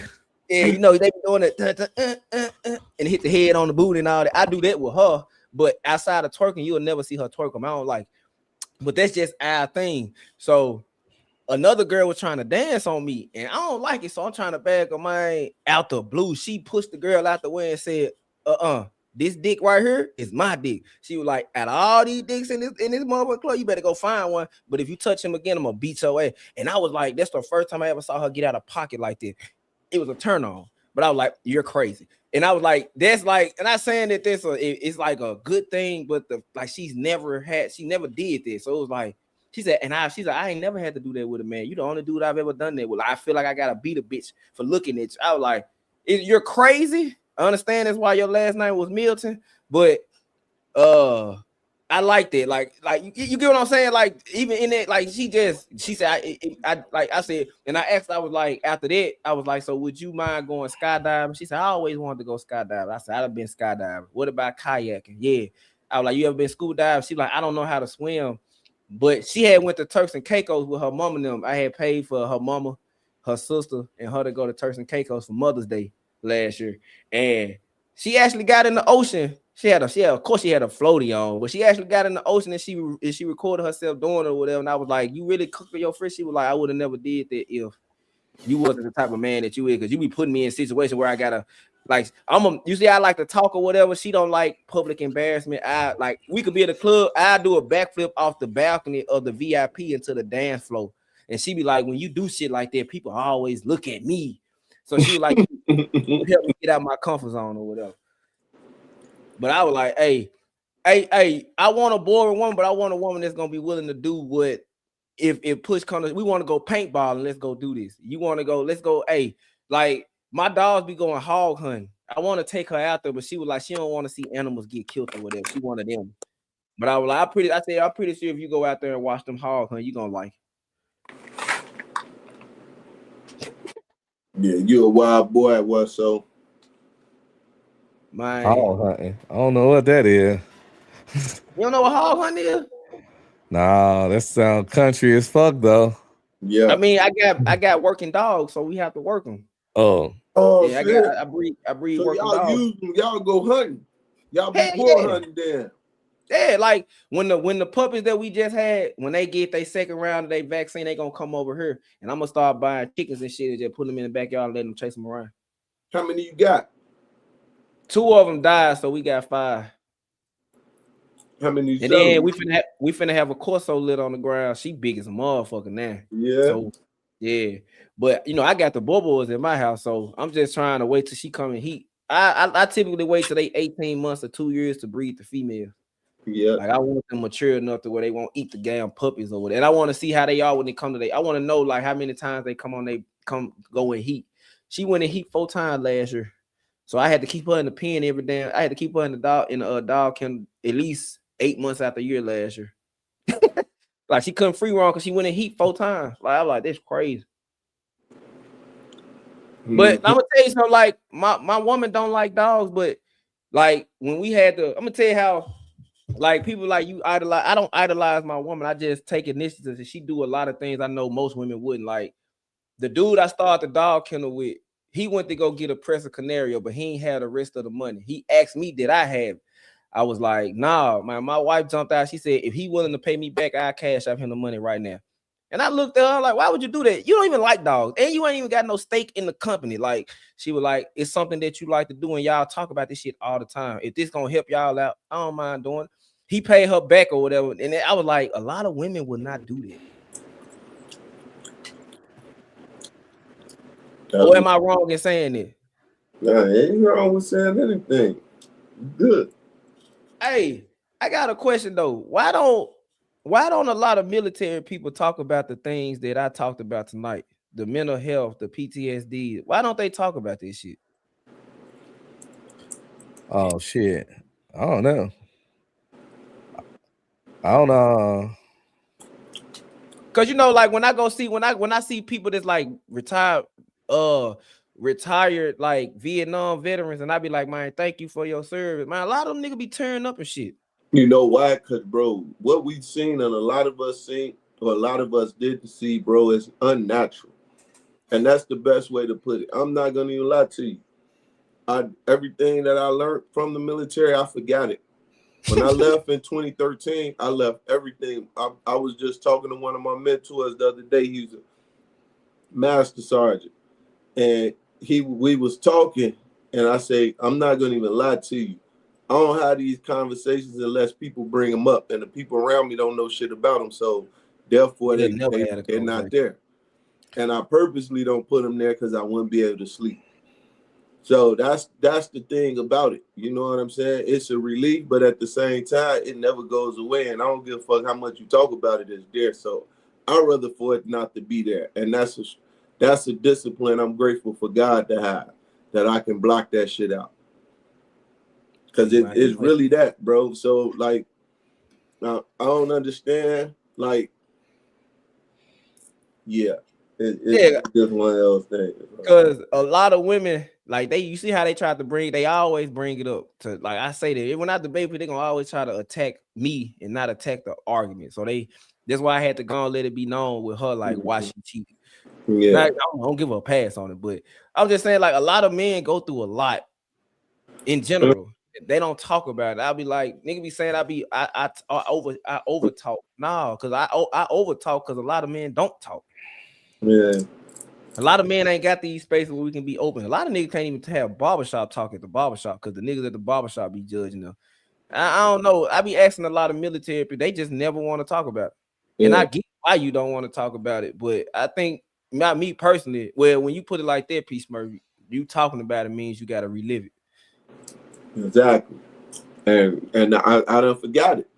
So if you don't ask me a particular, like it kind of fucked me up just a minute ago, because a lot of my guys came out the woodwork and they're talking about having a reunion. So, you know what I'm saying? I'm just seeing the reaction of a lot of the guys and a lot of guys. Yeah. So with that being said, it's just best shit not to think about that shit. Now, how many years you doing the military? I did 12. And you did 14. Now you did 15. Nigga, I gotta, for me to go active duty, bro, I gotta pass my psych eval, which means I have to go to therapy. You going back in? They recruiting the 42 now. Yeah, I know. I'm saying I'm reserved now, but I'm saying in order for me to go active, bro. What? How many? So you in the reserve? How long you been in the reserve? You know you stop loss, right? What you mean? They can call you up at any time. I know. You stop loss. So until you get off that reserve, your exit date to the military is 99999. Go and look it up. Is it like that for active duty? It's for everybody that's armed services. All the armed services right now, when they declare war, y'all went automatically into a stop loss. So if you're on reserve, they can call you up right now. Yeah, but because of, it don't matter. Well, that's what they were saying. They were telling me. I don't know. They may not let you through processing. May not let you. Yeah, that's what they said. They said they might. She was like, until you go and until you get a no-go, and you know that. Till you get a no-go. That's what you get. You get a go or a no-go. So until you get a no-go, you on.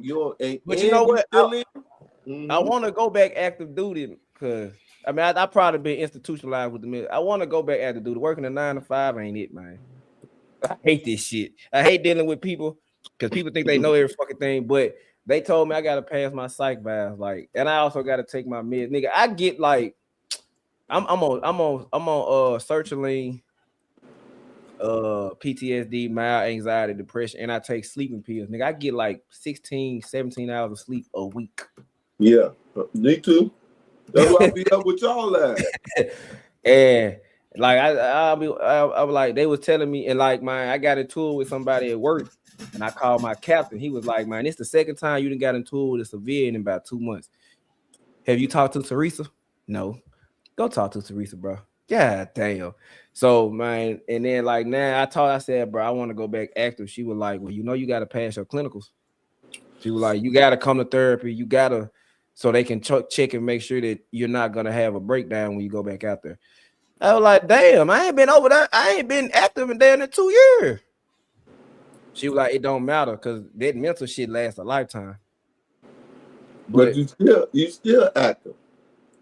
Yeah. You just don't have orders. You still active. You just don't have orders. They can call you know what I mean. Now, you got to go in. You know what I'm. You know what it mean by active. You know, it's a difference with active duty and reserve. Yeah, you just not on orders.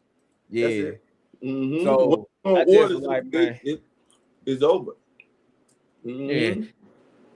But I mean, y'all retired. Y'all ain't got to deal with this shit. I'm Hold on. I think my contract up in June. You still don't stop. No, you don't stop loss. Huh? It's an active war going on. You don't stop loss. You don't even know it. So they will. You won't have to report. See these keywords I'm using. You won't have to report. But if they call you, you got to report. Hey, I ain't in the position to pull a Muhammad Ali, man. I don't even want to sit in jail though. Like, man, god damn. But yeah, you know, they show stuff. Hey, but you know what's crazy? Hey, you in the army? You was in the army, piece man. What branch you was in? What branch you was in? I was in the army. Yeah, I'm in the Navy, nigga. I'm a CB. I'm part of the construction battalion. I'm a construction electrician. I would have never thought we would have saw warfare, nigga. I would have never thought that we would have seen that shit, bro. Yeah. But I tell niggas all the time, I be telling these young niggas, y'all be on the block 100 deep with 1,000,000 guns. Why don't y'all go to the military? They'll pay y'all to kill. Man, I ain't trying to die. What the fuck you doing over here then? I know, right? Yeah, I be saying, like, man, it's like I tell people all the time, man, these niggas that's going to jail, like my granddaddy got his citizenship. He just passed away. Allah rest his soul. He got his citizenship by joining the Navy. And then when he be telling people, he was like, man, the way he said when we was going up, if you had real time in jail, they either gave you you want to do your time in the military, you want to spend your time in jail. He was like, man, you'll be surprised. Them niggas that say they killers out here on the streets, take them to the war. They gonna ball up and cry, ready to piss their shit they goddamn draw. Makes sense. But I know it's awkward. It's awkward to talk about, but I just want to know, like, damn, how the fuck the people that did this before me be so damn stoic about the shit? And I know they done witnessed way worse than what I fucking went through. That's man, when you hear the terminology of a man's man or the men, that's why they always told you to cut your emotions off. They don't matter. You feel me? Right. And it's due to those things of that nature. Because you remember we talking about a couple of generations ago, they drafted their ass. They had to go. Vietnam War and the Cold War. Yeah, they had to go. And the Vietnam War was the stupidest war I've ever even documented and read upon. Like, I don't understand the point of it. I don't even understand the point of the Iran shit. It's stupid, but it is. Hey, that's what happened when you put certain people in power. Mm-hmm. But I be trying to tell my homie them I be on the game. I be like, man, y'all don't care about what's going on because you think you got control over your household. I was like, but relationships and the dynamic of the household, the male and woman dynamic in relationships, the marriage rates, the nuclear family, the single, all of that shit play into politics. So it starts at the fucking house. And he be like, man, y'all be on them panels arguing. I was like, because a lot of people be getting their worldview challenged. A lot of people have walked through life thinking what they thought is the norm and it's 100%. So when you deal with people that's challenging your logic, now you got to defend what you think you know. And that's where the arguments come in there. And I think it should be had because a lot of people think what they know is right and it ain't nothing else around it. So I tell people all the time, I love it because you get a different perspective of how people think. Now, when you get degrading and calling motherfuckers like the bullshit that go on, then it's a problem. But if you can't have a harsh conversation, bro, you'll never have a good one, bro. I love it. Like, I like the discourse because it shows the delusion between men and women. And women ain't just delusion. Men are too. These niggas out here crazy, bro. I don't think they delusional. It's a lack of understanding. It's a lack of information, right? And their brains only contain so much. You know what I'm saying? And that's like, it's just what it is. That's why they really be on a whole nother world, in a whole nother world. You know, man, God is he's so dynamic, right? Definitely credible. In your mind, even when you sleep, you have a world that's evolving in your mind and your thinking, and your body is resting. When you dream, do you dream in black and white or do you dream in color? It should be in color, man. And can you smell and taste in the dream and feel in the dream? Yeah. That's interesting, ain't it? Right. So these people, though they seem weird to us, they have some type of form of need in this world. Otherwise, God wouldn't brought them forth. And it's just what it is when you're dealing with them, right? He had to deal with us. So it's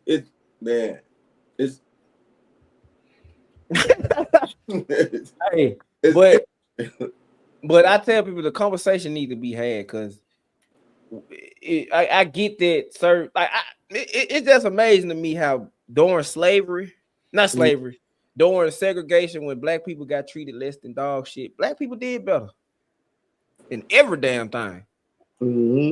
Damn near every damn thing.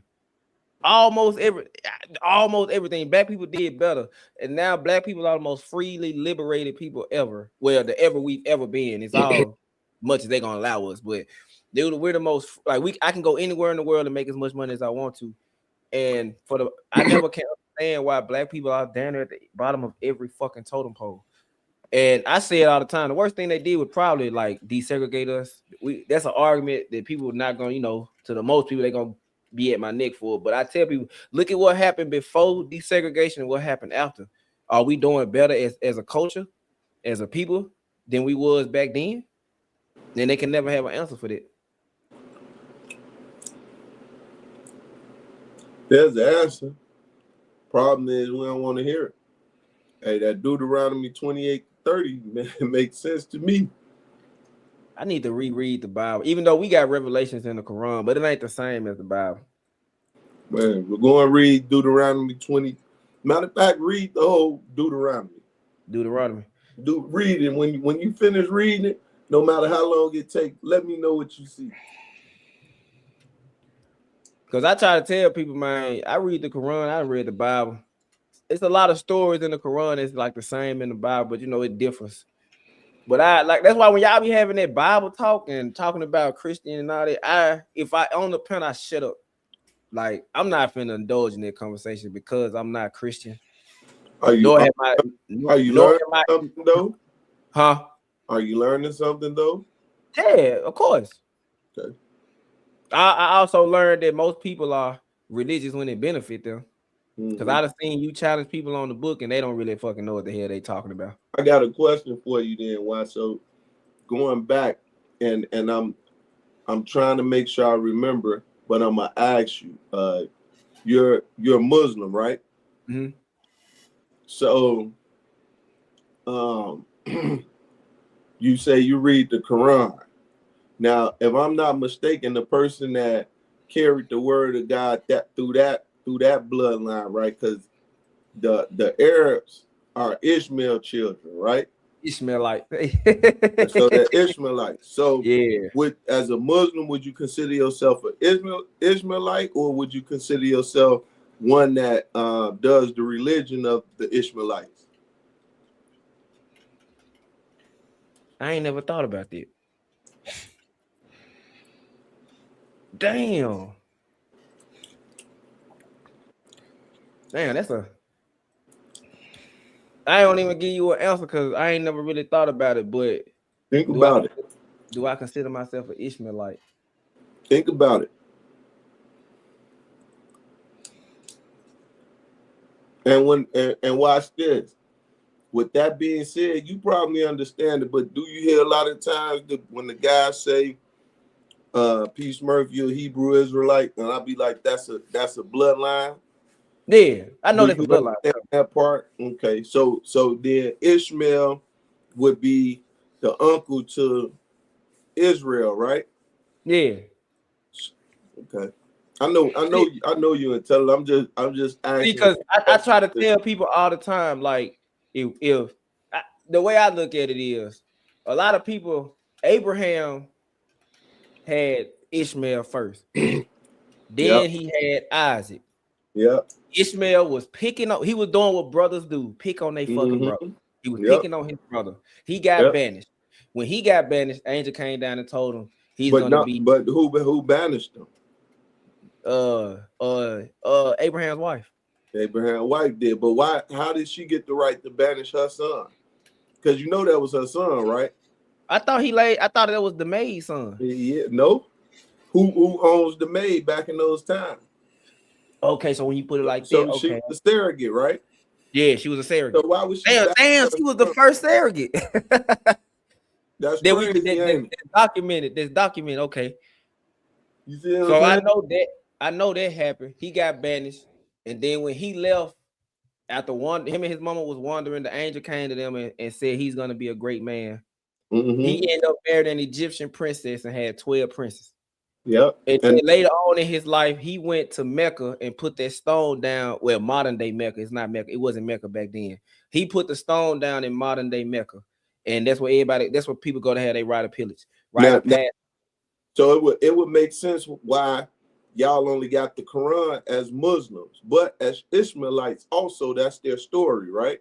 Mm-hmm. Because that'd be their perception of the story coming from Abraham, which is their father, which is our father. Yeah. So damn, now you finna make me don't make me go redo reading the Quran. I want you to redo and read it. Because God pricking your spirit right now, because that's something you need to understand and know. That's why I'm able to stand on what I'm talking about, because I know who I am. Most guys try to assume who I am. You can't tell me who I am. You can't even tell me who you are. But I can tell you clearly who you are, and I can tell you who I am, and I can tell you what other. I met a Persian one day, and it fucked him up. And like we started talking. And once again, look just like us. You know, I was gonna say that. Hey, to be streaming. No bullshit. I swear to God, they look. Hey, Persians look like Ali. I don't know if you ever met Ikan Ali. No, not Palestinian. He was Persian, and when I told him his whole history, it fucked him up. Bro. He like, hold on, American black people know my history. I say, not American black people. Yo, the oracles of the world. You feel me? Which is God Priestley people. We know your history. Because God showed us your history for purpose so we can know who you are and what you're capable of. You feel me? See, now you finna make me go back. And then now I gotta talk to my great grandma. Because when she came down here, bro, like she understood what we were saying in French, London. I didn't understand what the fuck she was talking about. And me and Harvard had that conversation on Instagram, and he was like, he wanted to talk to my grandma. My family was like, she's speaking our native tongue, which is my great grandma. We part of the Kenzie tribe, and my baby brother, his middle name was finna be Kenzie. So, like, it make you really want to do history. Like when me and Harvard be talking about it, he be sending me down rabbit holes. I got to stop talking to him, bro. So I got a question. When you say the Kenzie tribe, is that their modern day name, or is it or is it ancient name? It's ancient. Well, it supersedes my great grandma, and put it like that. So remember I just said Ishmaelites, right? Are they the children of Shem, or are they the children of Ham? I think they said it started with a S. I think it's Shem. Okay. Why you say that? So once again, Nigeria was one of those places before we went into Atlantic, the slave trade, where the people of Israel, the original tribe of Judah, they sent them through that way to go through the Atlantic slave trade. So some of our people are amongst those regions. I've never heard of the Kenzie tribe. So when I'm asking you questions, I'm asking you to see how I can connect it. That's why I asked, is that name ancient? Put it to you like this. Modern. Let me give you history, like I try to tell people. Okay, Sudan used to be bigger than what it is. So you know you got Sudan, you got Sudan and South Sudan. All of Sudan got colonized by the British. You know how they got colonized. But South Sudan, which is South Sudan now, they drew a line. You can colonize them, but y'all ain't finna colonize us, right? So my people South Sudan getting bombed right now. South Sudan bombing them. It happens. People don't they know it's a political thing. They really bombing South Sudan because for hundreds of years South Sudan has fought back. Now, what people don't know is Saudi Arabia helped us. Saudi Arabia helped us without actually helping us. It's just that the British was trying to use their ships to come in, and you know Saudi Arabia just a hop and a skip from Sudan through the water. You're not finna board on our side and think we gonna let you do this. So they bombed them. We got help from Liberia. We got help from Chad. We got help from Uganda. Uganda helped us the most. And from what my family was saying when my grandmother was talking, that our tribe consists of Chad, Liberians. It got a little Libya in it. It got Tanzania in it, Mali. You definitely got Uganda. And then you got other people, and it's like it combined with that because you know how it go when the people come over there, they helping us out, they gonna start procreating with the women. You know how that shit is. What they did back in World War II when they was in Japan and shit. They was knocking them China, they was knocking the Asian women up. So and that's how the tribe got. And she was like, so she was saying that, and Harwin confirmed that she was like a lot of people that got most of the transatlantic trade happened in West Africa. Okay. But a lot of people migrated, like they was naturally migrating over there and then got caught up in the trade. So what you saying, like I believe it. Mm-hmm. Like a lot of people went through Nigeria. She was like, cause trying to go down the Cape because Madagascar used to be connected to Africa. They say Hitler made Madagascar what it was, so he could put all of them over there and then just have all the big countries govern the water to keep them over there. We're not gonna talk about them, y'all know them. But to get from West Africa, to get from the east side to west, they used to take the bottom. They used to go through South Africa to go around. They said fuck that, they took too damn long and the waters is bad. So they started going through Nigeria, Ethiopia, and all that. So hey, that's crazy. Mm-hmm. But I ain't never looked into the Hebrew Ishmael. I used to always ask my folks, why the fuck y'all name me that? I really hated that name growing up. Ishmael. Yeah. That's my name. I hated that name. My real name is Ishmael. I hated that name because, like, in my last job, it was mostly Africans in there. Mm-hmm. Ishmael. They'll come talk to me in Arabic. Ismi Ismail. My name is Ishmael in Arabic. So they'll be like, oh, you Muslim? Yeah. Where you from? My mom Sudanese, my dad Ugandan. Mm-hmm. Oh, you very powerful, man. Oh, you know Ishmael. I'm like, bro. And I used to ask why y'all give me this name? Oh, yeah, because you got now. I'm like, come on, man. Like everywhere I go, it's like I don't even like the attention they give me. But now that I'm older, I understand. And now that I'm I ain't never really looked. And I tell people all the time, what you don't know is in the East, overseas, Muslims, Islam, Judaism, and Christianity, they actually get along very well, actually. Over here in the West, it's like we beating odds. But I be trying to tell people, if you understand, if you're a Christian and you understand the Bible, you understand that Islam was started through Ishmael. So Ishmael led to Islam. Isaac led to Jesus. It's like they brothers. It's like it's a brotherly religion.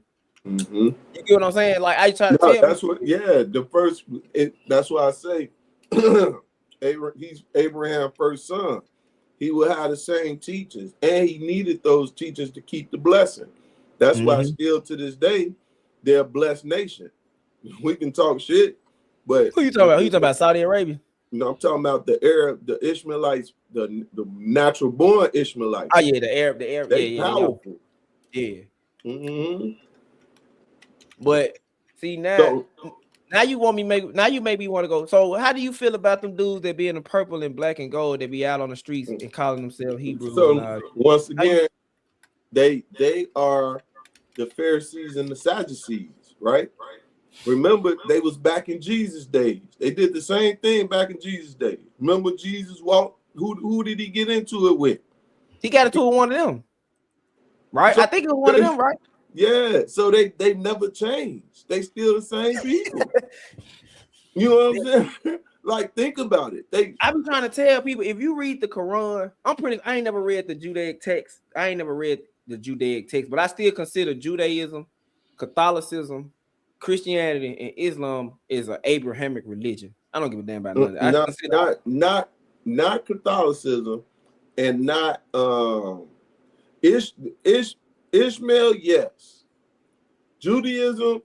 No. Judaism is a copy of pretty much our culture, right? Because Esau and Jacob were they was two different type of people, right? Even the Bible, the Bible even predicted that they would be over the money. Yeah, it said that. It said that in the Quran too. And then watch this. So if the Bible say they'll be under the money, they Esau. If everybody else war with Ishmael, then that's Ishmael. And then if the one people that's at the bottom and not at the top, there go Jacob. There go Israel right there. Yeah, you know what's crazy? It said that in the Bible. Not the Bible. It said that in the Quran. They didn't call them by name, but they explained how they move. And I tell people all the time, bro. Back home, them boys is not respected nowhere. Mm-hmm. But it make me now. You make me, because like my granddaddy died. Like I try to tell people, my granddaddy used to get ostracized from the family, and I thought it was me growing up. I thought it was because he was a drug addict. Okay. But when we had his Fanazah funeral, a traditional Muslim funeral, the Nation of Islam was there. And you know, I don't mess with the nation like that. I'm not saying I ain't gonna sit here and say I ain't never listened to Farrakhan talk. I'd have met to one of his meetings before when he was talking out in Indianapolis. I'd have met him, and I ain't met him hand to hand handshake, but I'd have, you know, when you speaking wisdom, I don't give a damn who you is. I'm gonna listen. But my family they more Sunni, so they don't deal with the nation like that. And when he died, the Nation of Islam was there, they was presiding over his funeral. That's when I came to, and I saw how my family had an attitude about it.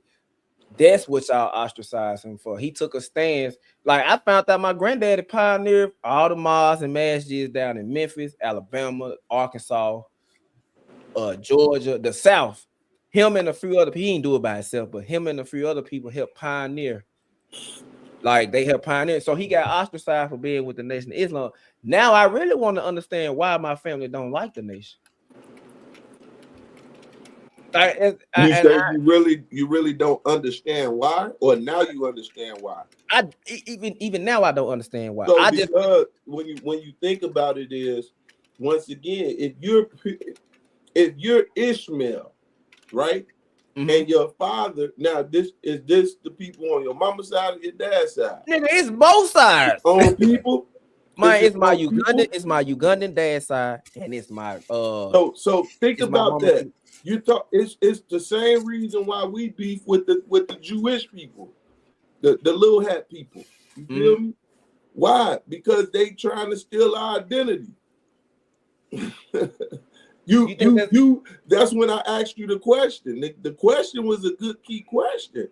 Do you consider yourself bloodline, or do you consider the religion? Because if you the religion, you stealing my culture.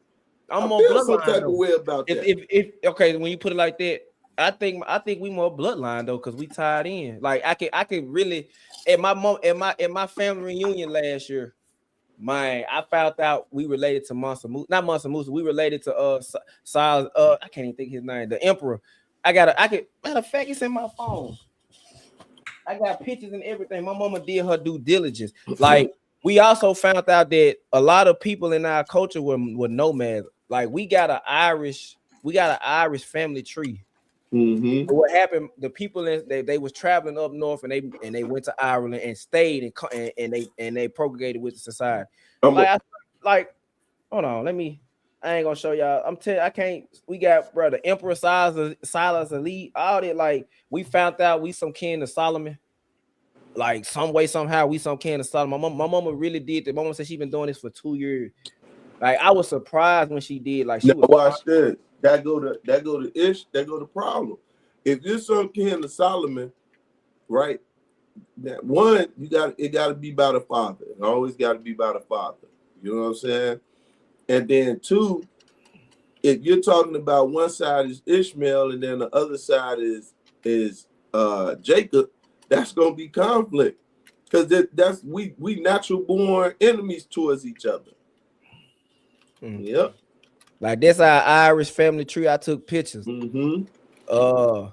That's the dude. That's my cousin. He helped fund the Gibson guitar. Like I ain't know none of this, bro. Yeah. I'm pretty sure my camera won't blur you. Y'all know who this is if I zoom in. My mama really did her knowledge on this. Like, what's his name? Adolphe? I'm telling you, like, nigga, hey, who is this? Who is this? Oh shit, Lightfoot. Yeah, that's my cousin. For real. Hey, they got Lightfoot ass out of office. Yeah, one It's term. a motherfucker. This when my family came to America, bro. Like that's crazy. My mama did all of that. Like, man, it's just I gotta think about it. It made like these Harriet Tubman nieces. They related to us. Like it go way back. Man, my mama did her whole research on this, and that ain't even half of it. I couldn't even. My Reverend Dr. Gina Stewart, she our great cousin. Like she, and then the dude that was stuttering on what's the dude that was stuttering on Harlem Nights? Night. He related. He got African descent. Well, I'm pretty sure all of us got it, but you get what I'm saying? Like he was. I'm like, when my mom was doing, I was helping her. I'm like, you sure this shit real? She pulled up. Like that's why I was trying to tell people. I take pride in my culture because I can backtrack everything. My great grandma, her daddy, I got his birth certificate, and I be trying to tell people, black people birth certificate back then didn't have a last name. That shit was nigga. Like they had their first name and their last name was nigga. I got my great grandma birth certificate. It said the same thing, and I was just like, it just. And I be trying to tell people, I brag about it. It may come off as boastful, but I take pride in the fact that I can backtrack everything. A lot, like you said, a lot of people don't know where they come from. So when you asking these questions, it makes me wonder, man. I think I don't know. That's crazy because my dad been saying my whole life we Ishmaelites. I never understood what the fuck he was talking about until I got older. We Ishmaelites. He said, I ain't naming you Ishmael for no reason. I ain't naming. He said, now I knew watch this. And watch this. What if no. It ain't Ishmaelites. He was like, it's another one. He was like, we Ishmaelites and Ammonites. Because my name is Ishmael Amon. Amman. And he was like, y'all, we Ishmaelites and we Ammonites. I don't know what I ain't never found the Ammonites in the Quran, but he was like, it's in the Bible. And I could never, it's the Bible so damn big, I could never find it. But I done looked up the Ammonites too. Like they was a part of, they was in modern day Africa and modern day Israel and all that. Well, they would have been in the Middle East.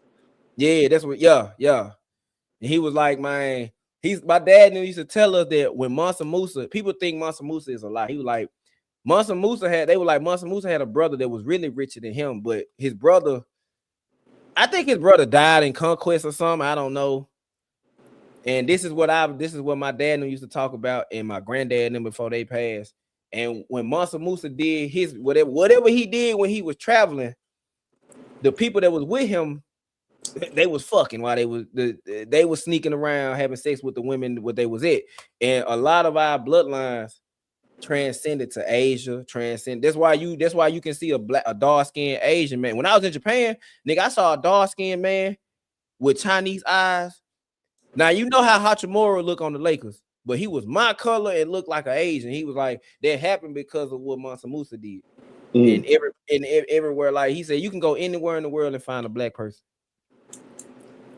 But when it comes to what y'all be talking about, like I never can understand.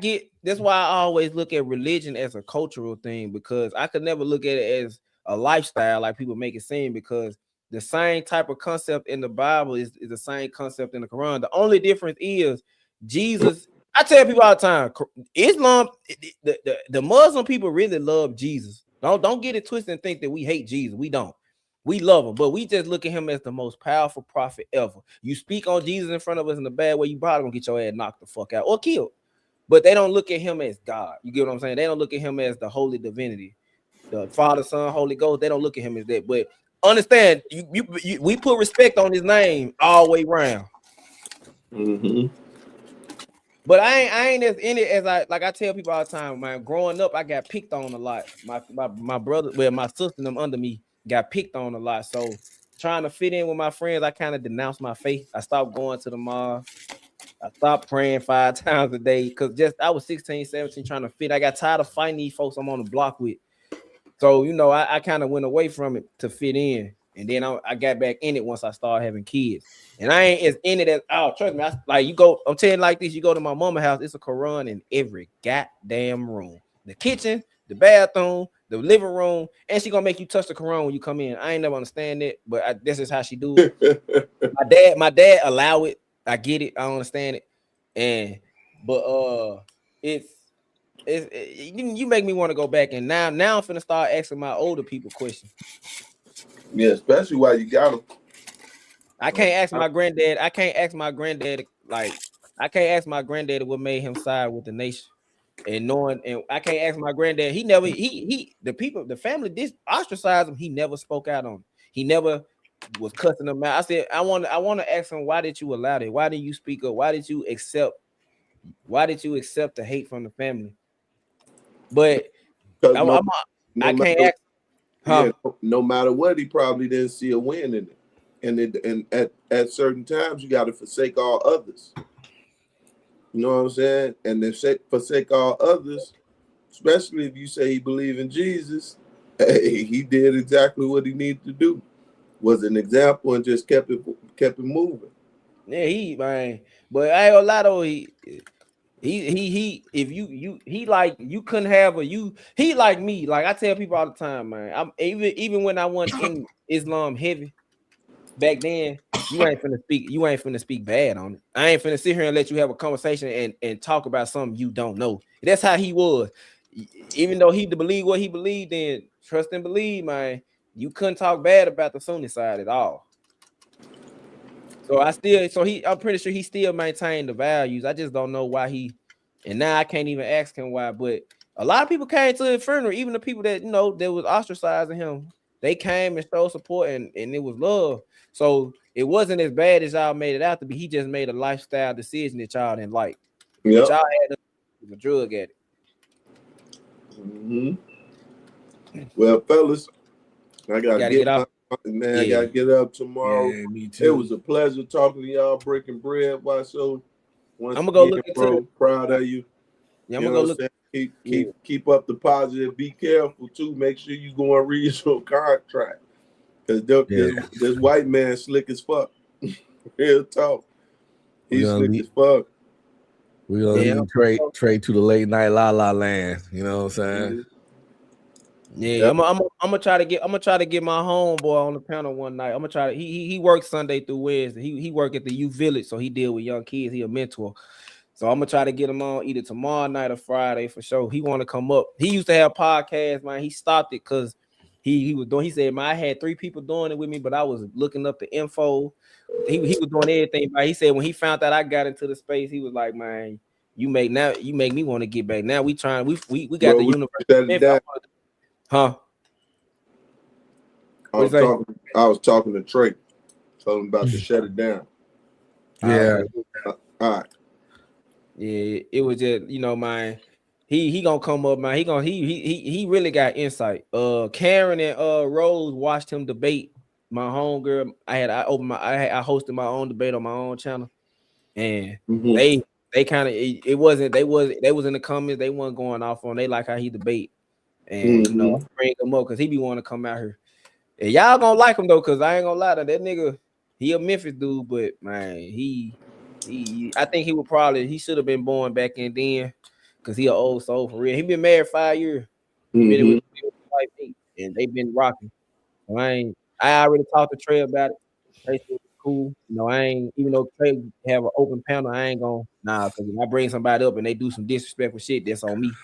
Still a respect thing. But hey man, I love Peace Murray. When I first met you, man, I'm like, who the hell is that old head nigga? But I was like, hey, he remind me of my uncle. I got an uncle that think like you, act like you, talk like you. He old as dirt though. Hey, like, we family, bro. We one big family. Shit. Yeah. Great man, think a lot. But I enjoy y'all conversation for sure, bro. And it's going. I'm looking forward to listening to y'all, learning more about it, and then grow together. You know what I'm saying? Because that conversation for me is therapeutical, as they said. It's therapy. Now I'm finna go look into Deuteronomy. I'm finna go look. Yeah, check it out. Yeah, I'm finna go watch me some Tubi. Yeah, I'm still ratchet. Hey, do your thing. Hey, do your thing. Love and respect. I'm gonna go watch some Tubi, man. All right, y'all. All right, bet. What? Do some Tubi.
His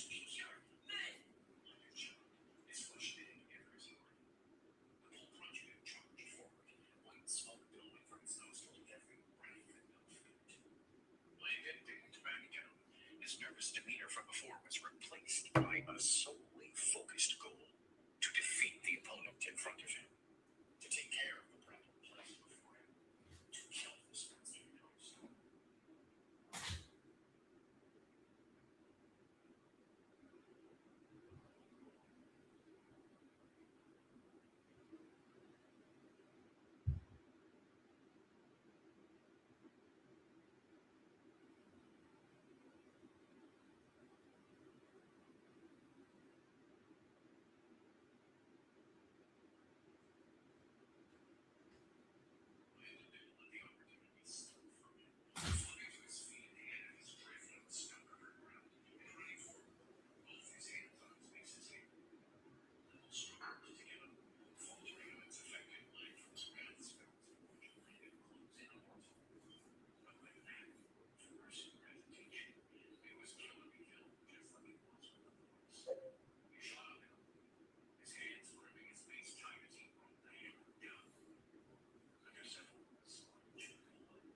Yes, but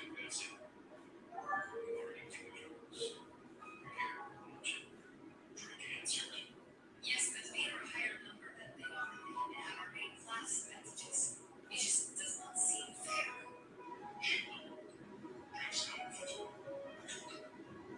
Fair. So anything in this world is fair. Not surprising. Listen to me, Charles. It's not your name. It's how you use it. Don't demean yourself just because you have been faking right now. What matters is the reward to keep it. And you always give your bank working hard to win the rewards 2 days. She shook her head. Her hands moved to her closed eyes, to touching the walls and heal her to fresh on her body. Future will lead you to believe you are enough to be deserving of those advantages you say you have. Those are not so pure. You smirked. So that she answered her words and said, "Just the drugs, not something hesitant, but got into position to train in the same place to the cage. Ready? Yes. The drugs will just set the furrow from your ground, drinking breath, and then automatically. Drink with the door. Let your final pulses stop without the cage. Iron High Goal, level 13, F rank. The choice for its to inside the walls here. Seeing one standing off against the walls. It's different from view from a distance shows it. She had fought those before. To the degree that speaks to us in size. The balls of the baby she had never seen. The monster stood twice her size. Its eyes were dark brown. Its head, a bench of forms with turquoise, white arms showing from its skull. The monster didn't give her any time to think, rushing forward as if you could smoke in a trail behind it. The troops and instincts kicked in as her ground forward. Let's talk this big shadow flame. She quickly jumped out her hand with the stampede bull that galloped towards her. A black magic circle formed in the base of her bull, and a spark of violent, dark flames sputtered out. With a sweeping motion of her hand, she brought the fire forward as it lost it against the face of the bull. But its happening wasn't enough, as the bull shook off the spell with a big sword and assaulted the its face, seemingly making it more enraged as it dug deeper runs into the ground.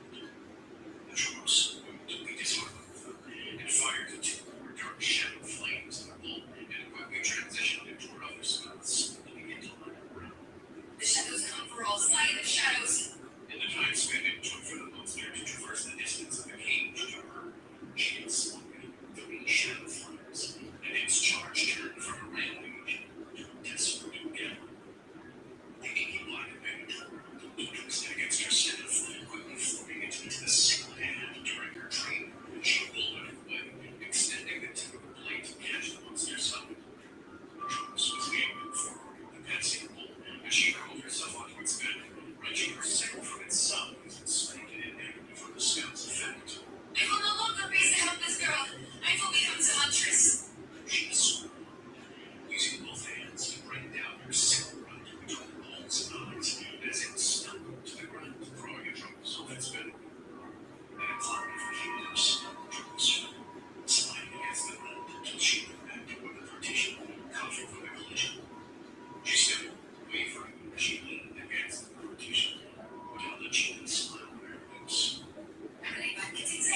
clean, like an ass. Police monster with a higher level than yours might have. Drunk child. So I got him some slack. Remember, he did that without punching out time like you and Charlotte. Like a chip, snapping his mouth shut, while pulling a too high and doing his. Enough your teasing. We don't have time to waste. You all saw the notifications, so I'll give it to you script. There's more. Drake said solemnly. More Drake. The troll's head is jetting up comfortably on her feet. Yes. I can't sugarcoat it even if I wanted to. By now, you've all seen the notifications as well. That is war. Drake sighed. He's my brother. Or at least he was years ago. I'm not sure what the system has turned him into. But he and the undead know a problem we just can't ignore. Those vampires that try to take you all are not the last. We seem to be building it our way. He paused, letting her teens process his words. And you want us to fight this war? Charlotte finally asked for the group. Drake shook his head. Yes. At least in a way, or some capacity. I won't lie to you and say I'm going to, or can shield you from this unpredictable monsters the undead. And possibly some kind of bonkers extremist cult my brother's created. If you mind, well, be a part of it. It was one of those I had to train the way I have. I don't know how long we have or how strong the other groups are, so we simply need to be stronger. I paused again, taking out 4 shining scale stones. The trouble was a clue that both had their main classes. We should have finished their class quests as well. And seeing that no one has had anything pop up in a shining light, I'm assuming that you haven't been sent to them. But you gain experience before you wake up. These, Drake explained, handing out the stones, are your main class stones that I have. Each of them is an epic rarity. Both are my classes. Drake smiled as the teens rolled the stones in their hands. The crystalline stones were shown in different colors. One were yellow, another one silver, and the last golden. It seems the system is harsh even to the tutorialists in the way. We gain titles that you will receive through fighting for the death. While you youngsters get to reap the rewards and paths we from. Drake scoffed. You sound like an old man. I interrupted. Yeah. You know how happy I would have been to just give an epic rarity classes that you're holding for one. You each get to choose your classes. Drake sighed, waving his hands to dismiss the tangent. Before you, Drake sighed as he saw the two shining brilliant. The team had consumed the stone before he had a chance to explain the lesson about words, with the powerful influx of energy every stone could give. He watched with the others as the wonder leveled and the two tingled, grateful that he hadn't gone out of his mind undrinking. Pulling 2 drops to his nose, breathing out. As I was saying, Drake began explaining again. The stones contain magnetic power energy. Maybe just made I'm not sure. But the stones will unlock your senses and try to mad if you let them. I've experienced it firsthand. Almost killing several times. The teens turned from the exhausted to back to Drake. You almost killed Mom. Charlotte said it used to forward and turning down to the stone in her hand. 3 times. So, we are going to have you all consume the stones with lots of space in between. The stones even prepared for your classes will be on what I courses on potencies when we have a train. I didn't have a choice in the tutorial. I needed strength. I was going to be killed by monsters and people. You all have time to spring the effects of the stones out since summer and I here. Take your stones, practice your skills when we get to our destination. None of you will be fighting monsters that are truly random. You will do yourself again inside of town with my family and then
Confirm the summons status to set equipment.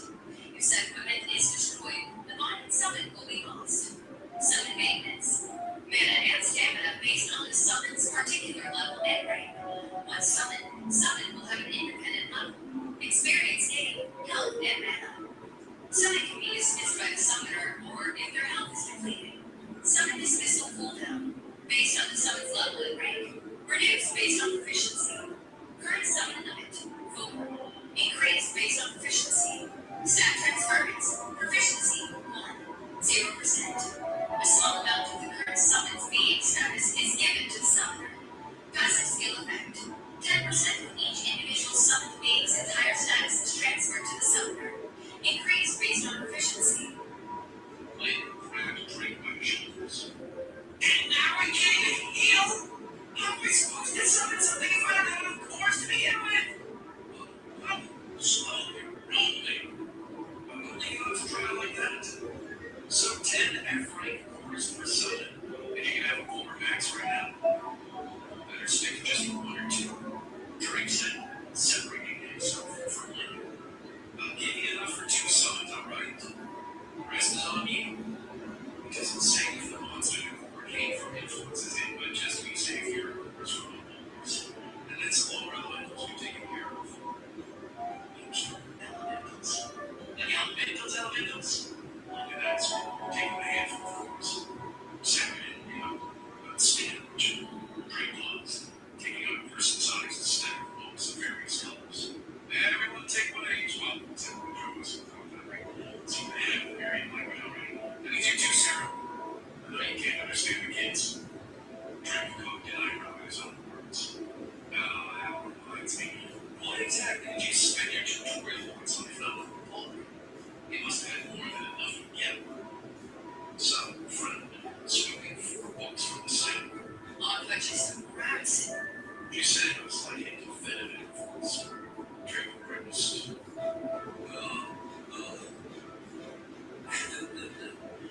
Sorry about that. He chuckled nervously.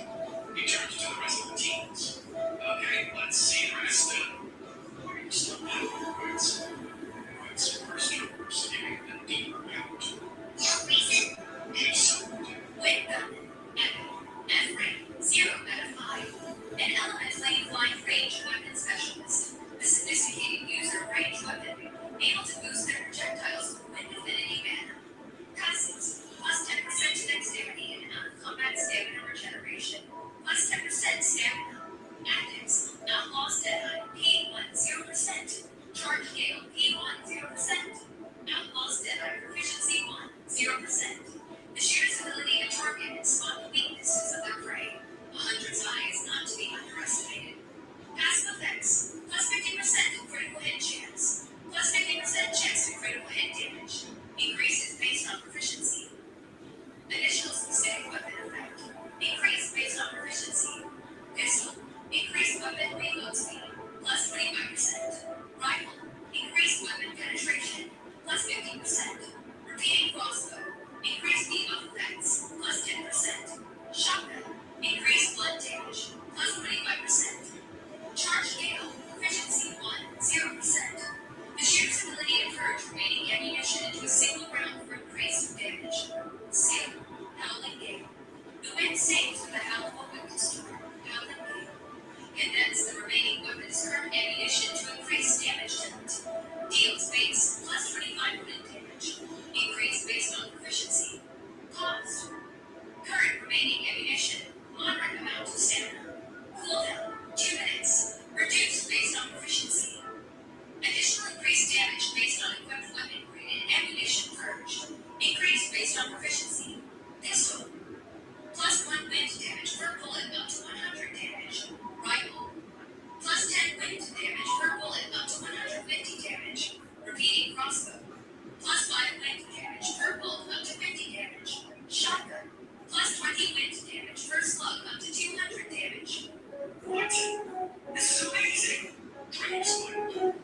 That's not the kind of effect that makes it look here. She worked out that. Maybe we will be able to tell what to use the skills, but this device is really strong already. Preset rereading the description in terms of sharpness. Alright, well, on face, what's the data mention? Yes. Sharpness still kept a different expression on her face. I'm not sure what to make of it. It seems that it fits not highly styled. She said, almost questioning the statement. But it doesn't seem to have a lot of power behind it. She looked around as she turned the screen, grabbing the notes that were on the front. Lightning Spearmint, Edwin, and Frank, 0 out of 5. The nimble Spearmint of thunderous constitution. The Spearmint wields adept and nimble command of the spear, using lightning affinity to enhance both their speed and power.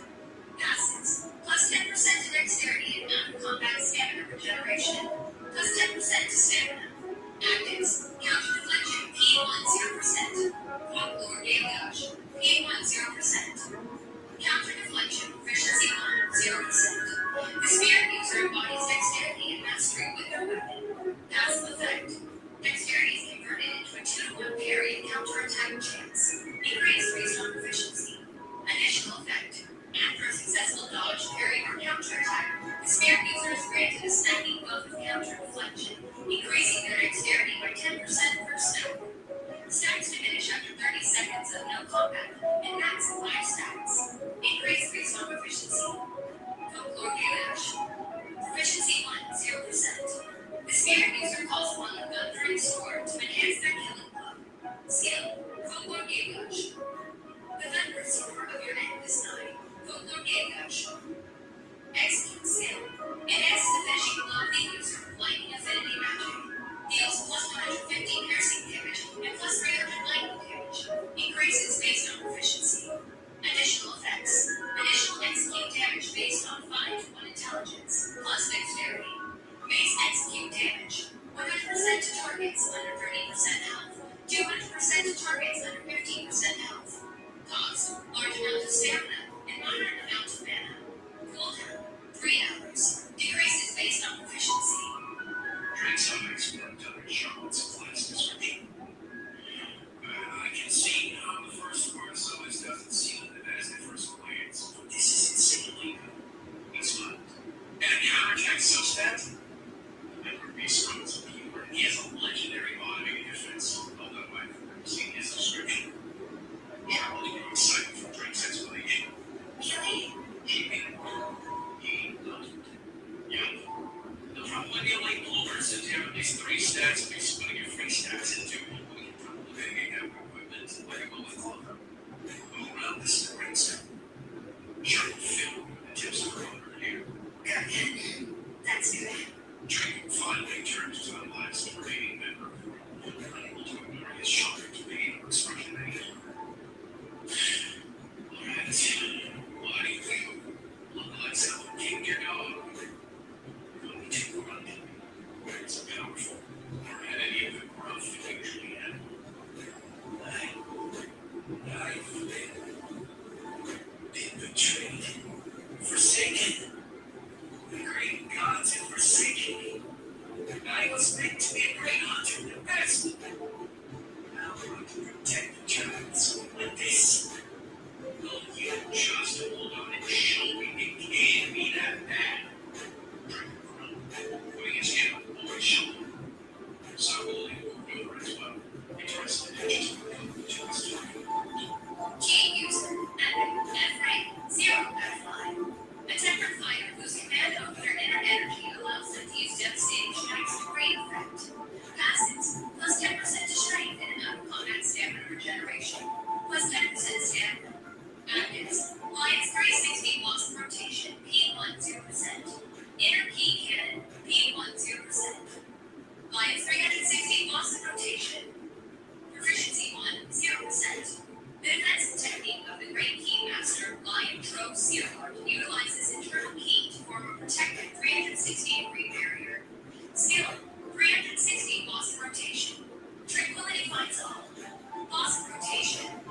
Forms a key spirit influence that allows the user to counterattack any given hostile attack within range. Dexterity and strength are converted at a 1-to-1 to parry and counterattack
trained my entire life with the women of our ancestors. Kings thrown to the wind.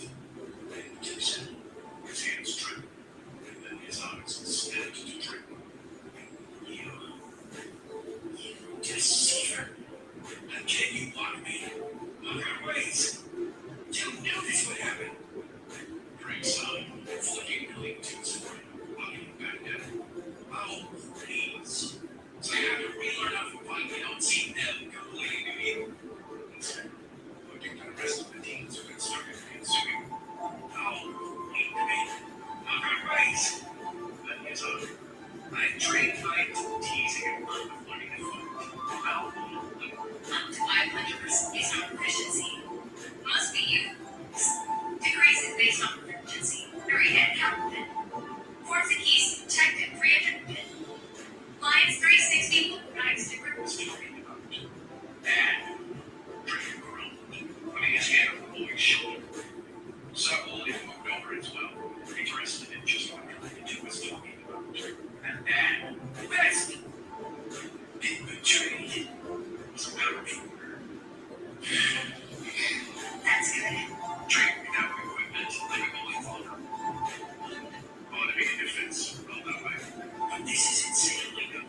It's worked out with Charlotte's class description.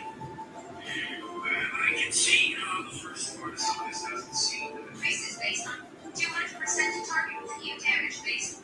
Deals plus 100 will never score of your end this 9%. Under 30 seconds of no combat, and max if 5 users granted to a 2-to-1 pick to reflect you. Plus 10% using lightning affinity. Right. 0, but it doesn't seem pressure on her face. I'm not sure what to make of it. Just Charlotte lost. Alright, long face, what's the damage? He asked. Charlotte still kept a difficult expression on her face. I'm not sure what to make of it. It seems that it fits the fighting style.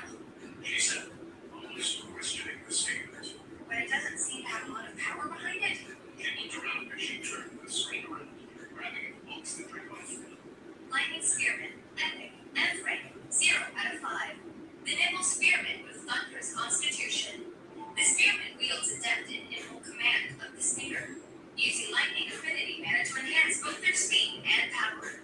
Passives, plus 10% to dexterity and out-of-combat stamina regeneration, plus 10% to stamina. Actives, counter deflection, P1 0%. Folklore Galeage, P1 0%. Counter deflection, proficiency 1 0%. The spirit user embodies dexterity and mastery with their weapon. Passive effect. Dexterity is converted into a 2-to-1 parry and counter-attack chance. Increased based on proficiency. Additional effect. After a successful dodge, parry, or counterattack, the spirit user is granted a snapping buff with counter deflection, increasing their dexterity by 10% per snap. Stacks diminish after 30 seconds of no combat, and max at 5 stacks. Increase based on proficiency. Folklore Galeage. Proficiency 1 0%. The spirit user calls upon the thundering sword to enhance their killing blow. Skill. Folklore Galeage. The thunderous roar of your end is 9. Folklore Galeage. Execute skill. Enhances the finishing blow of the user with lightning affinity magic. Deals plus 150 piercing damage and plus 300 lightning damage. Increases based on proficiency.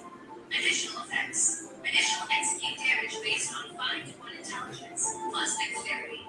Base execute damage. 100% to targets under 30% health. 200% to targets.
can see how the first part of some of this doesn't seem the best at first glance, but this is insanely good.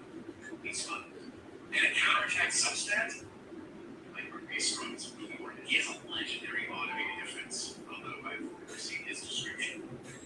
Charlotte grew excited from Drake's explanation. Killing? Keeping? Yup. They'll probably be letting blowers that have at least 3 stats and use one of your free stats into. We can probably mitigate that with equipment and maybe what we thought of. Well, around this is the brainstorm. Charlotte fit the tips of her over here. Good. That's good. Drake finally turned to the last remaining member of the group, unable to ignore his shocked facial expression any longer. Alright. Why you look like something kicked your dog? I'm too drunk. It's powerful. Or had any of the growth that you usually had. I forbid. Betrayed. Forsaken. The great gods have forsaken me. I was meant to be a great hunter and best. Now I must protect the child like this. Will you just look and show me you can't be that bad? Putting his hand on the boy's shoulder. Stumbling over his way, he tries to look just to his tongue. Team user, F-rank 015. A tempered fighter whose command over their inner energy allows them to use devastating strikes to great effect. Passives, plus 10% to strength and out-of-combat stamina regeneration, plus 10% stamina. Actives, Lions 360 Blossom Rotation, P1 0%. Inner Key Cannon, P1 0%. Lions 360 Blossom Rotation. Proficiency 1, 0%. The defensive technique of the Great Key Master, Lion Trove Zero, utilizes internal key to form a protected 360-degree barrier. Skill, 360 Blossom Rotation. Tranquility finds all. Blossom Rotation forms a key spirit influence that allows the user to counterattack any given hostile attack within range. Dexterity and strength are converted at a 1-to-1 to parry and counterattack chance during skill duration. Counterattack returns 50% of base attack damage with plus 20 for mass strike. Increase based on proficiency. Must be used while equipped with a fist-type weapon or unarmed. Cost, moderate stamina. Cooldown, 5 minutes. Decreases based on proficiency. Inner Key Cannon, proficiency 1, 0%. The ability for the user to coalesce their key into physical form. Skill, Shock Raho. Deals pure mana strike damage based on strength and stamina at 5-to-1. Increased based on proficiency. Must be used while equipped with a fist-type weapon or unarmed. Cost, small amount of stamina. Cooldown, 30 seconds. Decreases based on proficiency. Additional effect can be charged for increased damage and substantial stamina cost. 50% damage for every 5 seconds, up to 500%. Drink some. Wow. That doesn't seem so bad there, illegal buddy or friend of a pal. It's to me like it's a little bit more than justice. I mean, it is all bad luck. We cannot be a ton of wanting to fight. We can spend all the time we want together, working through and trade out. Trying to fix his teasing and subtles while I'm willing to continue digging his own grave. So, what am I going to do?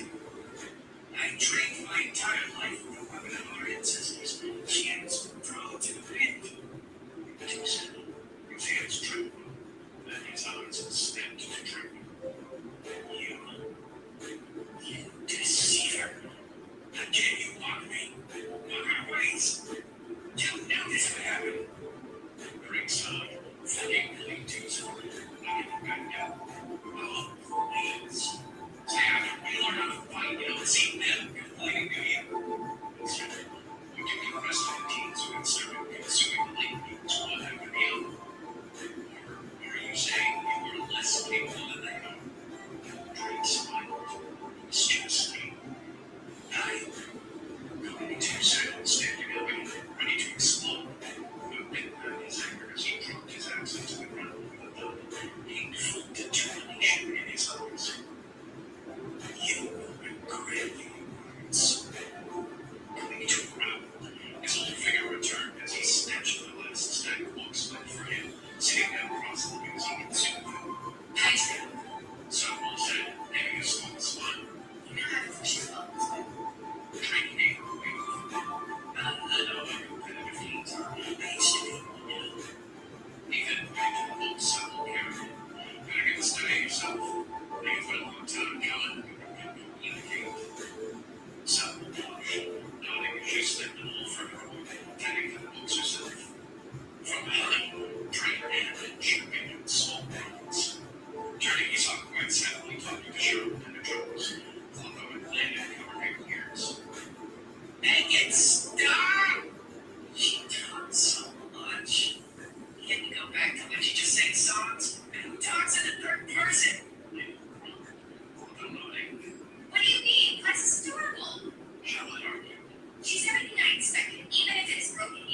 You see, I'm finally here when Billy is actually saying to insult us.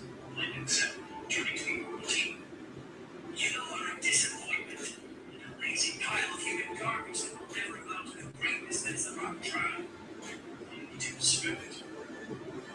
I take it back. I like it better when you only looked at me as something we are dead. Drinking to life. When you have had fruit to look at. I love this dynamic. You kids are great. Everyone's worse than themselves, and the boys rumble as they shot through daggers at each other. This feels like a family. Drake said, nodding to himself. Family usually insults each other. Samuel said, looking out to finally down for hours and speaking for the first time. My God, spots like a show. We love each other. It just shows how perfect everyone is for each other. Being able to joke around about that. Drake smiled. Wow. It's kind of weird being able to understand Sarah now. Just the broken English that get better. Like an asshole staring up at me. And I was your body, or whatever this adjusted language is. Drake nodded. This not the picture of great. He's not strong and a terrible person.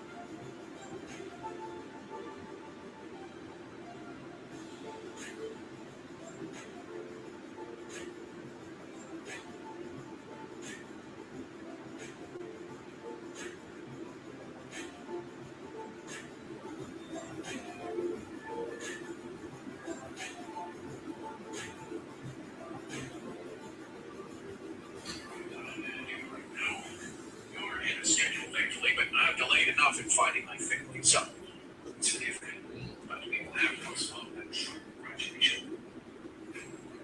Chapter 16. Rushing to the end, part 2.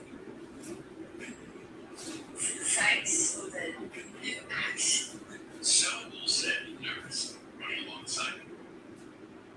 That's better, Sarah. Drake screamed. That's all it's already happened. Arranging for jokes. I do not like this, she said firmly. What are you teaching her?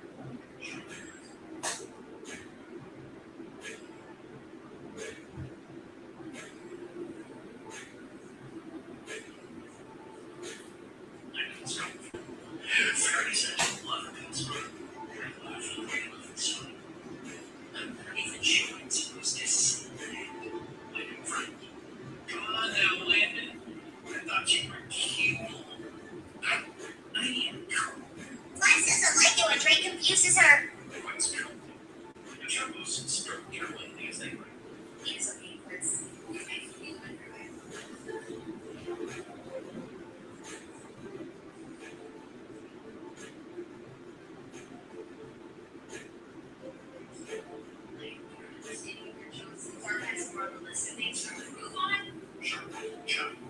No! Drake shouted, raising a fist in the air. It's a top priority. And that's why I'm slowly flagging as you young Sarah don't get them. And Sarah is from a different planet. That's a great concept. That. Too unfortunate. I like it better when you just breathe. Not really, it's something. Can we take a quick breather? I'm a little low on speed here. Like I said, after a few minutes, full sprint. Drake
in the smell of that person. That's all you need to do. Drink a short ball. For that would be the less complicated, the better. Class descriptions and doozy. Like something, placing the cords on the ground. So, I just jammed right. But it's good for either equipment too. He said, nervously confirmed. I am. Drink ends. After a moment of rifling through his inventory, he pulled the lightning storm and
Sarah might as well be team up with proportions. Like that.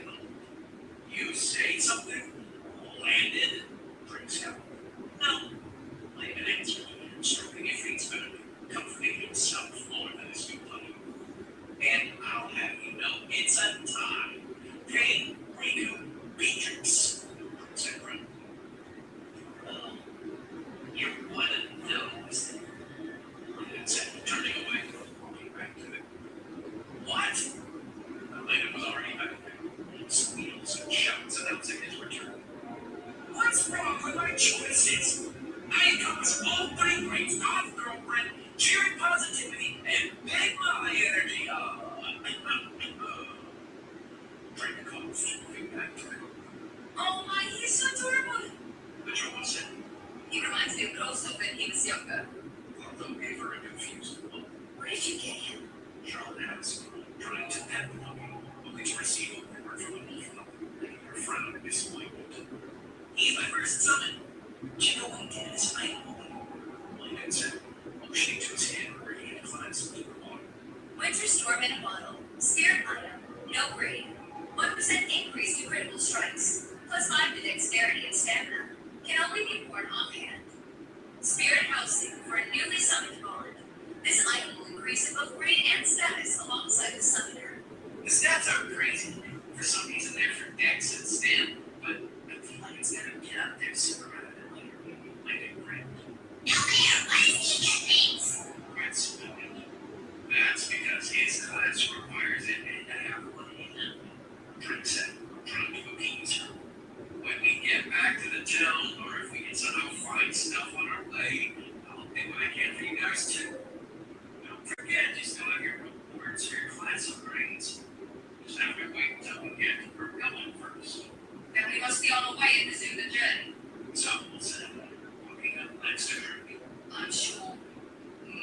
Mother would be worried. Drink take her back. Mouth it forward and welfare. Yeah. I'll have to make sure to introduce you when we finally get there. Another day amongst less frequent subject breaks every hour. You must introduce me as fellow drink. The trouble said, raising a hand. Me too. Charlotte said a little more hesitantly. Let's do. Voice chirped, looking between the two. That's... I'll introduce you. I love you. Trying to chuckle with her natural.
Welcome to the event of the city patriarch.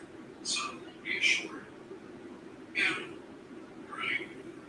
Now let's get going.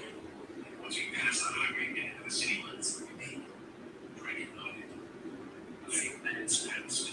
The group stayed vigilant as they walked. Drake was on his toes. Being so close to his family was unable to confirm that they were really here. He continued to lose patience. Then, once they were just about to enter city limits, he found something under his aura sphere. Darted forward to meet it, leaving the teens with some to catch up. Drake stood there, dumbfounded. You, the man said, tipping his hand to Drake. I, Drake responded, looking the man up and down, as well as the strange monster next to him and was happily eating a banana from his hand. New here? And I asked. No. Yes? I mean, I used to live here. Drake replied. Oh, looking for family, then I? The man smiled, patting the extended neck of the monster. The monster aimed, silly like a goat, but had a neck as long as a giraffe. Its head was shaped like a dog's. Yet Drake almost looked disinterested with its pitch black eyes, seeing he didn't have food to offer. Yeah, by the way, what the hell is that? Drake asked, talking without himself any longer. Oh, Bella. She's a good girl, Booger. He likes bananas. Drake shook his head, inspecting the monster. I'm mental, level 4. Drake muttered, hearing the crunching of snow behind him. Oh my god, what the hell is that? Language shouted. It's a black-eyed eggplant. Don't you know anything? Drake said slowly. Why would I know that? And there is zero chance you do that until right now. Drake shrugged, turning back to me. So, you got people coming through looking for family normally? Yeah, we do. And most people come in on monsters and they tame, fast and travel, you know. People are taming monsters? Drake asked, looking over his shoulder at Landon. Yeah, we're business in taming right now. Strong monsters out there that most people can't deal with, so you buy yourself a monster to ride and use it as a bait if you have to. If not, you get a trail up a bit. And a half-decent fighters. I had to get a fortified combat system. Not to be a damn monster yourself to get one during the tutorial I hear. The man said, spin. If you folks need some monsters on your way out, you can come find me. You have my girl Bella, but I have some decent animals left. I'll think about it.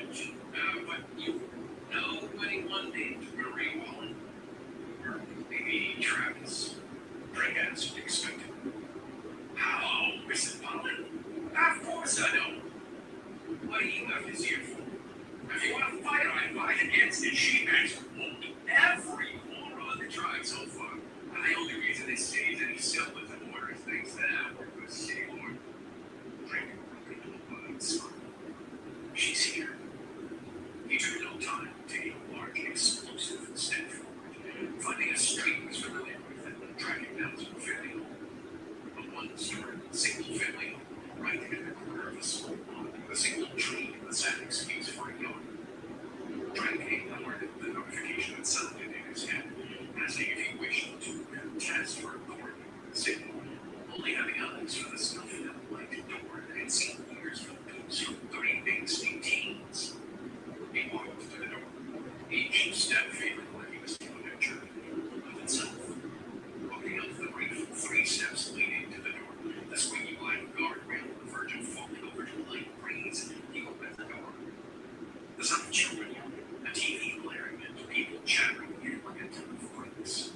His mother's house was filled to the brim with people, but many recognized. Who the fuck are you? Drake said. Only a few heads turned in his direction, then returned to their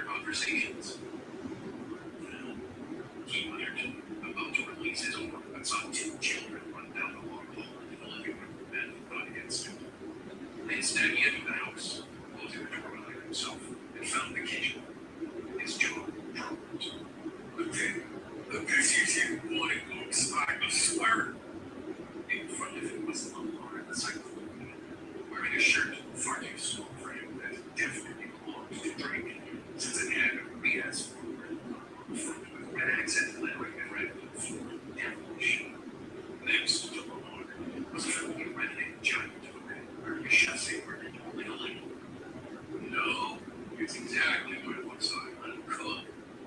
Man, bro. Bjorn? Talaga, who is loco punyeta yelling in my house? What bills are you paying to be shouting? A female voice screamed from the night. Shit. Drake grimaced as a deathly cold shiver ran down his spine. Chapter 61. Nabuhay. I just remembered I left something someone outside. I'll be right back. Drake said, shaking, turning for the door. Where are you going, Drake? A man just as tall as him said, blocking the front door. Travis! You don't rat like me up. You know I'm about to do it. Drake shouted. Oh, I know. That's why I brought that hanger. Travis smiled, raising a crooked and bent metal clothing. Clearly. She hasn't even asked for it, you dick. Drake wanted, is that you? No voice from behind the attitude. Drake's hand turned like it had rusted over instantly, creaking as it remained to look at the person. Then, Mom, I didn't mean to yell. Drake said nervously. It was just so surprised. His mother held out a hand. Drake's brother Travis placing a metal paper. Please, I'm 27. And I'm old. And what do you say to me? See, you could be one foot in the grave, but you are still my son. She yelled, sending the hanger into his left thumb. I raised you. She yelled again, hitting his other son. CK, you don't call, you don't fight. I know that you are still alive from a system message, CK. Drake began walking around the house, trying his best to guard his rear to the ground. His mother's chocolate food too strong. I tried to get here. There are things I had to do. Drake pleaded as he ran circles around the couch. The people and children on the couches watching with interest. I'm a town lord. I can't just go around blunders and order the things. I'll show you, Buddha. She yelled back, leaping over the couch. Too busy for your mother. Tallega. Drake scrambled for the door again, but Travis stood there smiling at him. Travis, I swear to God, just you wait. Drake groaned, then took off for the kitchen in a hurry. No! I just wanted to make sure the town was appropriate for you to live in. It's safe now. He said, ducking behind the small kitchen island. See, what do I care about being safe, Nido? There are monsters everywhere, La Loco. Come on! Drake pleaded once more. Then the idea popped into his head. The one thing his mother always wanted. Can't you help me pray? I've been busy with my kids. Drake's mother froze. With a slimmer, stopping mid-front. And grandbabies. Why didn't you say so? Yeah, he said nervously, and whispered. Then where are they? I want to make sure they're eating well. Just look at you, so skinny now. She fumed, throwing her hands up. I have to go get them. I'll let them with my wife. Drake said, trailing off as he gave a look to Bjorn. Oh, flare time. Your eyes broke. Bjorn whistled. Not exactly innocent. Long story, man. Well, go kids, my grandbabies. And you know what? I'll even introduce you to your mother.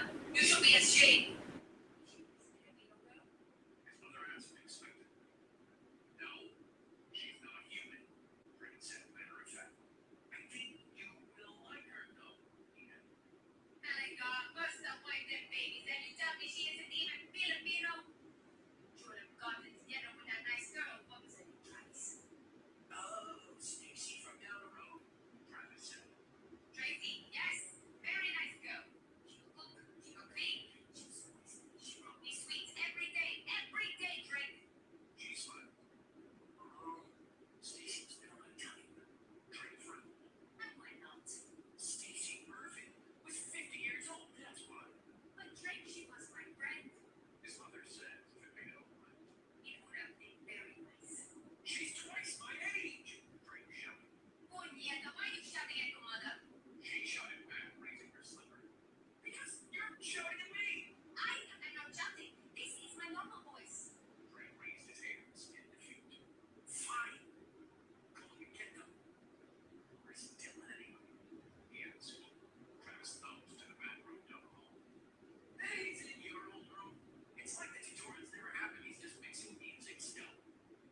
subtle learning side as well.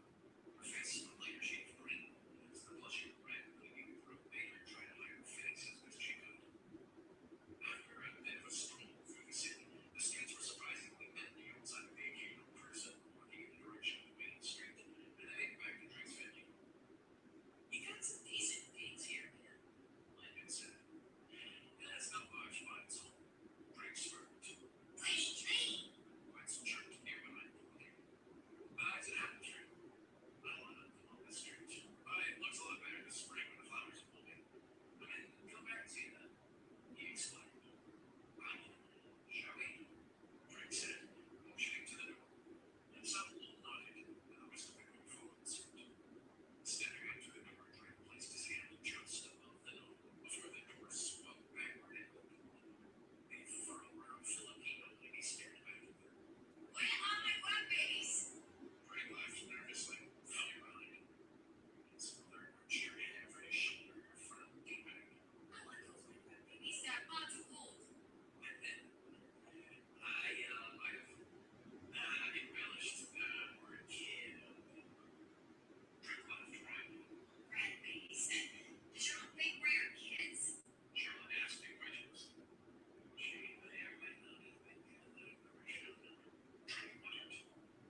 since you are her +1, she can take care of you.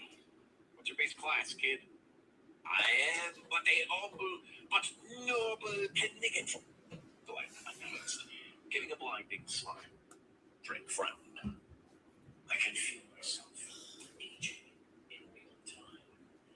And what's the your class? Another Glenn version. I'm sure you will, because Mordred seems to trust you. And I am, of course, indebted to your mother for hosting us for the time being. Glenn Delphin. Race, human. Professions, MT. Class, rare. Earthbound Lance, level 10. Vitality, 173, plus 15%. Strength, 69. Dexterity, 40. Intelligence, 30. Wisdom, 30. Endurance, 110, plus 15%. Free points, 0. Skills branches, empty. Titles, First Blood, 2 versus 1. 1 versus many. Fey Killer, Living on the Edge. Close Call, Dead Man Walking. Slayer of Sparkles, Awe of Many. Drake looked at the boy's status with some surprise. He wasn't lying when he said he would protect Mordred at least. The boy had nearly 200 vitality and over 100 endurance, marking him as a tank class, especially when one included his class name.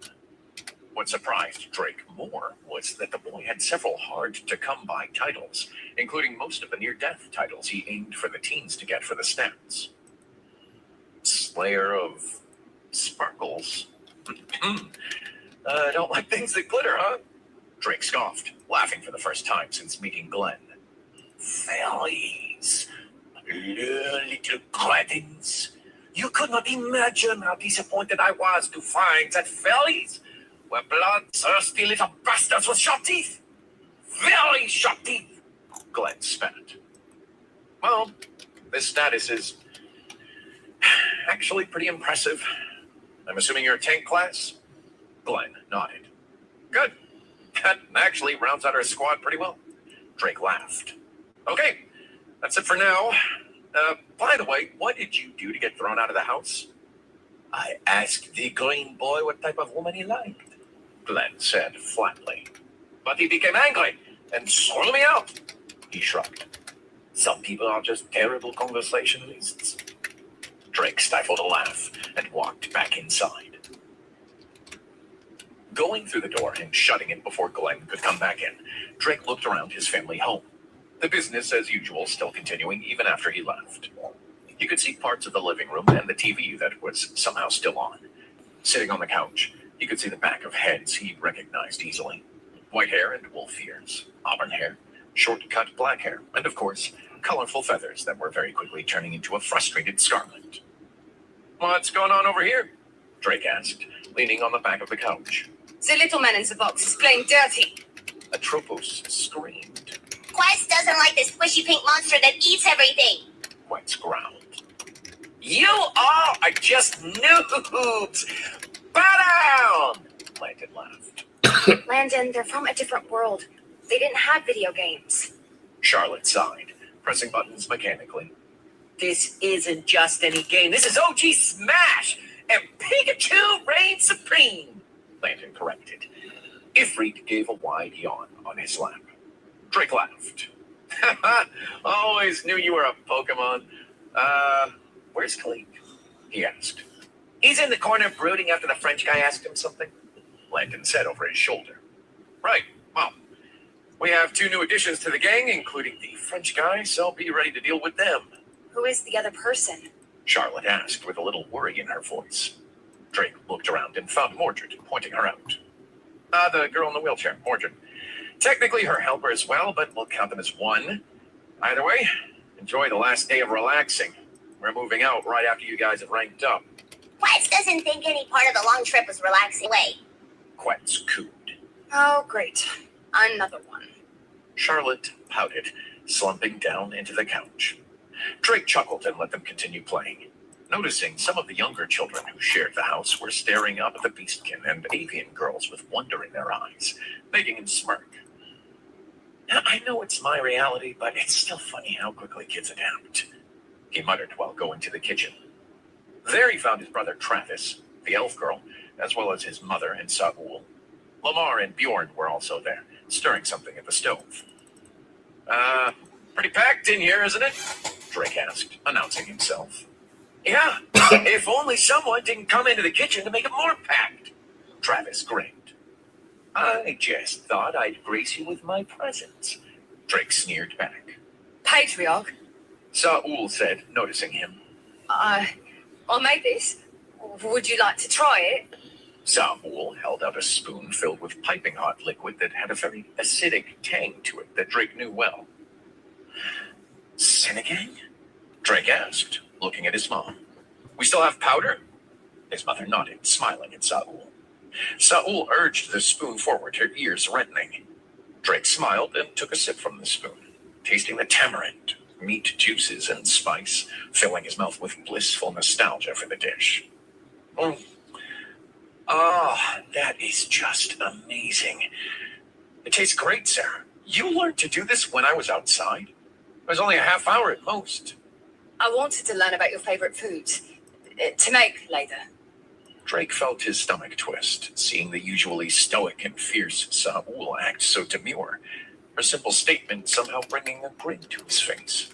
And also the fact that his brother was motioning to puke at him helped as well. Is that right? Well, we'll have to find ingredients to replace the stuff in the powder then, won't we? Drake said. I've already begun looking. Some of these tastes I can match with food from the village, but others, I fear it will be difficult. Saul answered back, turning somewhat crestfallen. I'm sure we can figure it out. Drake nodded back, then turned serious for a moment. Mom, Travis, I think we should talk, sooner rather than later. The previous casual and comfortable air in the kitchen suddenly turned dour. I know you've both seen the notifications, but I don't know how much you both know about what is going on. Bjorn turned around, nudging Lamar, who was bent over a pot on the stove. The huge Cyclops shuffled around an extra-large spoon in his mouth with a confused look before he took in the surroundings, looking at Bjorn and nodding. Then we'll excuse ourselves, bro. Seems like something you want just between the three of you, Bjorn said, making for the kitchen entry. Lamar not far behind, with Saul and the elf girl Drake hadn't gotten the name of just yet, reluctantly following.